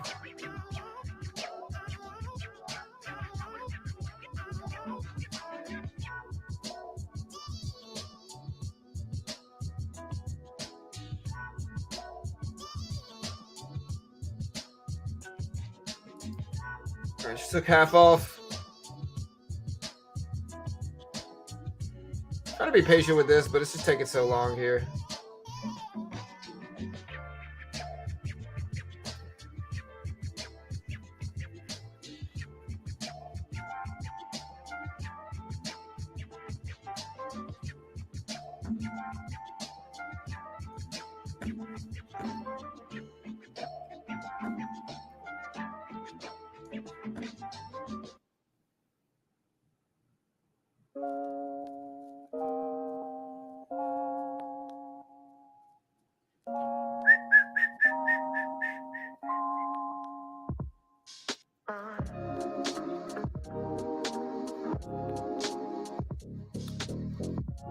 We're consolidating after a big, strong green move up, and now we're kind of going back and forth. So I'm sitting on it with one contract since we already took profit on it once, but it depends on how you look at it, Derek. Depends on if you're looking at it from an inflation fear lens or a recession fear lens. If it's a recession fear lens, then it's good. If it's an inflation fear lens, it's bad. So it just depends on what you're looking at it, how you're looking at it. There we go. All right, we cut that too. Not down much, kind of a flat day.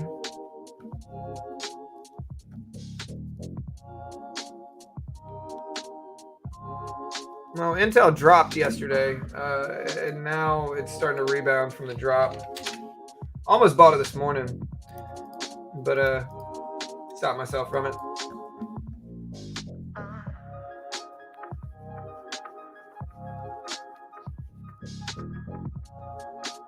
All right, flying up here. Look at the market rip.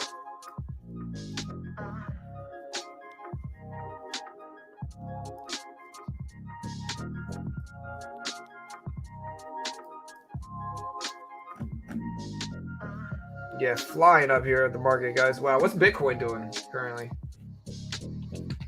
SPY broke highs of the day. Bitcoin up to 23.3K. Yeah, I'm not going to try to catch a falling knife here. So we're just kind of sitting back. We're kind of a flat day. Like I said, we're down like 60 something. Pretty neutral.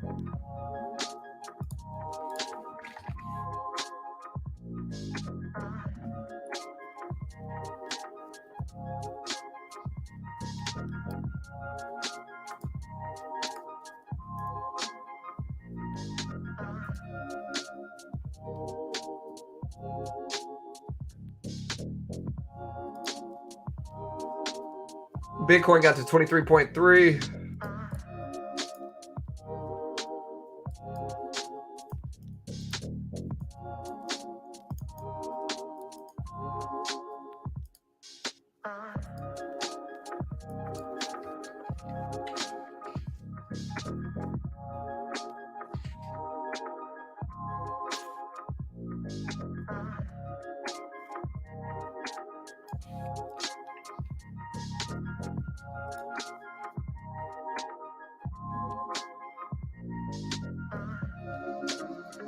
All right, guys. So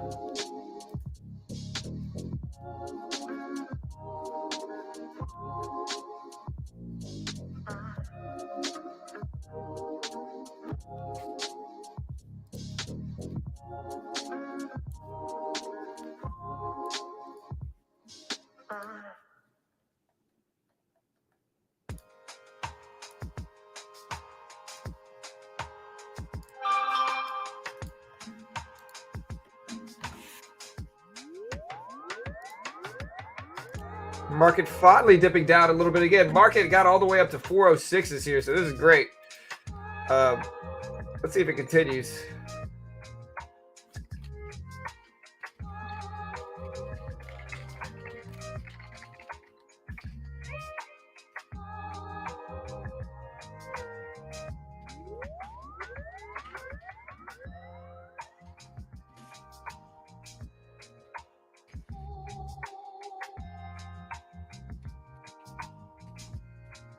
Finally getting a pullback.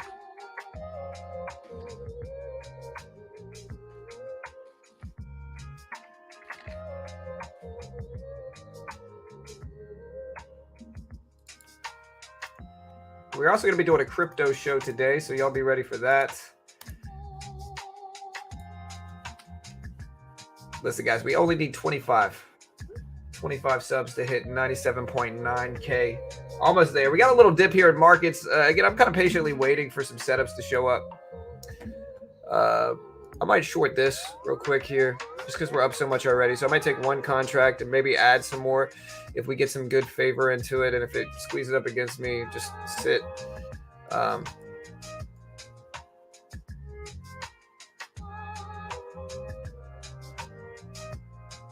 it looks like it's squeezing up against me.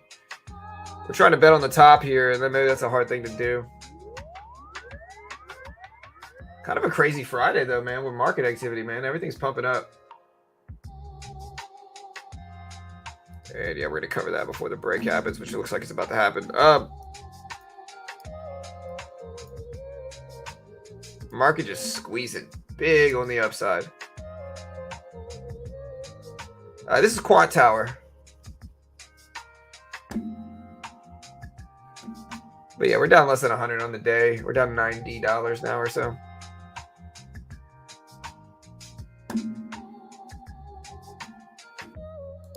Yeah, it's all good, guys. It's a small day. It's a green week. We're day trading, so it's not about a season, man. It's just about trying to time the top is what this is. You know, that's all it is. And there might be a top, but doesn't matter, man.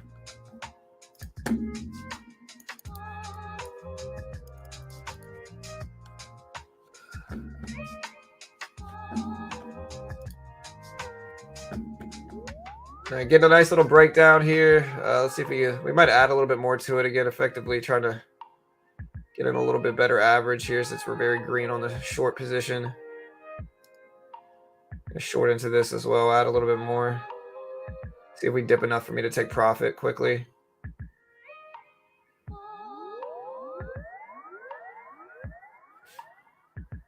There we go. Took a little bit more off. Writing this down. There we go. Large breakdown. I'm gonna cut that too. So we just made, you know, a little bit more back.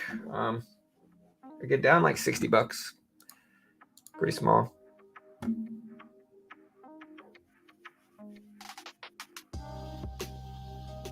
Yeah, big squeezes up the last 5 Fridays. Yeah, there's the top start to form. We'll see if it continues to break down here. Like I said, we're down $60. We still got a chance to go green on the day. We'll see, you know.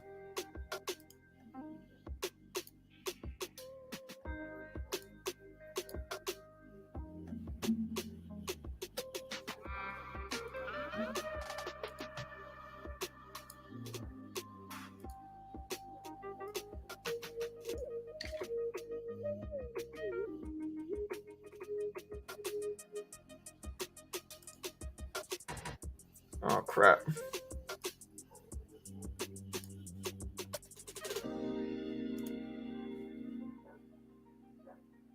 All right, we're getting a little bounce up. I'm not going to take one contract here in short. Seeing if we get a larger breakdown here. The markets have been pumping up all morning, so I think it's plausible that that pump might be over. And so we'll take one position here.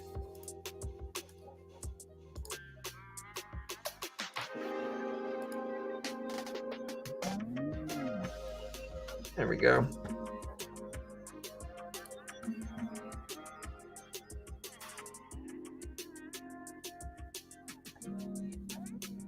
Yeah, right at a neutral level here.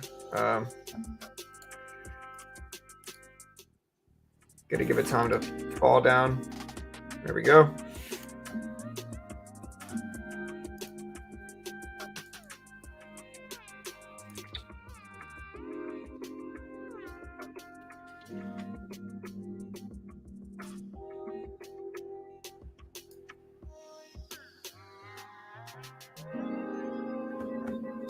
right, so we got a little flush down here. I'd like to add some more, so we're gonna wait. There we go, it's better.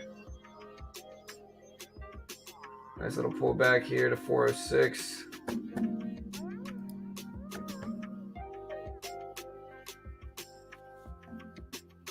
I don't like that downwick pressure here, but that's better. All right. I'm gonna add more to this, and then we're gonna sit on this for a little while.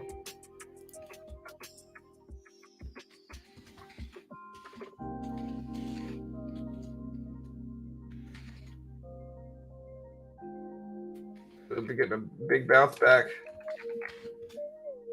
Right at Bitcoin just broke highs here, man. Wow. So SPY bouncing at 406 here, but now we're about neutral. Might have been a trap, so maybe not. But I'm gonna let this try to break down more. We're under 406 now on the S&P or on the SPY. Again, pretty neutral here, guys.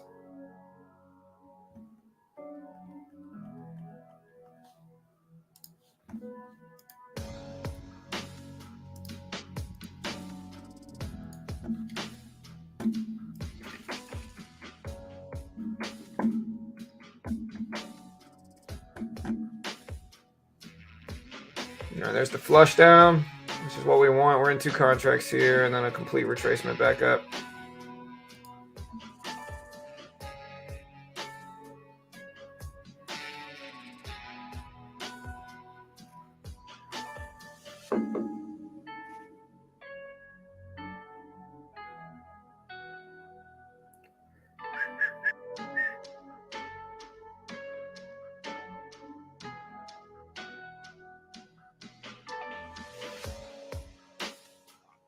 All right, getting a little bit of a retracement here. Like I said, 2 contracts.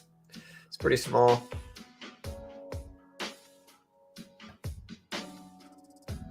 Some indecision candles. Bitcoin went all the way up to 23.3. Yeah, probably going to cut this pretty soon. But again, kind of a neutral trade here. If it goes in my favor, we'll add some to it. But if not, I'm going to get ready to cut this.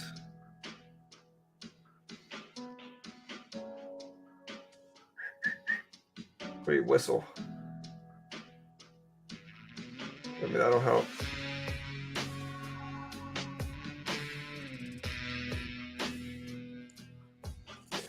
All right, back to slightly green, kind of neutral now.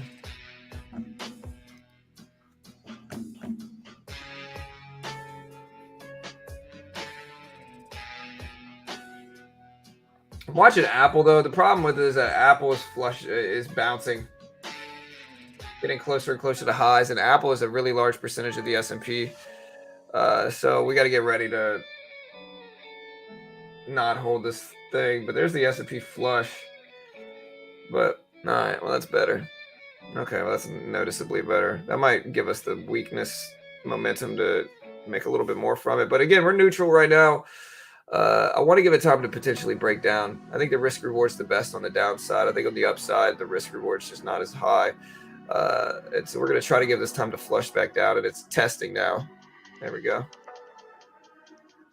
There we go.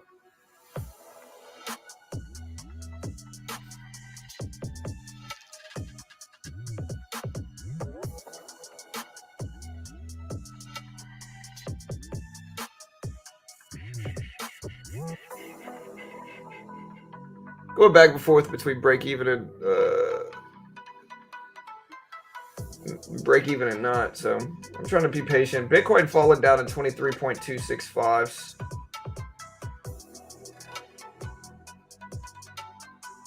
There we go. That's better. I'm getting to the point where I might start taking profit because the longer I sit on this, the less I like it. I'd like to catch the breakdown, but if it's not going to work, you know.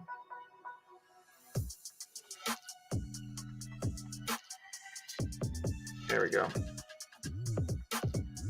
All right, I didn't mean to cut it there. I'm a little disappointed. I'm going to add this right back. I did not mean to cut it right there. And so I don't want to miss the actual breakdown, which is now what we're getting here. All right, I just cut half of it. Yeah, so I didn't mean to cut it right there.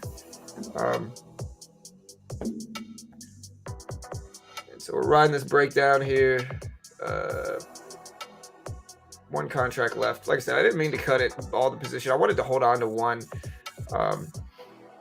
So maybe it's like an emotional jump back in here, but we made money on it. We'll cut that now. But yeah, we're up. We're only down like 50 bucks on the day now. So we'll see. Choppiness here. It's hard to, you know.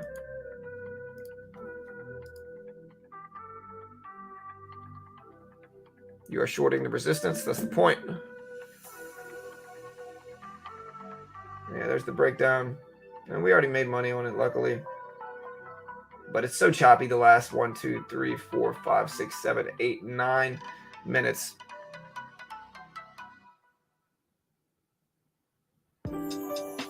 So yeah, it's just choppy, guys. The last 9 minutes is a lot of up wicks. Look at all the wicks here. Wicks, wicks, wicks. It's just neutral.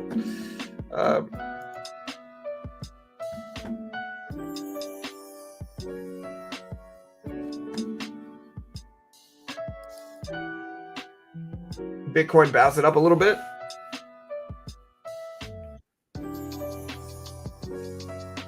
Well, if he's talking about this support, I don't think this support's super relevant. I mean, it might be. You know, I think this is the larger one right here. You know, and yeah, with that said, there's the breakdown.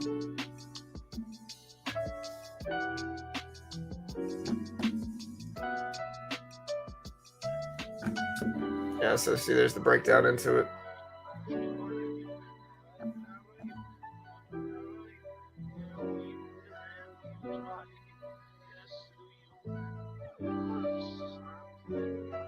Yeah, see, this is the stronger support that I just drew, and look at the tap right off of it. And again, it's one of the reasons, like, why I firmly believe that you shouldn't, like, discourage people. Like, in the middle of trading, you got to just let people trade. You know, it's really easy to look for a move to happen and then say, oh, well, you did this wrong or you did that wrong, right? What's really hard for you to do is to stop, be introspective, recognize that that's just hindsight trading, and, you know, in the end, just let people trade how they want to trade, you know. Because now we're getting a huge breakdown. And I mean, I don't know if I would have held through it anyway, but yeah, it's like one of the things you'll see all the time is you'll see, I'll have green day, green day, green day, green day, one small red day. And during that one red day, everybody will come out the woodwork trying to tell me, hey, you're doing this wrong, or you're doing this wrong. It's like, look, every other day aside from that, this week has been green. Literally every day this week has been green aside from that. Aside from today, and today we are down about $50. So it's been a pretty decent week. Is it the best week we ever had? No, but like that's the P&L this week, you know.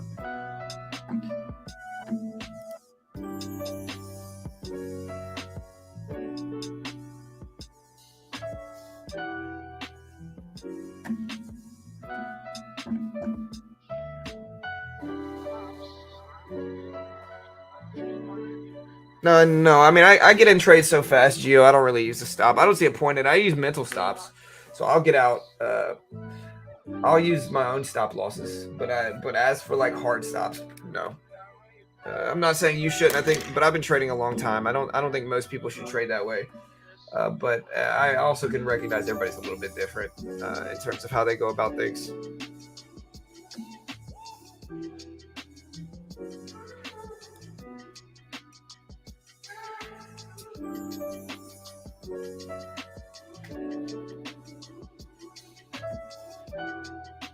Yeah, I mean, the longer term trend, I might start buying up here because this looks like a long-term bull trend on the SPY. And so I'm going to take one contract, though, just one, because I don't really trust it a ton. But yeah, one contract. I'll ride this up. Just made that, covered there. We probably could fight back and in green today. I'm debating on whether I should, though. Whether I should go for it or not. Let's see, we got out at the resistance level. See, this is why support and resistance is good. We drew this level here and look at where we cover, and we covered just in time to avoid this drop because we hit our resistance level. And now we're starting to break.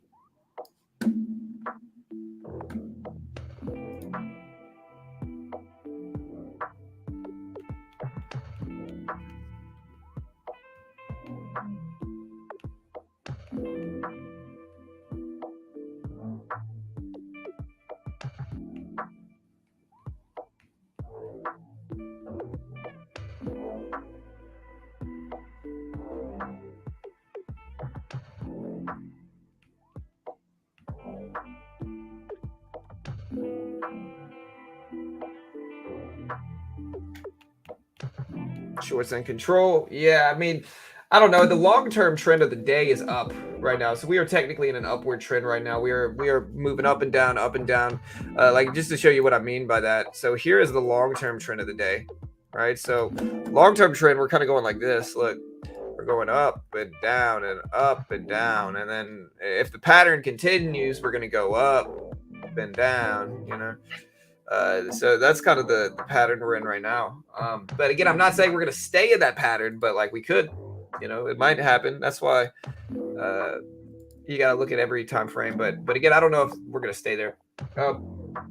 Anyways, guys, with that said, I'm going to go ahead and close it down for the day. I'm going to go ahead and lock up a pretty nice week. We're down $50 today, up some hundreds on the week, and I'll take the green trades.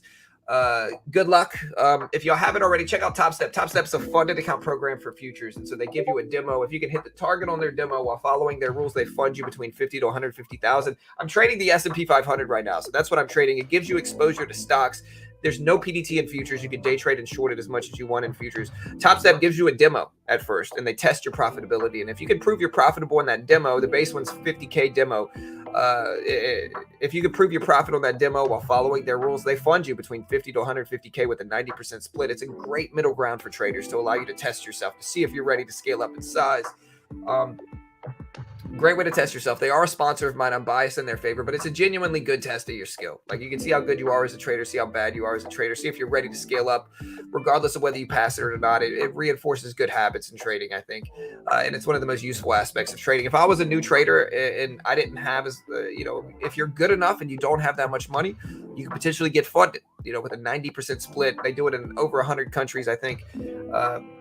If you're not ready to trade and you want to test your skill to see if you're ready to scale up, it's another great way to do that. And again, you're getting exposure to stocks. It's the S&P 500, and you can day trade that in futures with no PDT rule. And if without a funded account program, you probably need about at least 5 to 10K to be able to do this yourself in futures.